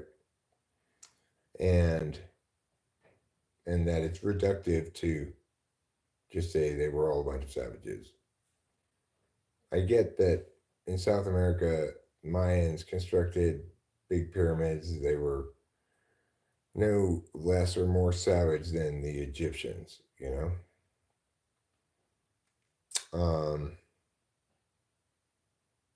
But uh, when I talk about that stuff, what I'm really doing is responding to what I think is a bad and wrong romanticization of primitivity versus civilization. In other words, it's a Luddite movement. And so that's why I tend to focus on that area of thing is I believe the answer is progress and technology and more civilization, not regression.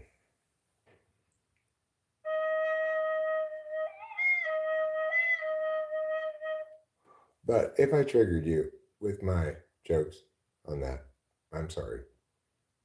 I will try not to make those kind of jokes anymore. Because I don't like being triggered by stuff either.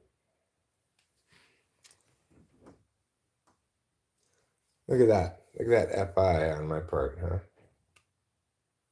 I'd say that's good FI. Can I still make jokes about Matthew Perry dying in the hot tub?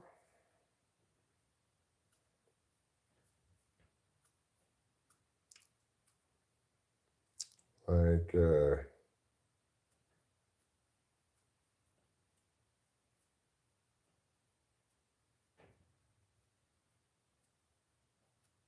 what do you get when you mix ketamine and hot water? Dead Matthew Perry.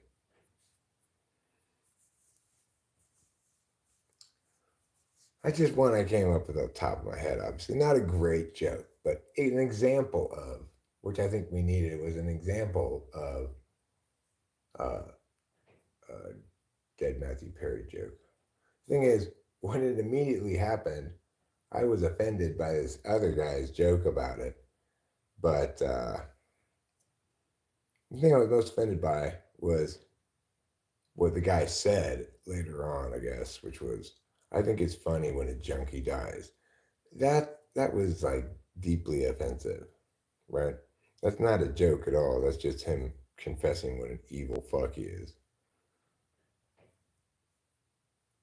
Or I guess potentially, you know, using language really bad. You might you might think you might say something reasonable that sounds like, "I can't help but feel some satisfaction when a person I believe is evil dies," but not somebody that's it's a junkie. But that doesn't make them good or evil or anything. It just makes them have a problem. And the thing is, I don't think Matthew Perry was a junkie. I think he was a drug user. Maybe you could call him a drug addict or a drug abuser if you wanted to. But I think he looked to be having a pretty successful relationship with drugs, right? A lot of people around him didn't think he was using. In other words, he was using in ways that didn't interfere with his ability to function in life, like I am as well. I take various drugs, but I use them in ways that don't interfere with my ability to function in life. And I don't probably have access to as many drugs as Matthew Perry did, but I also don't pursue pursue avenues to attain such, you know?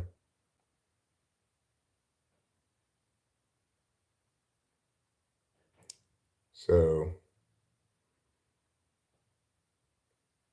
it's like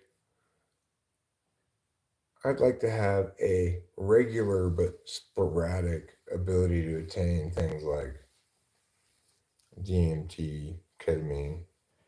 I wouldn't want a steady, easy supply of it because I'd probably do too much. Um,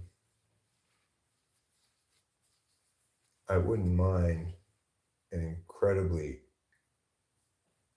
unusual occasion to get meth, but I wouldn't want regular access to it because I wouldn't want to get into it, you know. I want to get a very small amount. Anyway, Acacia, do you want to go fishing? Because I was thinking about going fishing. I'm still thinking about going fishing.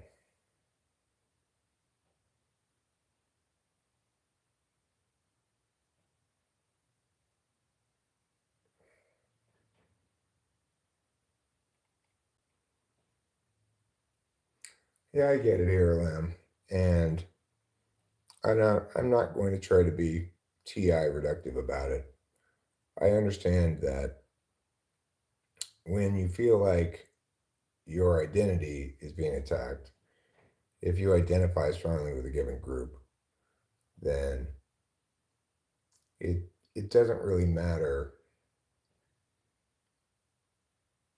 exactly what I mean, you know? So I'll try to do a better job. I'm sorry.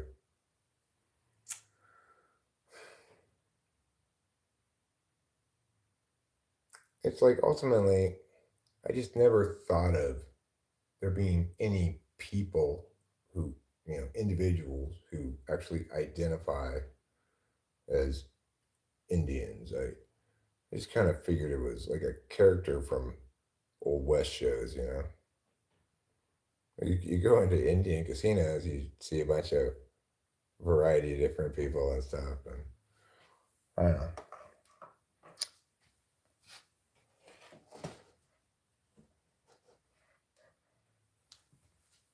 I don't know any Indians, you know. I mean, I guess probably my ex-wife, who was half Mexican, her Mexicans were from uh, uh, Michoacan. So they probably had quite a bit of native Mexican, whatever that is, in them.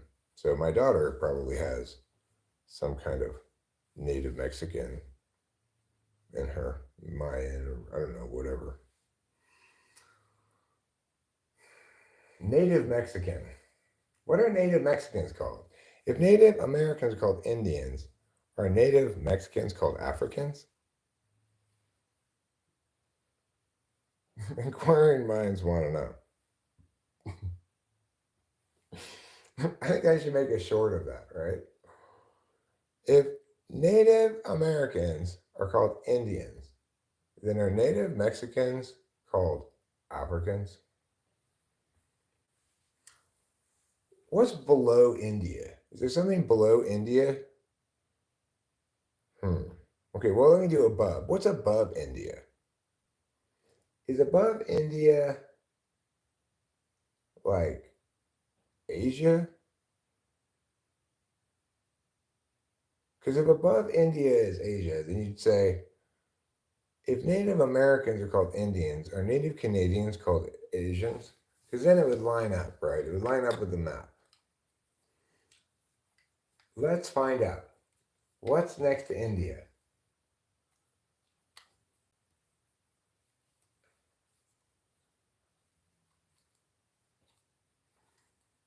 Australian settlers treated Aborigines appallingly. I don't doubt that.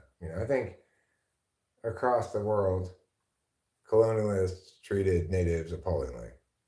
I don't think anybody's disputing that. It's one of many, in a long series of humans committing atrocities against other humans. Um,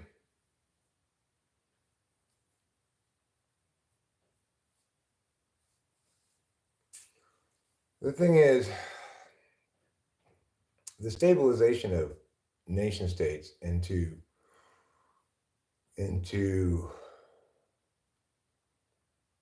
a less volatile equilibrium, which I think is where we're in right now. What I mean by less volatile is there's maybe more chance of big war, but less chance of war in general. So yeah, sure, we've got Russia at war with Ukraine right now, but there's not, and we got Israel and Palestine going on. But on balance, given the history of the world, that's a very peaceful state of affairs. You could probably point to other squabbles other places, but it's if you look overall over the scope of, I don't know, say 1,000 years, you're gonna see like maybe the last no, maybe like 500 years. I'm talking about when you have sufficient data to have clarity about stability of cultures around the world that aren't European or whatever. Call it 500 years, you got some clarity about it, some data on it, maybe 400 years. Uh, you'll see a gradual, up and down, but a gradual move towards more stability and away from volatility, which gets interrupted in this gradual thing by World War I and World War II. But then in World War II, the run up to World War I was the last gasp of the European warring states period. It stemmed kind of from the exhaustion of colonialization as a way to infuse plunder into their economies.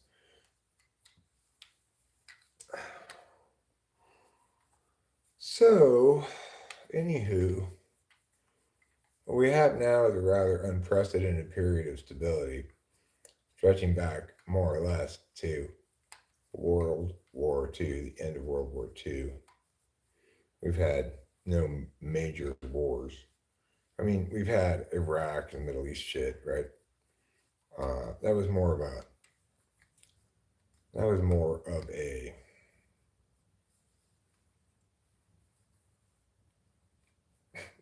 political experiment or something. I don't know what you call that. This notion that we're going to go in and get rid of this secular dictator and replace him with democracy kind of shit, right?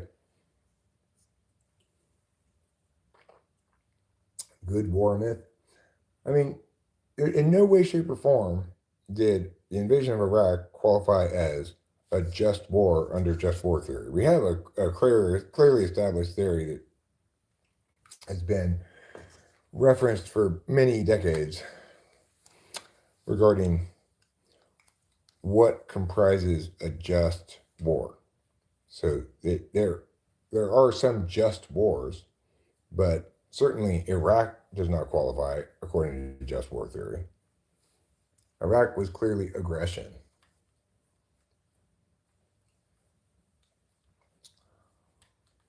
Well, you can make an argument one way or the other under just war theory for the United States involvement in war against Germany, but the response to Japan's attack on Pearl Harbor comprises a just use of force. It's responsive to aggression, and the use of force is attempted to defeat the enemy nation state into submission, right? That's fair and just. It doesn't mean any kind of act of war that you perform, it can't be unjust. So in other words, you have to having just cause is one element of a just war. You know, just means or is another.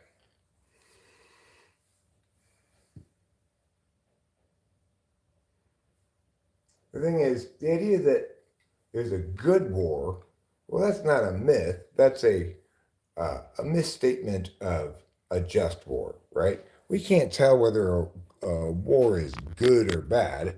In other words, we can't ever say a, a war is morally required.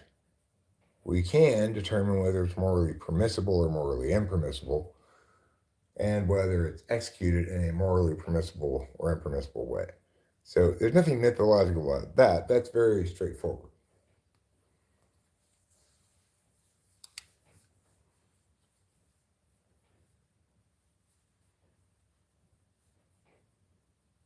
Like, you can possibly say all wars are bad, but you can't possibly say all wars are unjust. Some live in Northwest Territories, which is a beautiful expanse of trees, rivers, mountains, giant fields of flowers, etc., like a penny or something. Oh yeah. Comment 3. But they weren't hidden from you? The real reasons for wars weren't hidden from you? They sent you a memo? They included you on the email? Dear Secret Cabal members and Cone Man, please note, this is the real reason we're going to war. You know, we secret puppet string pullers behind the scenes, really deciding what happens. This is the reason. If they didn't include you in the reasons for the wars being hidden, then why do you think they are there? If in fact they were successfully hidden, you have no reason to believe they're there. If they're not successfully hidden, well, then why don't other people see them as well?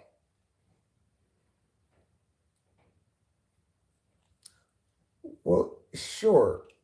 My point, Cone Man, is not that the reason presented is the reason we should believe is the actual reason for it. I'm saying it doesn't matter what their actual reason is.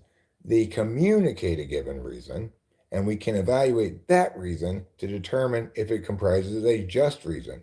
None of the reasons provided comprise a just reason because it doesn't pass the legitimacy test of aggression. In other words, it's not responsive to anything.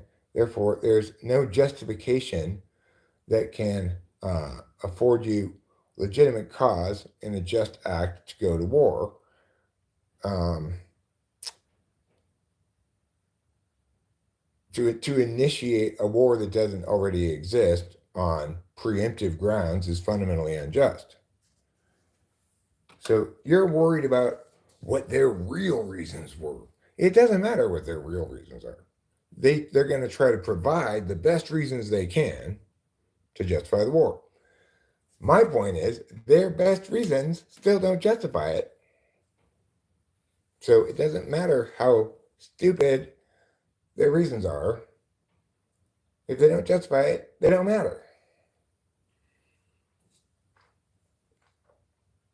You're like, this murderer said he killed her because of her hat. But that's not true. He killed her because she's black.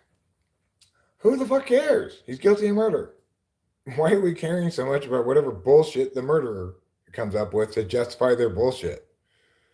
Don't get caught by the smoke and mirrors, right? The answer is already attained before that question, and that question's irrelevant to guilt or innocence on the question and matter at hand. You know, in this case, it would be for that lady who's killed. It would either be determining factually whether it was a homicide for which someone's liable or not.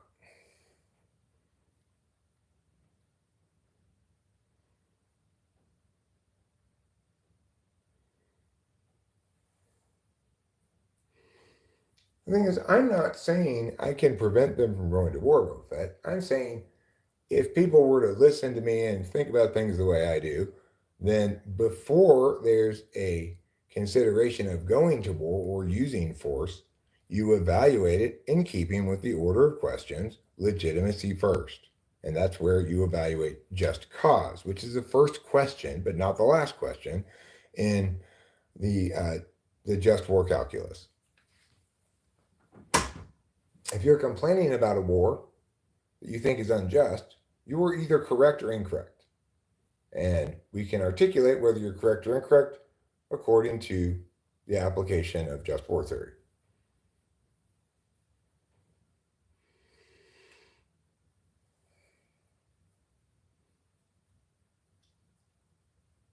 So why? So, but say, comment, since the elites told you the real reason,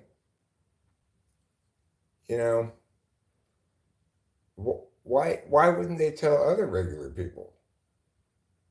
And if the elites didn't tell you the real reason, why do you think there are elites who have a real reason? If they're elites, why aren't they successfully hiding themselves from you?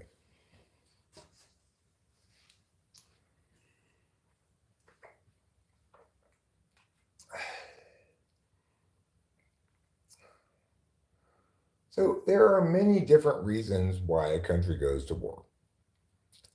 Most significant of them is the leadership who has the power to make that decision makes that decision. The leadership that has the power to make that decision is not a single group of global elites making a decision for every country. It changes country to country, and different power bases have different manners of impact and different levels of government in different ways, right? It's complicated.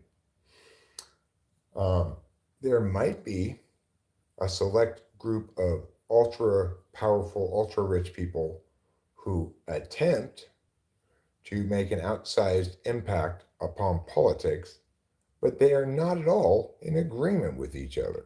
Billionaire Mia does not agree with Billionaire Mia. Almost never, because why?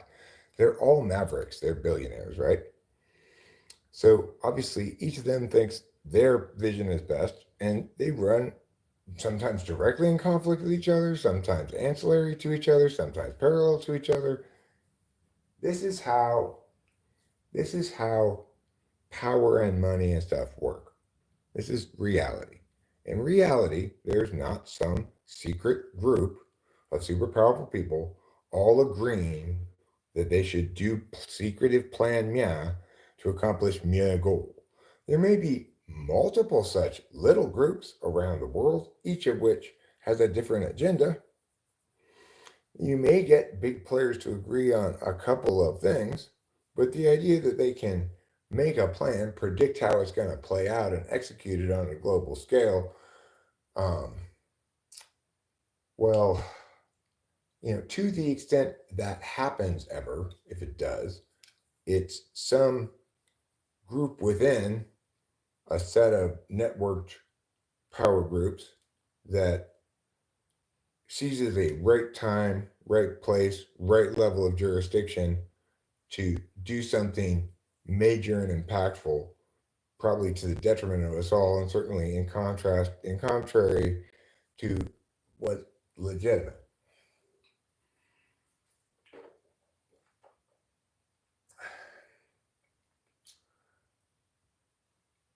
No. Okay, so command three, what I was engaged in there is an accurate description of how reality works, right?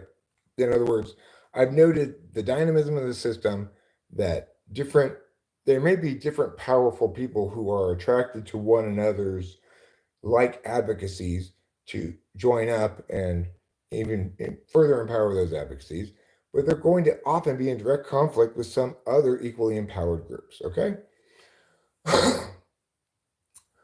You've ignored that. You've said, I'm going to just intuit that there's a secret group of powerful elites who are controlling everything. I'm going to find pieces of evidence that support this confirmation, that confirm this bias of mine, and I'm going to ignore things that are contradictory to it. So, in this instance, I presented you a description of reality it's hard to dispute the accuracy of. And I've also asked you, if in fact the elites have hid the reasons from us, how do you know them? They've hidden them from you. How do you know what they are? Just your intuition? So what you're rejecting here is TI actually, and you're mistaking it for SI because just like I do with my polar, right? I mistake FI for SI a lot. If your polar is TI, you're going to mistake TI for SI a lot. So I think that's not confirmation, but certainly is consistent with the conclusion that we're looking at a certain type and not another, you know?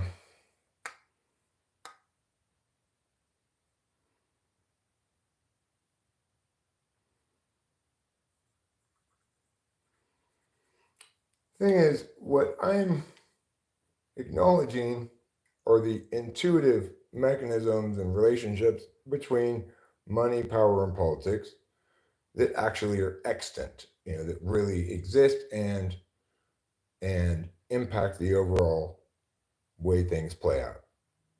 You can point to multiple different vectors. You can point to each of them stemming from different groups and conforming in some instances, deviating in other instances. You can see certain narratives sometimes be predominant, but there's always competing narratives. Unfortunately, on matters in dispute, people tend to polarize into two camps of wrongness, neither of which wants to parse out the actuality of things. You know, one camp of wrongness is Kahneman's rejection of TI logic and determining the status of things. Because of course the alternative is just NI intuition and what you feel like, FI logic, and that can't be used on something that needs to be dealt with objectively, exclusively objectively, not just intuitively objectively, but logically objectively as well, if you're going to get it right. Then that's what I guess why NI-FI butts heads with me so much, right? It's because there's an understanding that you're dealing with things that require universality, but there's only holistic universality. And to deal with things objectively requires us to make a distinction between holistic matters and matters that can be parsed. For matters that can be parsed, somebody who's utilizing epistemics of FI tool NI4, right, is going to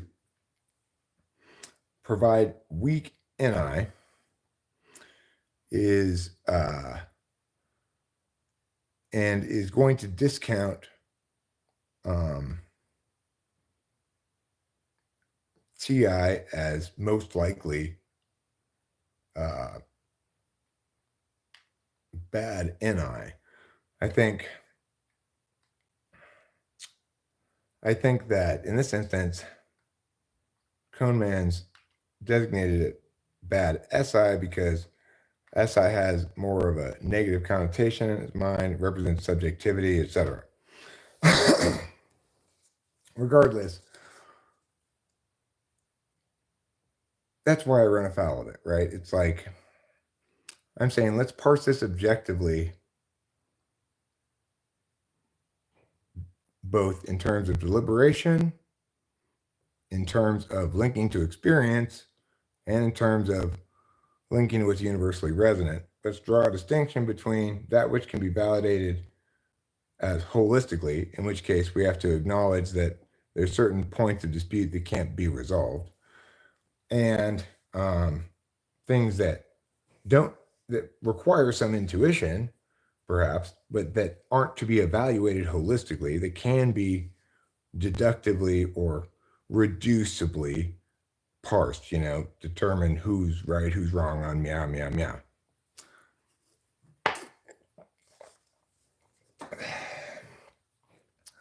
So what happens generally in my engagement with them is they say, here's holistic NI.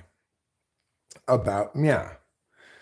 There's a very high likelihood that even if they're NIing about the right thing, whatever they're saying is can still be critiqued well, even if you can't necessarily win the argument about it. So that's going to provoke one kind of response from me. But what's more likely to happen is they're going to use holistic NI about something that needs to be more parsed than that. It needs to be parsed first before you can NI it. But that initial parsing never occurs because they're using as a tool function what they want. And in this instance, what they want is for their intuition to have the answer. It's kind of a vicious circle of blind spot triggered wrongness regarding ultimately stuff that requires fully objective engagement rather than partially objective engagement. For people who have, say, both of the functions be subjective, you're going to rarely get into conflict with them about that. Like INFP, ENFP is not going to get into conflict because they don't really care about engaging the objective things because they don't have conscious objective functions in terms of epistemological functions, right? If you get somebody who's both objective, well, they're going to have failures in these subjective areas in life, but those areas in life don't impact other people, aren't necessarily subject to conversation or can't be resolved with words necessarily, maybe they can be resolved with words, but it's a personal particularized exchange of words that's a different kind of words than say parsing something to be correct. So in other words, the problem runs afoul when stuff that needs to be dealt with objectively, not subjectively, is dealt with objectively in a knowing way, but subjectively in a parsing way. If it were the other way around, objectively in a parsing way, subjectively in a knowing way. It's the best beat that you ever heard.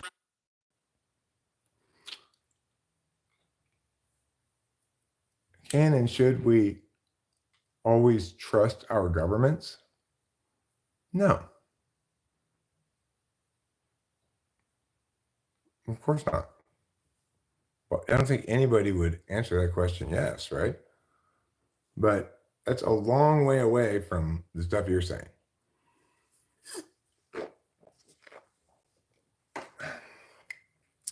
We shouldn't trust our governments for the same reason we shouldn't trust any meow. Because we shouldn't trust people. If you've got somebody who you've empowered in some way, that is empowered in some way to represent you, you need to be diligent in checking on that, on how well they're playing that role of your agent. You can't just assume that they're fulfilling their duty, whistling happy away, and not embezzling from you or whatever. Now, if you're dealing with other individuals as independent agents, you're not reliant upon them for anything, they're not reliant upon you for anything, then you can afford them certain benefit of the doubt trust almost always. Like that if this clerk is going to try to at least give me correct change.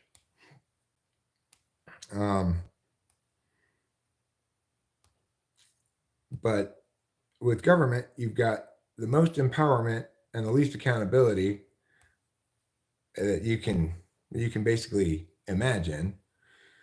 So accordingly, we ought to be very distrustful of government. A government comprised only of animals would not make any big mistakes. They wouldn't get any legislation passed. They wouldn't sign any legislation. They wouldn't change the status quo really at all. Therefore, not make any big mistakes. I've never typed Cone Man, no. I have indicated down that I'm willing to type him, but I think Cone Man's pretty attached to his identity as an INFJ. I've noted now on multiple occasions instances of in the chat that's inconsistent with INFJ, but that's just the chat. It's not any way I can really type him. So we'll never know unless he wants to be typed. And he probably doesn't because he might not get the type he wants,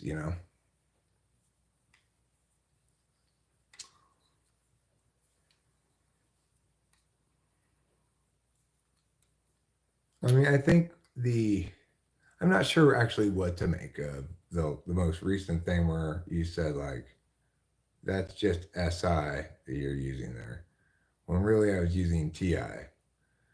Like, is that a misunderstanding on your part of what SI is or what TI is? In which case, that's one thing. Or do you understand conceptually what SI is? And did you mistake what I was doing for SI? In which case, that's very reminiscent of TI polar. But of course, I won't know until I type it. Why do you not believe in propaganda? Well, the thing is, Cone Man, I don't read things the same way you read things. So let's use an example. Now this is SI, okay? Let's use an example to demonstrate the different ways one can read something, okay? So what's your position, Cone Man?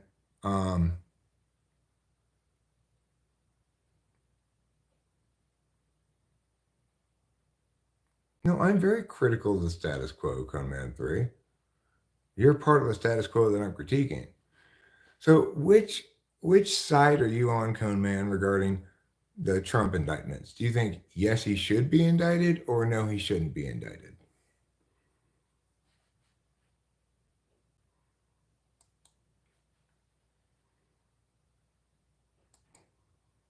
Give me something where you clearly land on one side or the other. On the side you believe in, you're going to say that's correct. And on the other side, you're going to say that's propaganda. So tell me which side you are on something. Okay. Well, what's something you have a side on that you believe the other side is propaganda? Name something you think is propaganda. What comprises propaganda?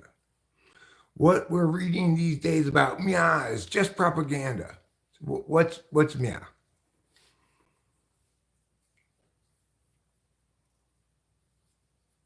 We'll look at some stories about it, and I'll explain how to read something critically.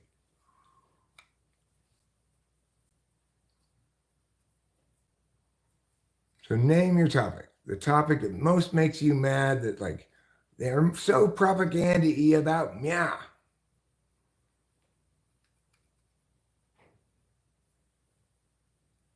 Okay, so what political issue do you think? You said Trump. I said Trump, which was political, but what's a political issue that you aren't mixed about, that you understand clearly? That's propaganda and that's not.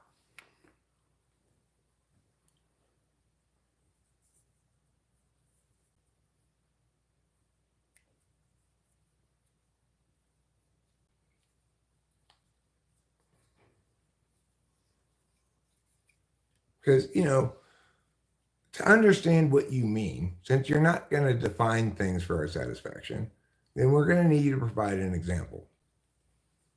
And then maybe I can infer the difference you're trying to. You think there's a propaganda bias towards Israel. Okay. So let's look at Israel then. That's a great topic. Thank you. We've got a topic now.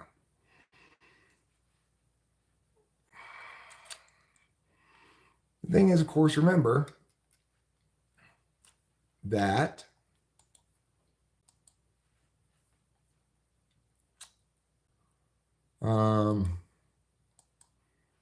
We've got here in America the same thing you have in the UK, which is at Google News. So I just opened a site from the Times of Israel, Voice of America, Yahoo News, and Reuters.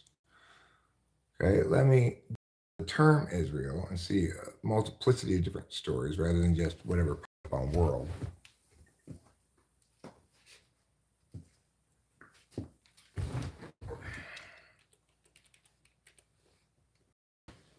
I'm going to pull that up. I mean, I've identified some propaganda and associated with it's been associated with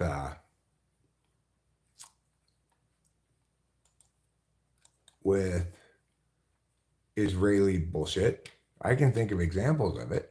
I saw a TV commercial that definitely qualifies as propaganda, in which it conflated any opposition um, to Israeli policy with anti-Semitism, or it purposefully suggested that those two link directly. The New York Times, which I can't read the articles, they don't have the pass to the paywall, has an opinion article that says America must face up to Israel's extremism.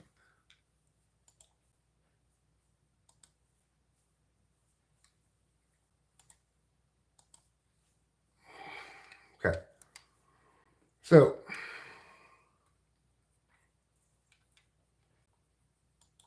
Hindustan Times. All right. So I've opened a bunch of different articles on this. Okay. NPR, BBC,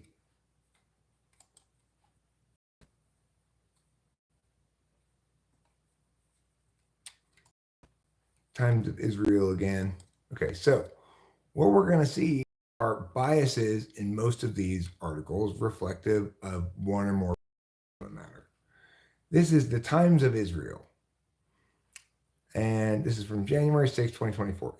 Israeli strikes reported in Lebanese village 40 kilometers from border. Israeli airstrike, this is actually by the AP though. Israeli airstrikes on southern Lebanon hit the outskirts of Kuthayariya al-Siad village, around 40 kilometers, 25 miles from the border. Lebanon's state-run national news agency says, adding that there are casualties. Such strikers deeper into Lebanon have been rare since the border fighting started 3 months ago. NNA also says Israeli forces shelled border area, including the town of Kamin. Israeli army had no immediate comment. So this is an AP story about how Israel launched a military strike against a village, and it's printed in the Times of Israel. And now let's go to the next one. Hezbollah fires rockets at Israel in initial response to killing a top leader from allied Hamas, also from the AP.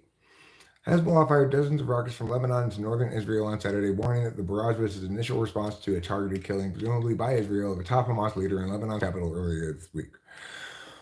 The rocket attack came a day after Hezbollah leader Syed Hassan Nasrallah said his group must retaliate for the killing of Saleh Ururi, the deputy political leader of the militia's ally Hamas, in a Hezbollah stronghold south of Beirut.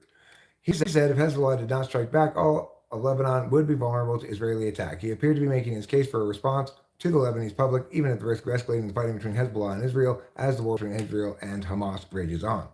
Hezbollah said it launched 62 rockets toward an Israeli air surveillance base on Mount Meron and that it scored direct hits. It said rockets also struck 2 army posts near the border. The Israeli military said about 40 rockets were fired towards Meron and that a base was targeted, but made no mention of the base being hit. It said it struck the Hezbollah cell that fired the rockets. This is a bunch of specific war reporting here in the Yahoo News article. Here is a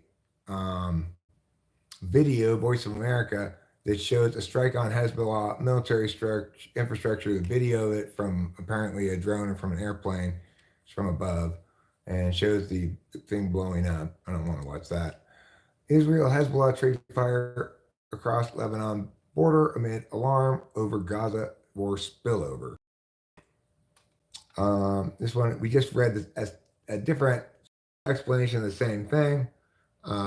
This is a different person wrote this. This person noted that it had killed 3 members of the militant Palestinian Hamas group that rules the densely populated coastal strip. The other article didn't mention that, right? That it was densely populated.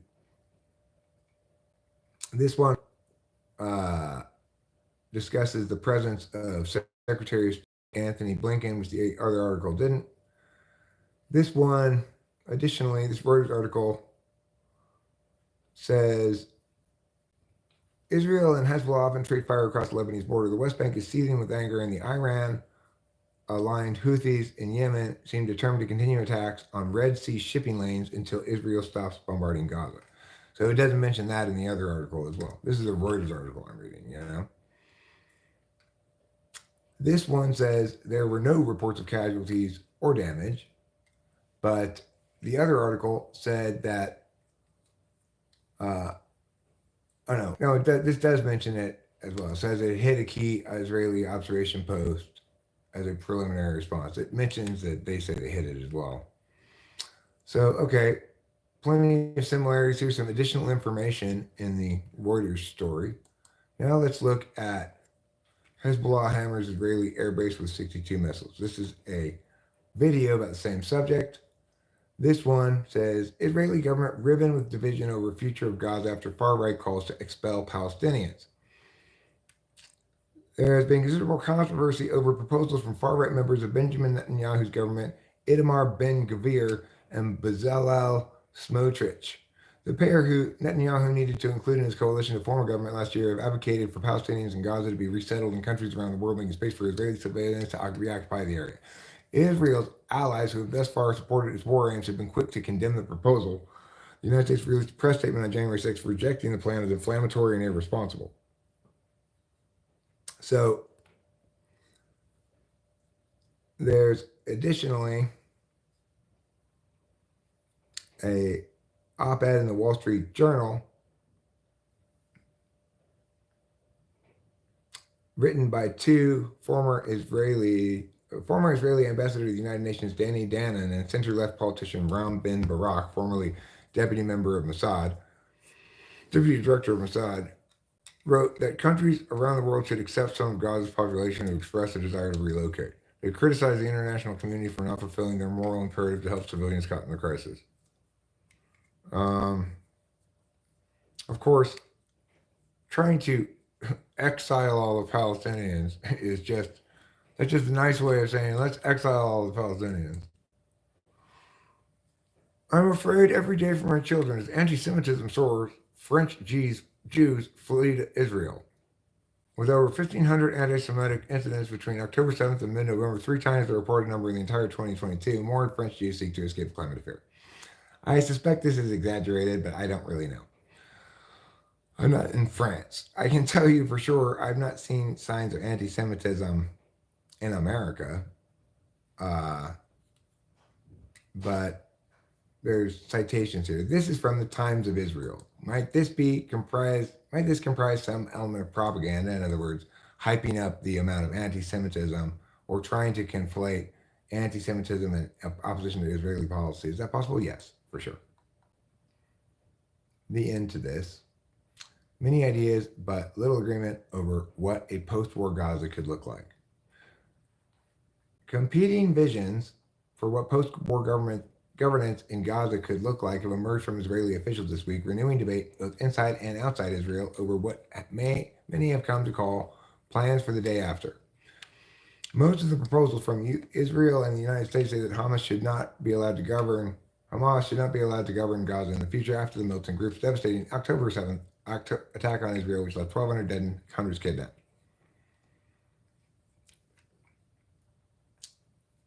Moderate Israeli plan favors Palestinian control of Gaza.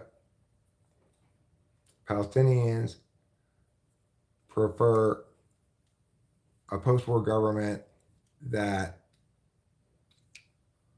either is led by the Palestinian Authority or Hamas. Neither reached a majority. But none of them want Israel, obviously. 7% hope they see one or more Arab countries control Gaza. So this is reality, right? You've got multiple perspectives on a complicated question, And you've got reporting explaining those perspectives, etc. Some of it you can trust more than others. No, I'm asking you where the propaganda is. Where's the propaganda? Well, which part of it is propaganda? Of all the stuff that I just read there, quote me the parts that were propaganda. Because you made the claim, right, that propaganda is politics, and that why do you not believe in propaganda? Well, I want to know what you mean by propaganda. So I asked you for an issue that you had a strong feeling on one side about, so that I could read articles about it, so that you could tell me which parts were propaganda. Yeah, well, Coleman's not going to define it for us, so I gave him a chance to point out the examples of it. I mean, first I asked you to TI define it, Coleman, but you were I know that you don't want to provide a meaningful definition that allows me to determine whether something's propaganda or not, right? That's what definitions are supposed to do. So what I'm asking you to do instead is to choose from all this stuff I read from mainstream media sources and point to the examples of propaganda. So I made this test as easy as possible for you.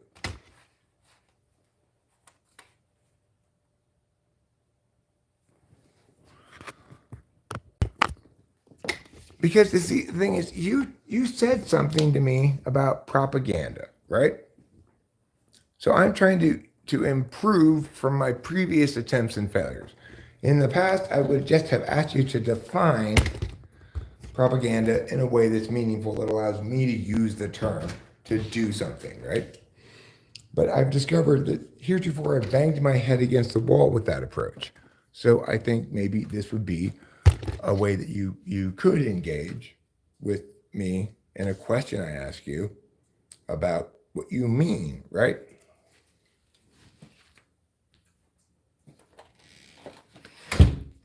I believe that you believe you mean something. So what you must mean is that when you read shit about this topic, you intuit some parts of it are propaganda. So I would like to read some of it to you so you can identify which parts are propaganda. And then you don't need TI. If you can show me enough NI examples of things that are propaganda, and then I can do the TI for you. I can go, okay, well, this is inferred from these elements here. This is what he means, therefore, by propaganda. But if you can neither define it nor provide examples of it, what makes you think you understand it in any sense of the word? Not understand it correctly or incorrectly, that you understand anything at all. If the word doesn't mean anything definitionally, and there are no examples of it, then what are you possibly thinking?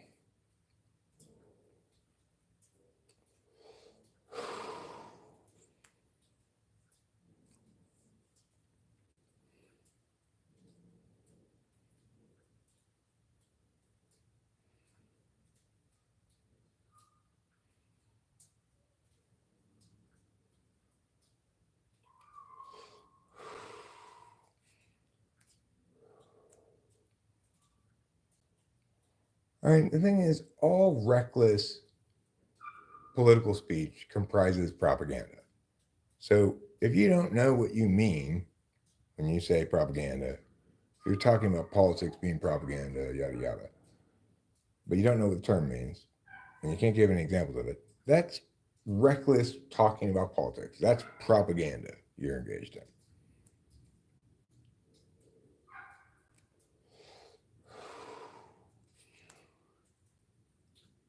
If the reason you don't believe, the reason you think everything's propaganda is because you can't generate speaking about politics that's not propaganda, well, that's understandable. You would project that frame onto everybody. But in reality, there are individuals like me who can talk about politics without engaging in propaganda and do on a regular basis.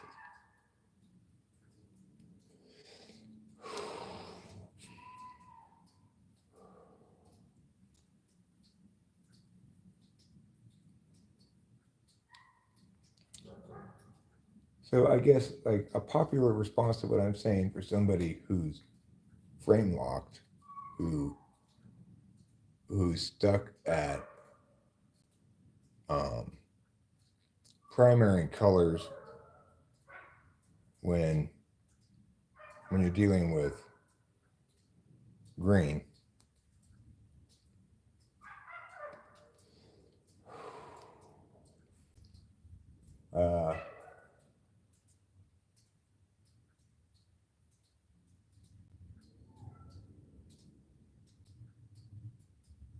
They assume everybody else. It's the best beat that you ever heard for rapping. If you think it's a good beat.